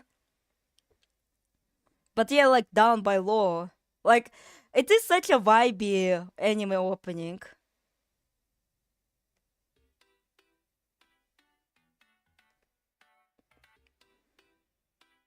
No, to me at least.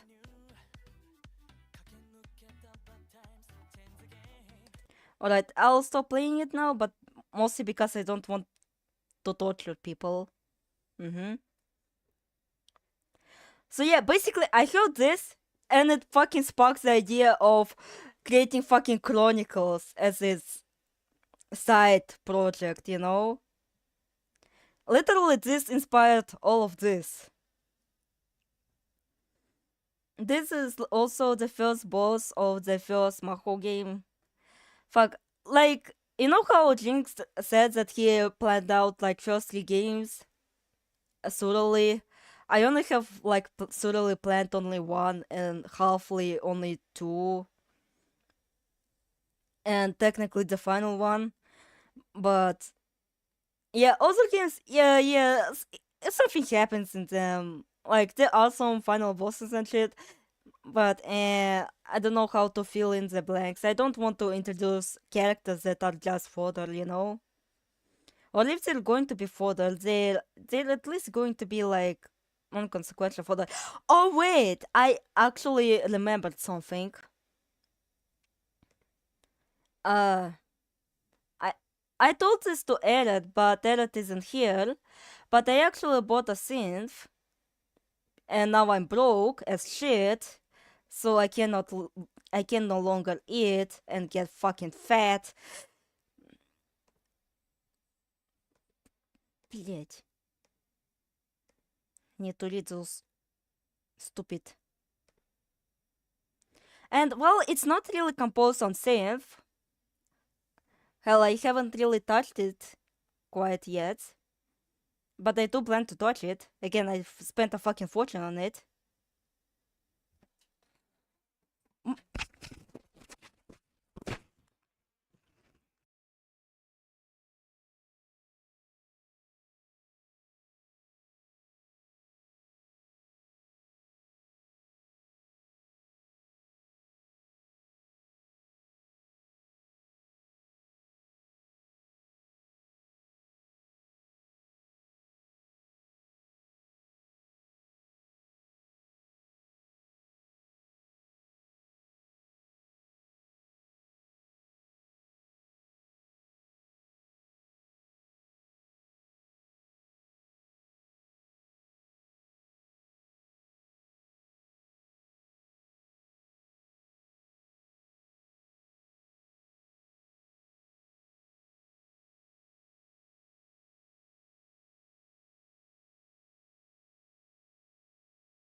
Alright, I can't speak.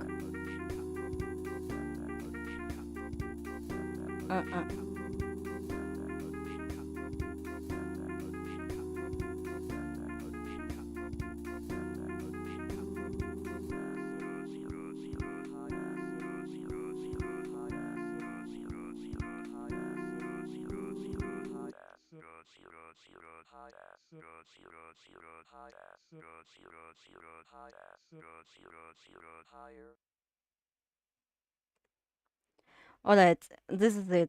This is the end of this. And I technically have another composition. Well, this composition wasn't even supposed to be a soundtrack to Maho. It really was supposed to be for another thing that I had in mind, but it's kind of put on a very far sides. So like it's not. It's very far from my priority list. And I have composed the theme for Elyria. Also, this is Ashlyn. She is a friend of like Lucy. Like again, I was inspired by RBY, so of course we got to have a fucking quartet, or technically quintet, because I love my additional numbers. Also, there's a Sterling, Lucy's quote-unquote rival. There's a Sage, you know. They were supposed to be. Oh wait, I forgot to say which the boss order. So Lucy is your playable option, and technically only playable option. And initially I wanted Sage to be like a second playable option, but unfortunately I couldn't really weave her in the story too much, you know? So that's why she is technically cut. And like, I don't want to make an RPG where you kind of have like this. Hello. So the Big Inizio, that's before he was built a fucking cool ass lore that I made for him on a fucking whim, mind you. He literally was supposed to be silly slime, but now he is molded into a valiant warrior who tries to raise the young by being like, you know, the ultimate first boss. Like the rite of passage or some shit, I suppose. I think it'll be a buzzer if I send over. And I can actually send over the theme of Elyria, but I will say that it is quite repetitive, and again, I don't know how to compose shit for shit. So yeah. It didn't really have too much mastering actually. At least with Explorazione, and yeah, this is how it was named. Like, I at least like thought with the filters. But for this I didn't really do this much. Where is he? Where is the Leonid?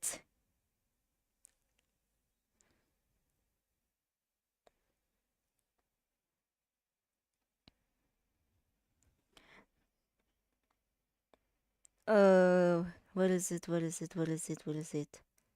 You have a talent, keep working on it. Oh, thank you. I'll try. It's just making music for me is very frustrating. Again, to describe myself, I am literally China from Great Fairy Wars, which is kind of ironic considering I'm Russian. But anyway, she has like a motivation meter, yes. So basically, I have that. And well, if I'm doing way too complicated shit, it drains way too much. So basically, that's why I'm pretty much highballing all the stuff, like with Chronicles, you know? Like, I really do write it as spontaneously as I can. So I can at least retool it later on for the VN release, because again, VN release is supposed to be a more definitive version. So if I'm going to release a VN, there's no going back. I can no longer retcon or like fix shit, you know? Because again, if I'm going to plan overly too much like you do, Heikel, with your characters, I'm going to go fucking insane, just not do anything in the end. And this is like something that I have been developing for years. It's like for ever since like 7th grade, I feel, when it was starting developing. And I presented it as my final presentation at like, well, not 7th grade, I would say accurately, well, 7th to 8th grade that it was started, and then I presented it on my final year of high school, which is 11th grade, and now I'm acting out finally. Wait, what the fuck is Leonid? Oh my god, acknowledgement. Yeah.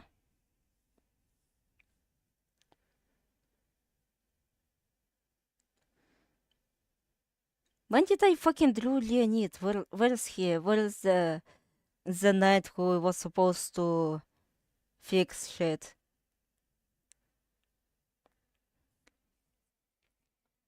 Hell, like, Leonid actually kinda serves as a great foil to Lilia, like a knight and a queen, the one who is responsible and the one who is not responsible, the one who is self-sacrificing and the other who sacrifices others, you know? Even though he does create babies, and technically it does count as fucking Nemprek, now that I fucking think about it, but still, let's just imagine that he lost his gender. And technically, yeah, he did lose his fucking gender when he became a demon. And even then, it really was because he pissed Lord off that day. So I do plan to a bit tweaking his story a little bit. Also to give it. Oh, hi, Kid Raikou. He Len'en, exactly. Oh yeah, here it is. I finally found the Leonid of Stargazy. And technically it also connects him, like, I wanted for it to be like, like, his initial form is of a sign, but he then transforms into a knight under certain conditions, or like when you fucking play good. And that's how you technically can get him as a summon. So yeah. This is who he was and this is what he became now. He became a slime. Just because he pissed off the Grim Reaper. Okay, Ashlyn. Technically, she was supposed to be a 3rd stage boss because the second stage boss was supposed to be some kind of Mushroom Guardian. But I thought it was way too generic. So I had better ideas. And so Ashlyn became a 2nd stage boss. And I guess I kind of warmed up to this design a little bit because, well, before I actually didn't like her designs that I made up here, even when I actually did the design, because it felt way too tacky, you know? Like, it's way too obvious what she is. And I do want to kind of design her because, well, even though I fucking banned Katyusha for all eternity for his transgressions, for being way too mean to me, which is ironic considering I'm being mean to Touhou creators, oh no. Anyway, he did have a point of giving Ashlyn sleeves because, well, she is technically kind of a magician like Sambo. So yeah, she is like the illusion maker of the group. And, you know, I decided to retool the story so that, you know, Sterling and Ashlyn would join your party. Doesn't have to be a bad thing. Well, I do kind of want to be much more grounded to reality, so that's why I didn't really like it initially. like hell. Like it's actually will be a rarity to have characters who have like unique hair coloring, like sage hair or or Asian hair, because well those two are cursed. One with being a cat, and other like she was fucking stillborn. So yeah, that kind of explains her weak fortitude. So yeah. Or like weak constitution, yeah, weak constitution. Because initially you just defeat them and then move on. But given that it's going to be an RPG and not an action RPG that I initially wanted to be, well, Ashley is going to join your party, and she's going to be the one who inflict. Are we talking about fetus? I don't know what's going on. Welcome to all of the lore in a nutshell.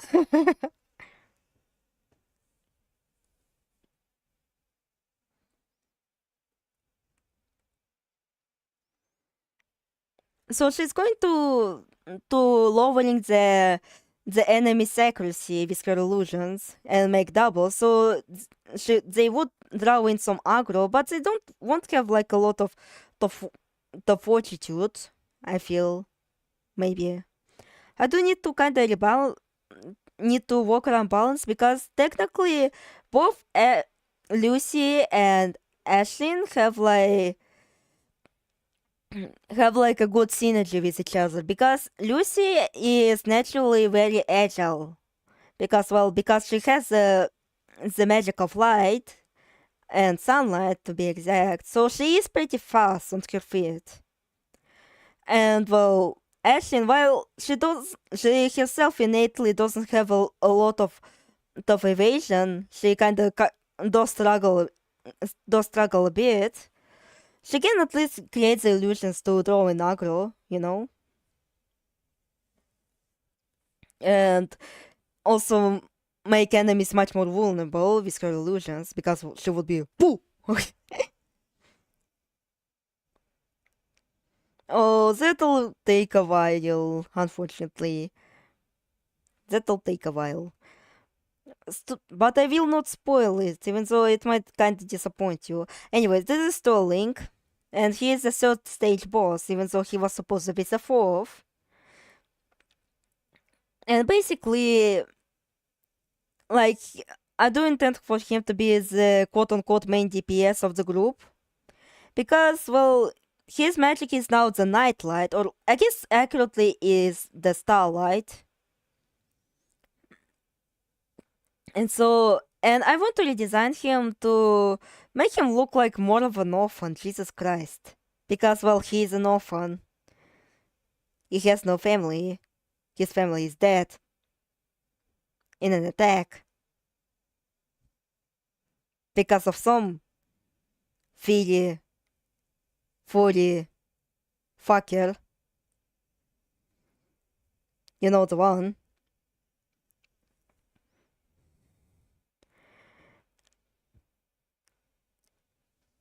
And well, he is a bit kooky. He's a bit kooky, and well, his nightlight magic pretty much allows him to passively regain health, because it is a calming magic after all. But he also like can fucking shoot stars upon your poor soul. But the problem is that his attacks are all AoE, which are good for enemies or like bosses that summon thingies, but he cannot do the focus damage, if you catch my drift,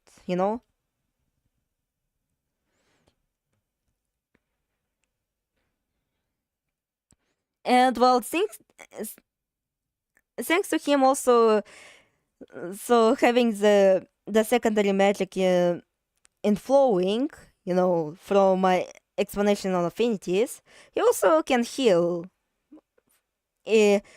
Though his secondary affinity can be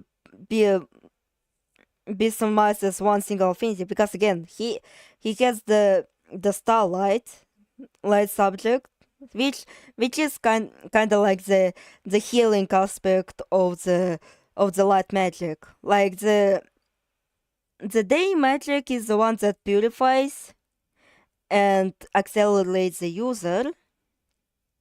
The starlight magic is one that can also do both offense and defense. Well, defense in the sense that you can heal off the damage, and will actually be much more harmful than the light magic. But again, it will suck as a purifying tool. It's just much more offensive. And the night light or the moonlight is generally just plain defensive. Like it actually will use protection. You know? And I wonder if I can introduce someone who has like moonlight magic, you know? The 3 souls. Alright, this is her old name, Suro Kyosushin. Like, it was supposed to be a reference to something Tanuki related, but ultimately I decided that it's way too obvious and way too dumb. So I decided to retcon her surname that is given by her husband, which is him, this little hunk. Well, not little, he is actually quite tall, like 180 something centimeters tall.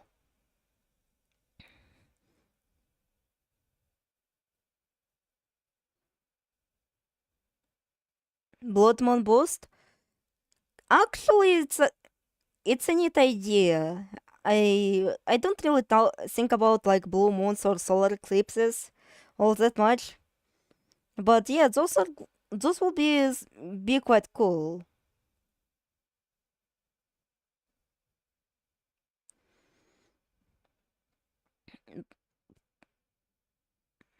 But there is like a dark moon. But that appears in the moment that you are closer to death, you know? Or when you're just going insane. It could be both ways. Anyway, technically her name is, well, Sage Silvestris O'Sullivan. And she is a teacher in the magic school, but also a botanist or florist who makes a lot of potions. And fuck, I only recently heard that apparently Philosopher's Stone is actually a very cool thing. I thought it was Philosopher's Stone, another type of mythical stone. What's it with it? But apparently it's like something that all the alchemists strive for. And I actually want to use it as a plot device for certain bad futures that she could have had. Because she can actually make Philosopher's Stones. And she thinks that shit's easy. Like, you know how for someone, like, something seems very difficult, but for you, it's way too easy. So it's sort of like that. But because she doesn't recognize the talent that she has, because no one had recognized it back in her place. Well, no one had sniped her, but if someone had actually did notice her talents, something rather terrible would have happened. Not to her necessarily, but she would end up doing bad things. Or be used for bad things. Because, well, she is scientifically quote-unquote inclined person. And they do need researchers, of course. And well, because she says that Philosopher's Stone is the easiest fuck thing, nobody in fucking Hillbilly Village of Praia knows that it was supposed to be a complicated thing. They just, oh, you say your magic words, magic woman. But yeah. Fortune in her life is a very important person. I will say that. As a prelude to the efflorescence. She is going to be the protagonist of Florence, and the story will revolve around how she got herself in the precarious situations that got her cursed, being a kitty, and well, how she met Fortune, how she spent time with Fortune, and how she met Momosuke, her husband. There is a bit of a drama though, a little bit, but it's like less serious, I suppose. Well, at least compared to the shit that other characters are going through. But she's like kind of a much more ordinary character. She got in situations and now she's a furry, the worst fate. Here is Momosuke, the character of the... What played the character? Oh wait, she was supposed to be the fourth fifth boss, and she was like the another difficulty spike, because well, Sterling was supposed to be the massive one, and I also want Sage also to be the massive one, because she actually summons minions, which is not good. Because well, she has the plant affinity. Oh, thank you. Also, welcome aboard. Those streams take very long. Haha.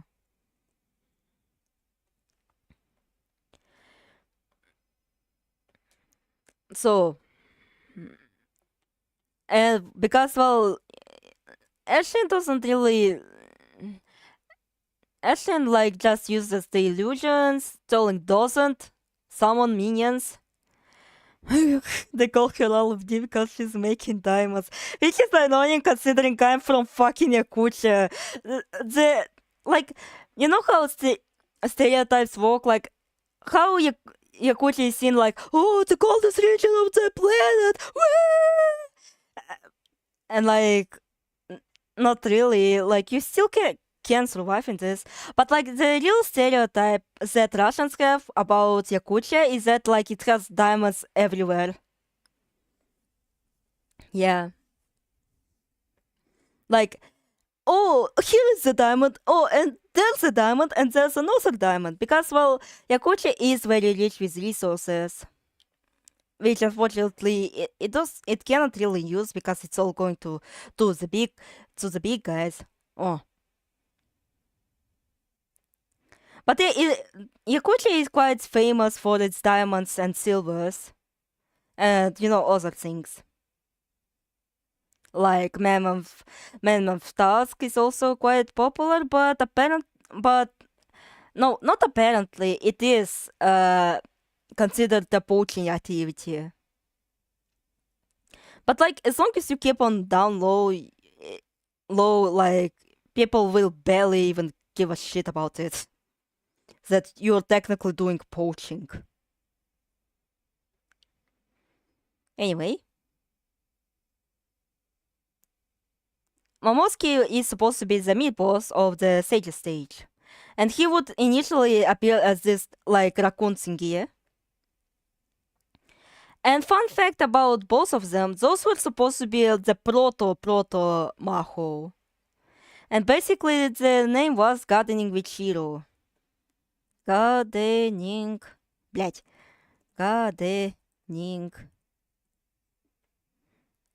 Gardening...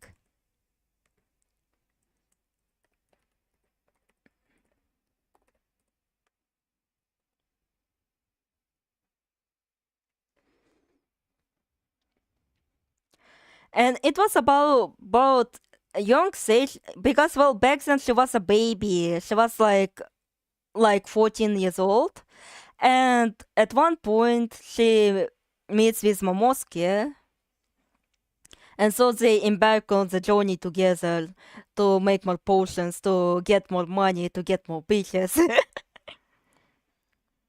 So yeah, those are supposed to be the original protagonists. But now I aged them up, and they became kind of secondary characters. Well, they still major, but like, and they have their own Chronicles chapter for fuck's sakes, but still.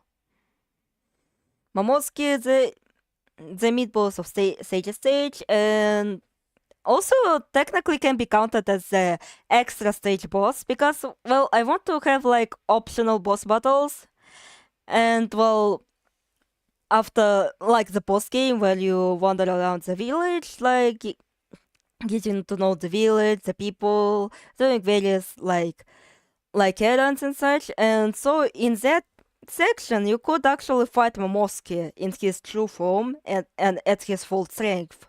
Because, well, both Sage and Momosuke during the events of the first game would be very exhausted because they had to restrain so many children and restrain also so many monsters that are coming out of fucking out of everywhere, especially those damn fairies. So they're pretty exhausted, and fuck, by the end of it, Seiji is now pretty much, no sleeping. Like, she's taking a massive rest. So Momosuke is working for her. And like he can offer you the battle. They had to put so many children in the mines. The miners. Oh, hi, Zaro! Oh, hi, Zaro! I actually was almost ending the stream, but now I'm explaining my own lore. Didn't expect you to see you here.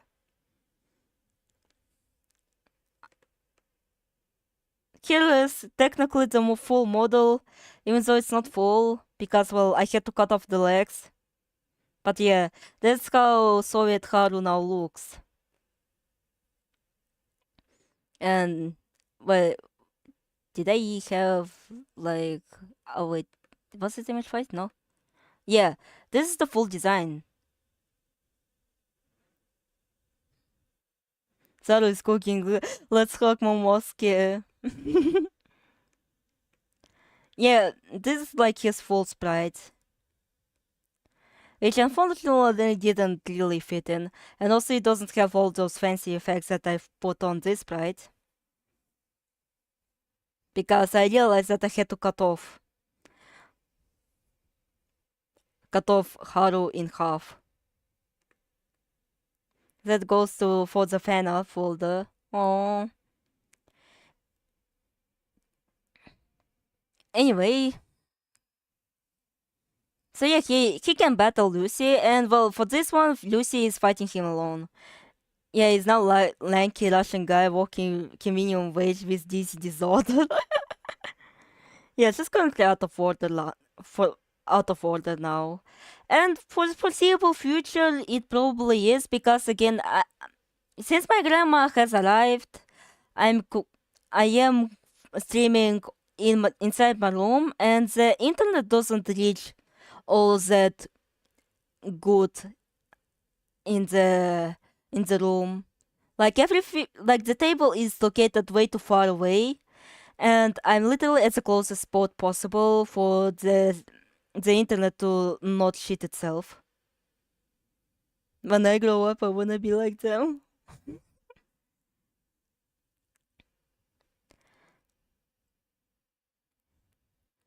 Also, as you can see, he is also inspired by Momotaro, because, well, admittedly, it is a very dumb reason how I found out about the tale of Momotaro. I literally just... Oh god. I'm going to bring up many coarse memories, but... Animation memes. Yeah, so I found out about the tale of Momotaro from the fucking animation memes. And I liked the music. And I liked the official music video. And so I decided, you know what, I'm thinking this. I'm stealing this. And I also wanted to create like much more muscular characters. Even though I did kind of fail. Because, well, it still looks pretty lanky. Also, remember when animation memes were used to be wholesome and not some horny or edgy shit? Well, they were always like edgy, but like they weren't horny. But I guess that's what happens when you grow up, I suppose. this is Adrian, and she was supposed to be the 6th boss, but now she's the 5th boss. And like, you know how Mukai has like five bosses, so I decided to, I don't know about, I'll steal it. No one will ever know. No one will ever know. No. And she is like Lucy's bestie. And well, the reason why the first game was kickstarted is because, well, Adrian is going back home. And she doesn't like it, considering she would be returning to her not so good family, who kept under like. I kind of wanted to do a play select me with Maho. Oh, I would love to make animation memes with Maho too, but humans versus demons, it's a cute idea. Too bad I have like way too few actual thrown out demons. Fuck. Or like if I have, those are like high ranking demons that just will fucking fault any child. One-on-one. So basically, because well, in back home she would be kind of under constant supervision, like she has to be experimented on a lot because well she has a very frail body, and the reason why she's still alive because again she is stillborn. Well, she was stillborn, but then her mother struck a deal with the demons of positive and negative to bring her back to life, and so in exchange for the life, she became pretty frail and very unstable. So she was pretty much like had to stay indoors. But her mother also struck a deal. Oh, hey, explanation. I'll do that too. She struck a deal with Fortune. So because he was visiting like Adrian's mother as a guest, and he decided like, yo, maybe this kid needs socialization, you know? You can't really live like this, being isolated and shit. And she's like, well, fine.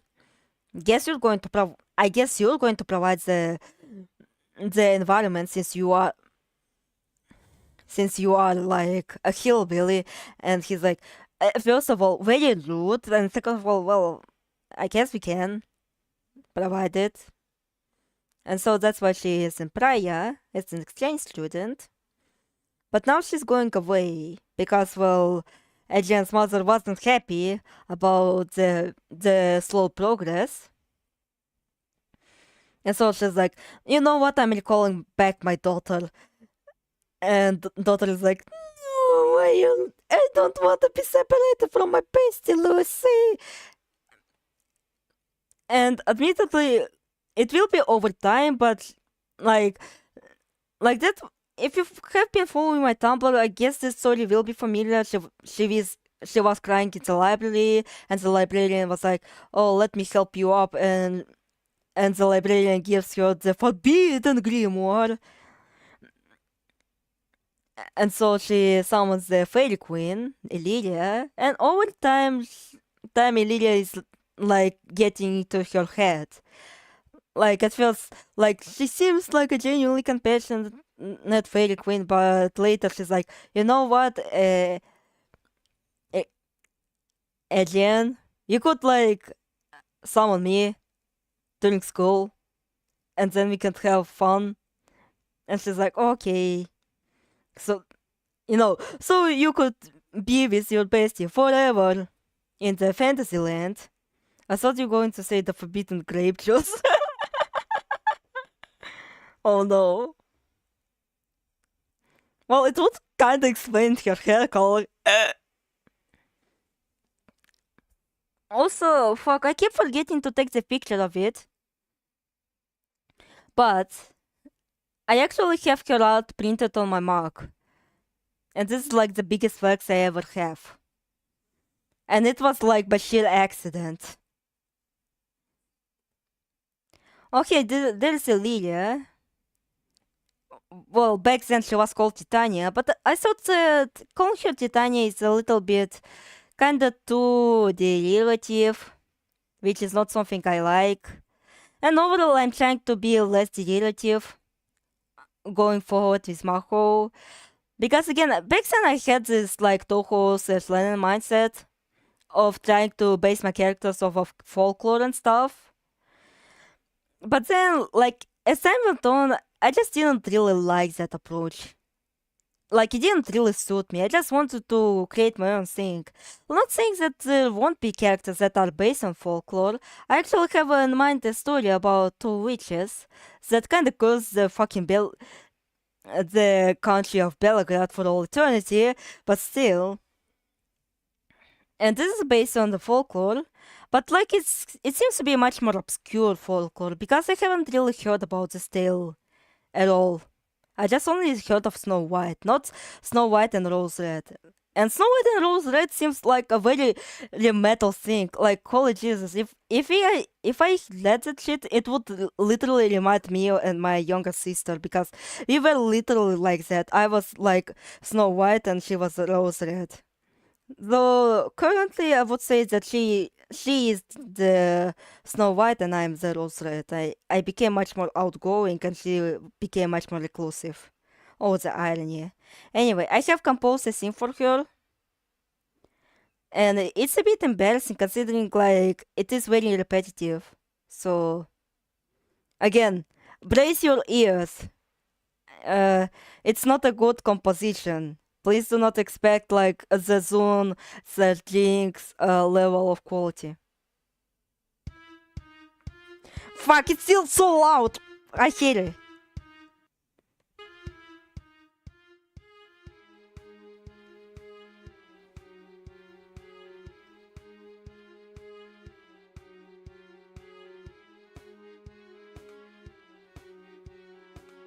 Again, I didn't have any funky filters here.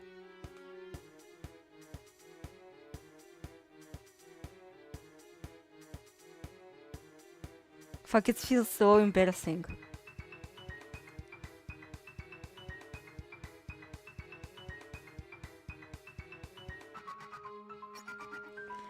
Also,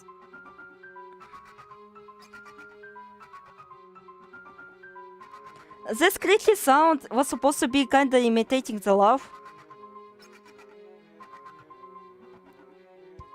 But when exporting it, it kinda just sounds like scratching, and I don't like that.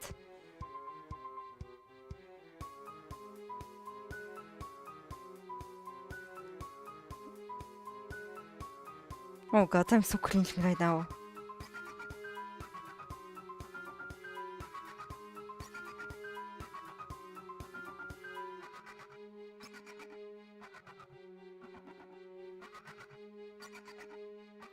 No, it makes me cringe so much.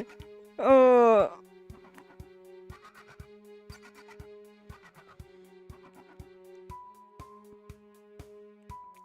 I tried to get some deviation, but I couldn't.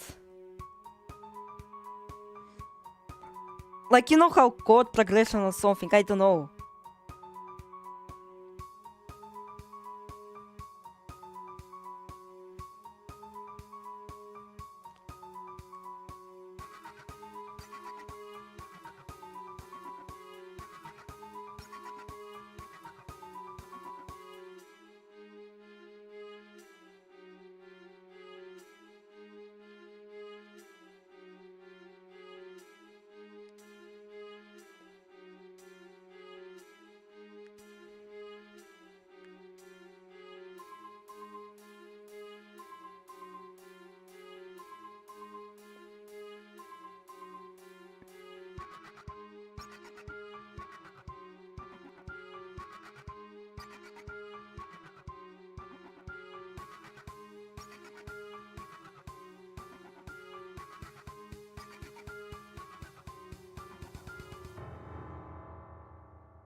Oh fuck, and this is where I kinda fucked up, because I wanted to have like the... And yes, you were light on money, Zaro. I was inspired by off music, And I wanted to have like the end like where in minute fuck basically Japheth's theme. You know how the ending like it's just you know? And I wanted to have like that, but I couldn't fucking get it right. And it still fucking saddens me that I couldn't. But no, it's not the end. It's not the end.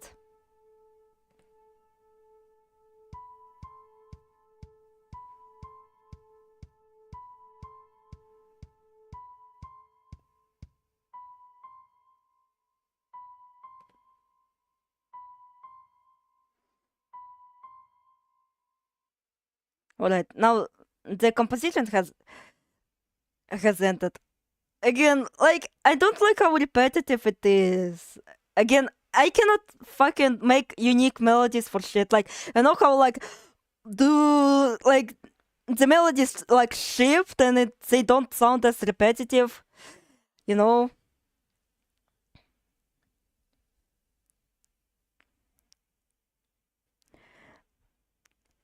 And I couldn't really make any good sounds after that. Like I only could make melodies,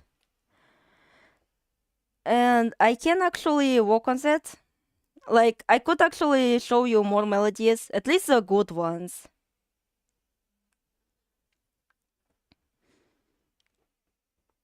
Which I feel like more solid, but like still they're not full compositions at all because I cannot get the like you know the change of melody right at all.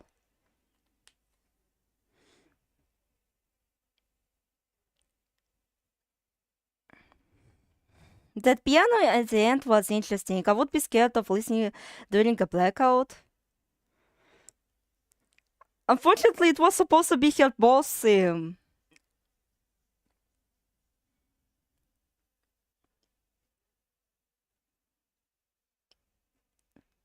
But better than Kanye. Alright, I need to find my fucking Feel Studio mobile app and then listen to some of the music that I have.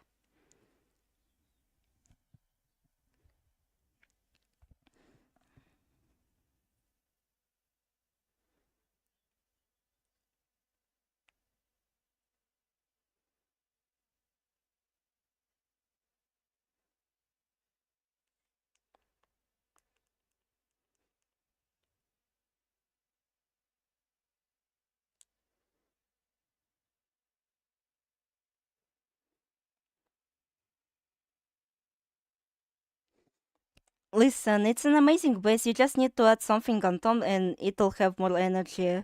Yeah, I do feel like that too.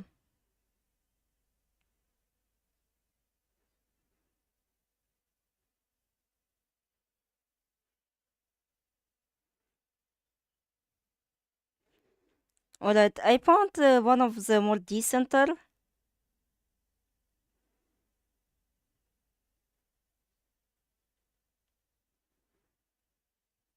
So I feel like it might be a bit too familiar sounding, and it's not like intentional. I don't know my notes at all. I'm a noise fan, so what you're making is perfect as is for me. Hmm.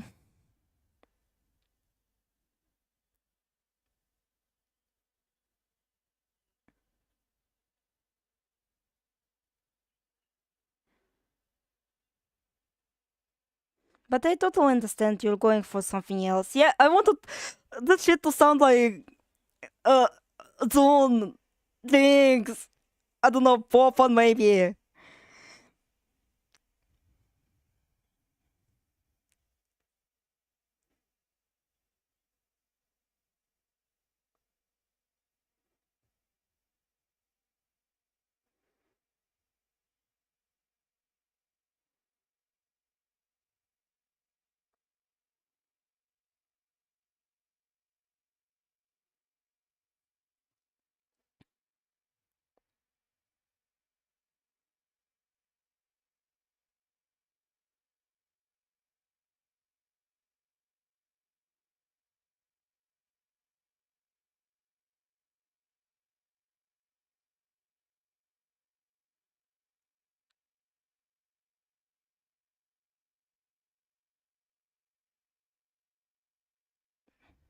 Alright, if I cut out that, it should be nicer.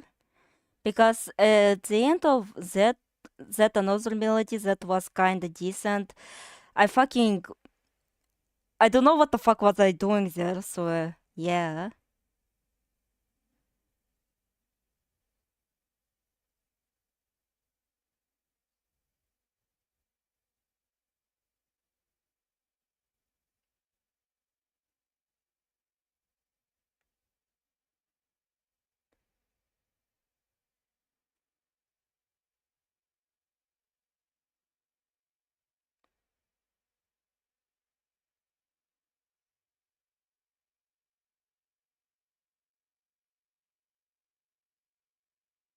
Again, I'm currently trying to listen to my own music, so I'll be a bit silent. You can kinda talk about yourselves or something. Because I think it'll take a while. I have like some other thingies that I have composed. So yeah. Or at least like those simple melodies.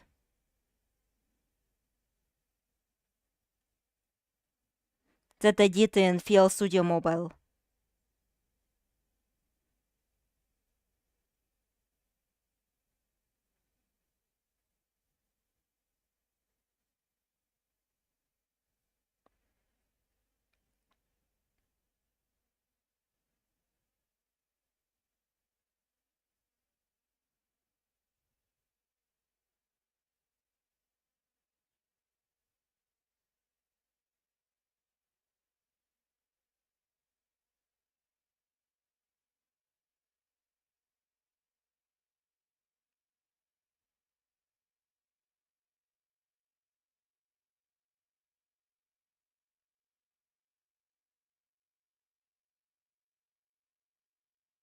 Alright, if I shorten this should be kinda alright.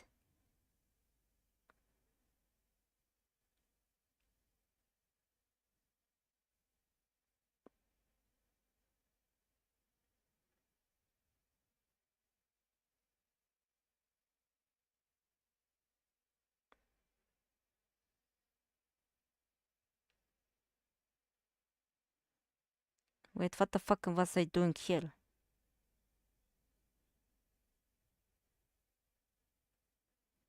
No, that sounds like ass. And it was supposed to be fucking Dizzy theme, but I will not let you even hear it because it actually sounds straight ass.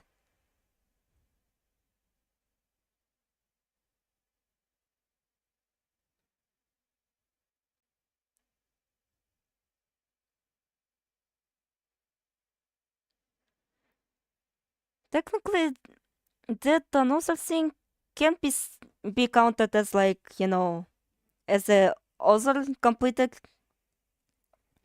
composition, but like in those like Toby-esque style, like when he composes like very short themes and very simple themes.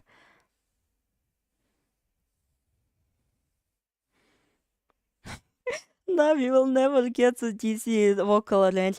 I actually plan to actually get myself a fucking music theme to actually self-compose one, but I just don't get to it.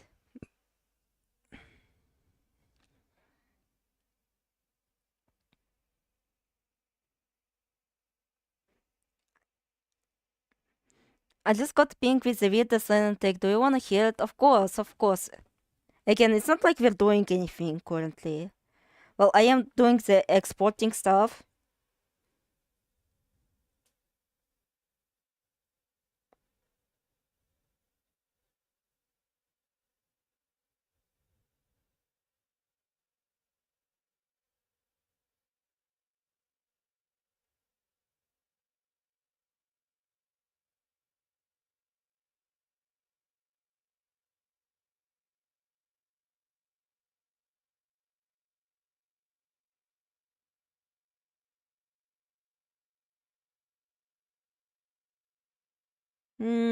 It's way too simple to actually be able to export it.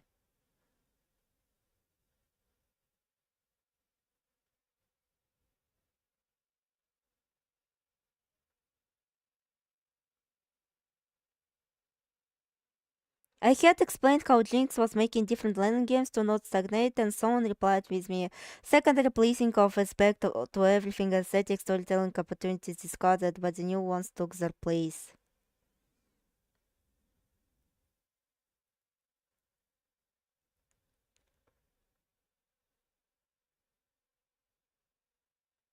Like, bro, Len'en has secondaries? Indeed, huh?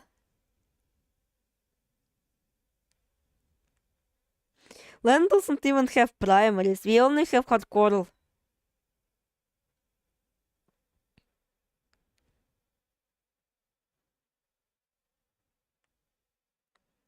Oh, I forget how good it sounds. It's just I don't have a direction on where else can I get it.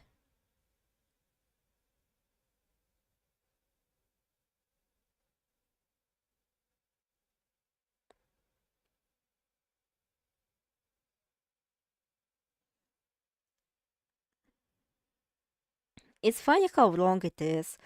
I mean, I do get like this contentment of like Lennon becoming more casual, but still.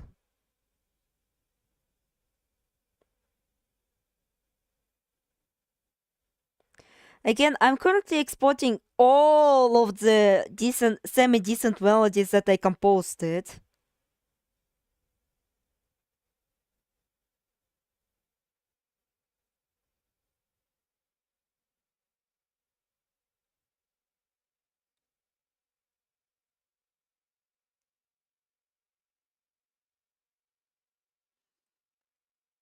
Oh, it has such a decent melody. What the fuck is that? Jesus, it's way too loud. Is there a way to at least not have it as loud as it was? It's not even that. Bro replied to me explaining personal feelings and claims they were appealing to secondaries. What? Where is the fucking leveler?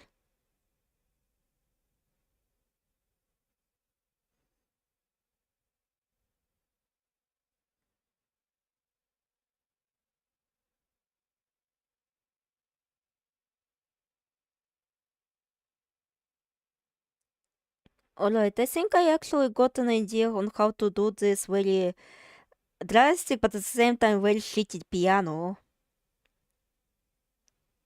Or I guess maybe extend the notes a little bit. Maybe that'll fix whatever the shitty piano there was here. It's a simple one, so that's why I can edit it at least, but still.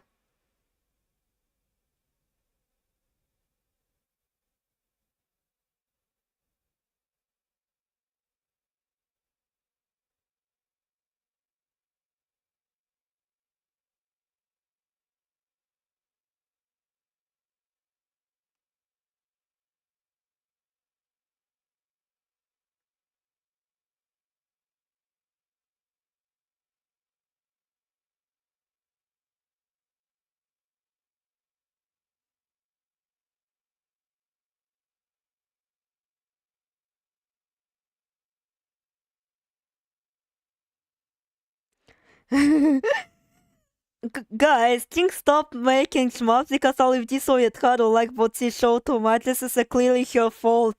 Try it, try it.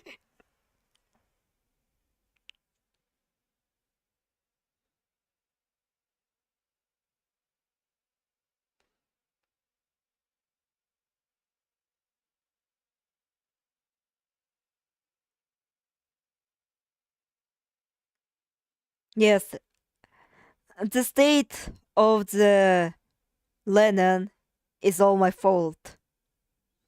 I forced Jinx to keep making botsy so he would get to show.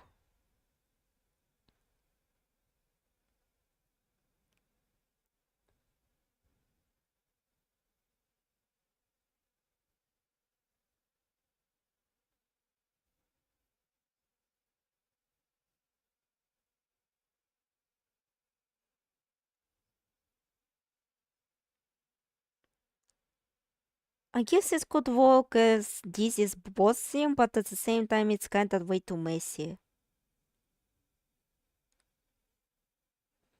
But I guess it'll be fine. Jesus, I compose way too much melodies. Oh no, you love of your life, bestie. Did Maho introduce Paulina or what? No! But funny thing about Paulina, I was writing a kind of a alternative timeline thingy for the Valentine's Day.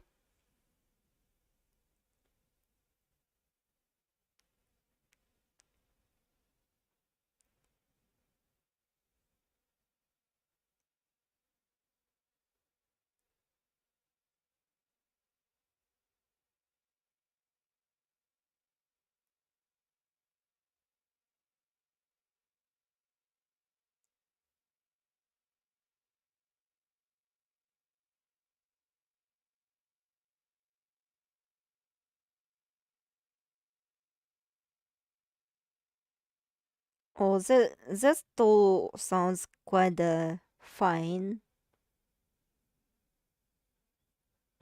Hit me, hey, you know you gay as fuck for the Maho Leslie fighting lady.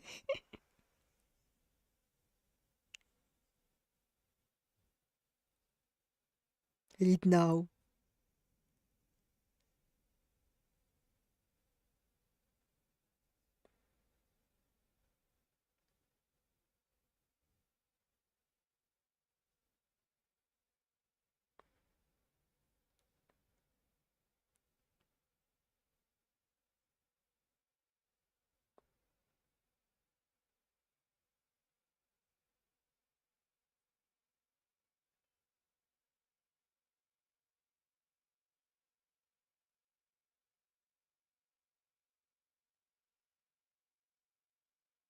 Oh yeah, by the way, Aleph. What? I got on Shadow Band. Oh yeah, baby! Oh yeah, baby! Oh yeah, baby! Free from my restraints. Oh yeah, baby!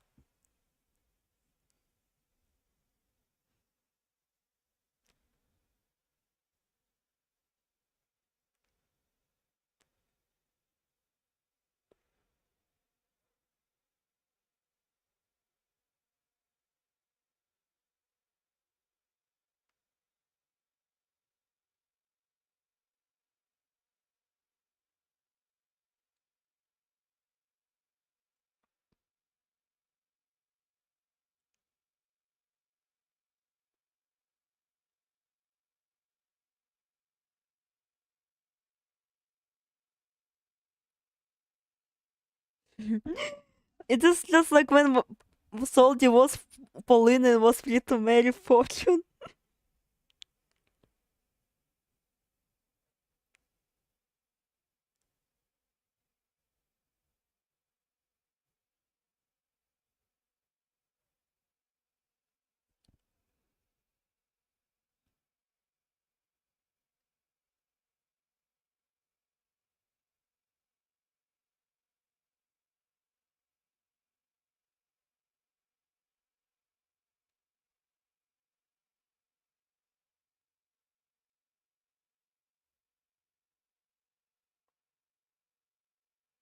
Jesus, I'm actually surprised how many melodies I have composed that and never fucking finished anything.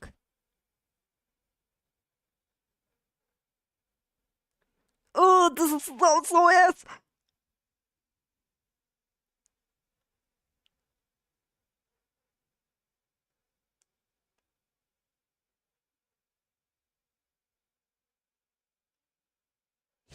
Ladies, don't find let your wife stop you from finding your husband.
Oh, if I only could actually make transitions to another melody to other melody.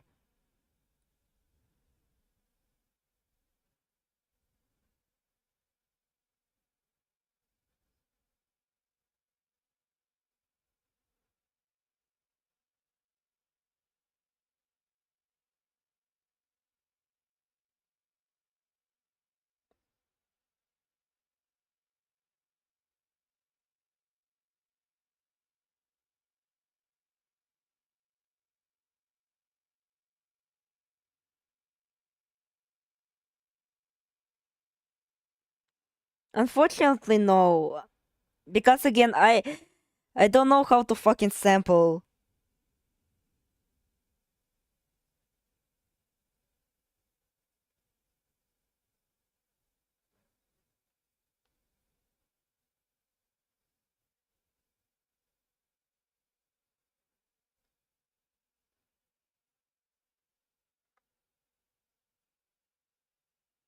Yeah, I should kinda look into that.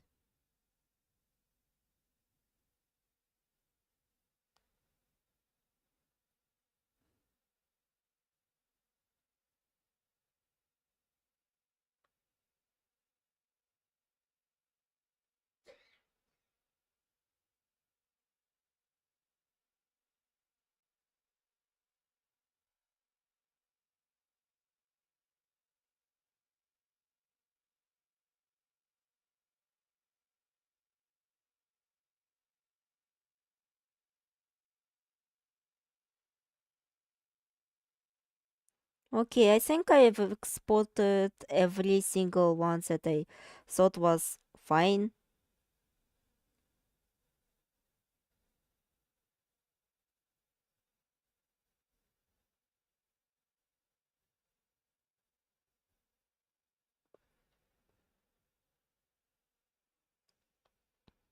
I know a lot of unique sounds, like in Silent Hill games, come from sample discs, which are discs with clips of audio that can turn into instruments.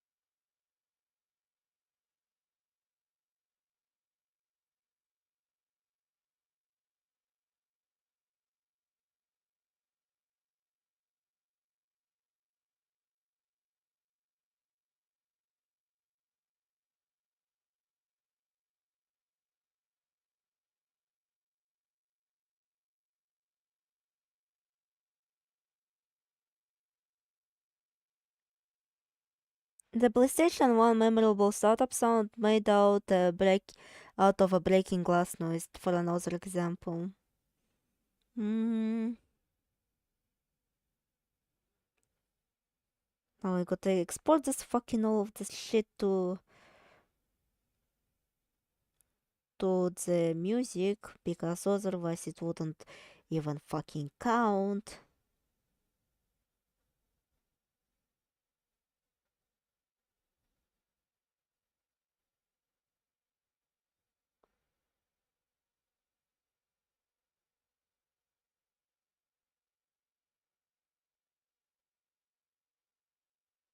No, I didn't want to share.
I'm sitting in an olive stream. I'm sorry. I'm sorry. I'm trying to export all of this shit.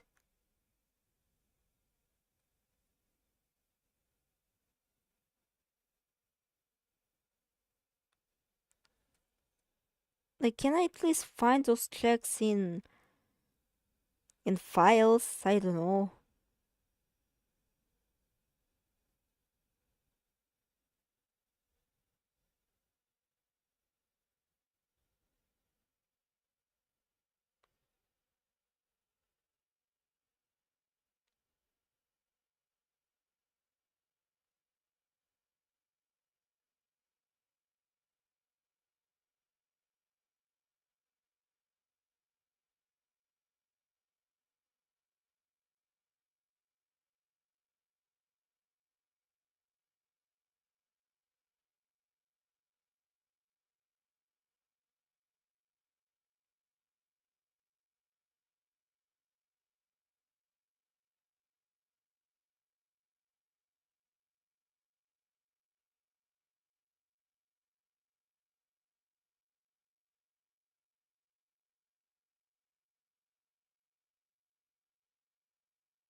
What the fuck is this?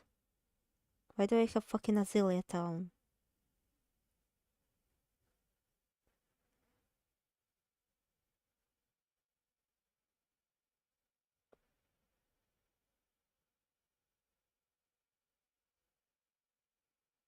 I'm going to fucking suffer for this.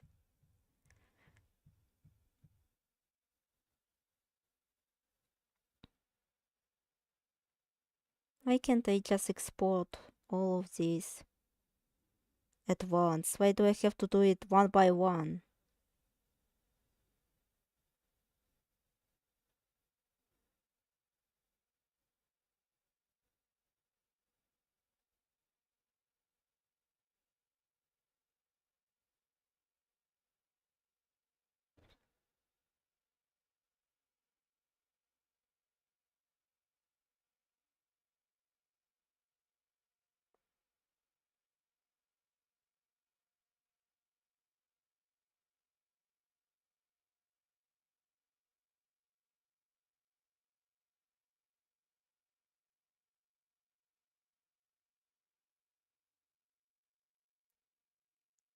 Alright, this better be working.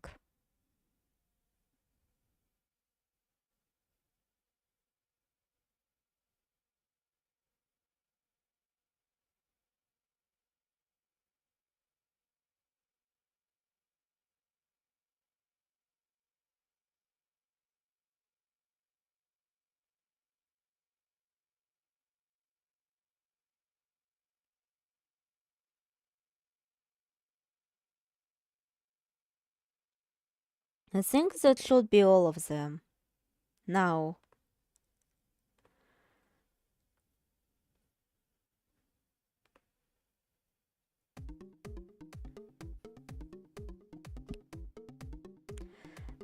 This was supposed to...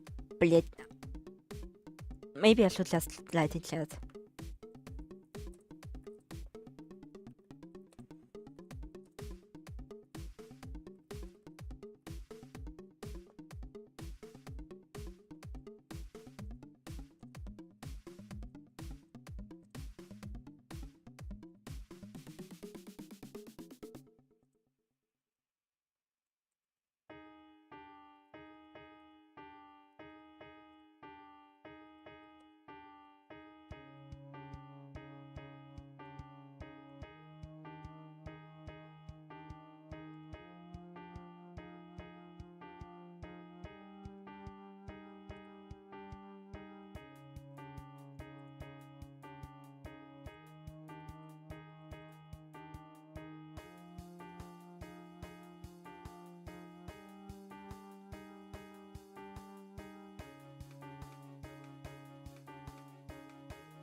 I actually had like you know the piano that was playing. It was actually like kind of me playing, at least attempting to, because again, I have no prior musical education at all. I just was inspired to compose by Zune and the like. And one of my friends was actually using FL Studio, and he actually composed a very cool lo-fi theme.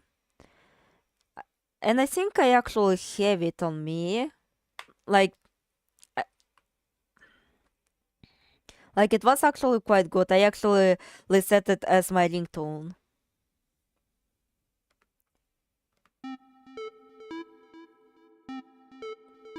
Let me find it.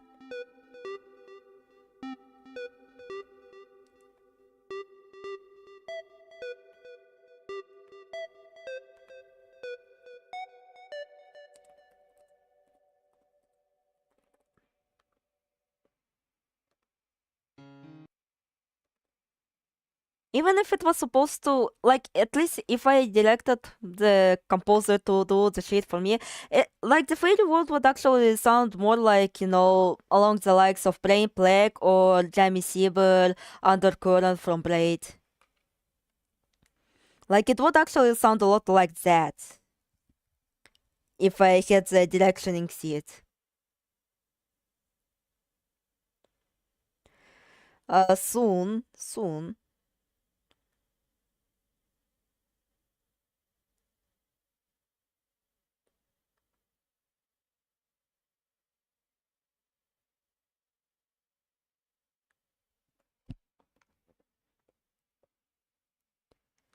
Alright. I actually found the lo-fi thingy that my friend composed back way then. Even though I actually requested him to remake the Touhou 12's ending theme, but he couldn't really do it. So that's why the song might sound a little bit similar.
Alright, then that's about it for the compositions. Well, including the ones that my friend composed like thousands of years ago. Like the last time I actually met him, he said that he kind of forgot about, how he used to do the music. If you gotta start making these tracks loop for 5 minutes and put them on your channel, well, I guess I can, or like do this whole like collection thingy and like separate them all together and then like have a 5 loop thingy. Like for those I am kinda a bit more proud, unlike with the Lilia theme, but like it's frustrating that I cannot like continue the melody from here, Like it has something going on, but I have no idea on where to carry this shit. Oh, thank you, thank you. And I think we should be rounding up because, well, it is getting kinda late, And it's been a fun anniversary. We got to bully someone, oh no. And I got to reveal some of my lore, the whole PNGTuber thingy. That's going to stay for quite a while until not only I will fix my model and also, well, until I get a better Wi-Fi, I suppose. And I got to even share my music that I composed previously. But yeah, I always actually wanted to upload it, it just hands didn't really reach it. But yeah. So yeah. What the fuck is the outro? Go to bed, you need to recover from the DC syndrome. Alright, so thank you for attending to my anniversary stream. It was very fun. Very fun. I mean, truly, it was very fun. Okay. So yeah, thank you for all your kind words. Like, I was actually kind of embarrassing. I was feeling kind of embarrassing showing my own original stuff. Yep, tight. You did good today. Oh, thank you, thank you. Yeah. Yeah, good night, everyone. Good night.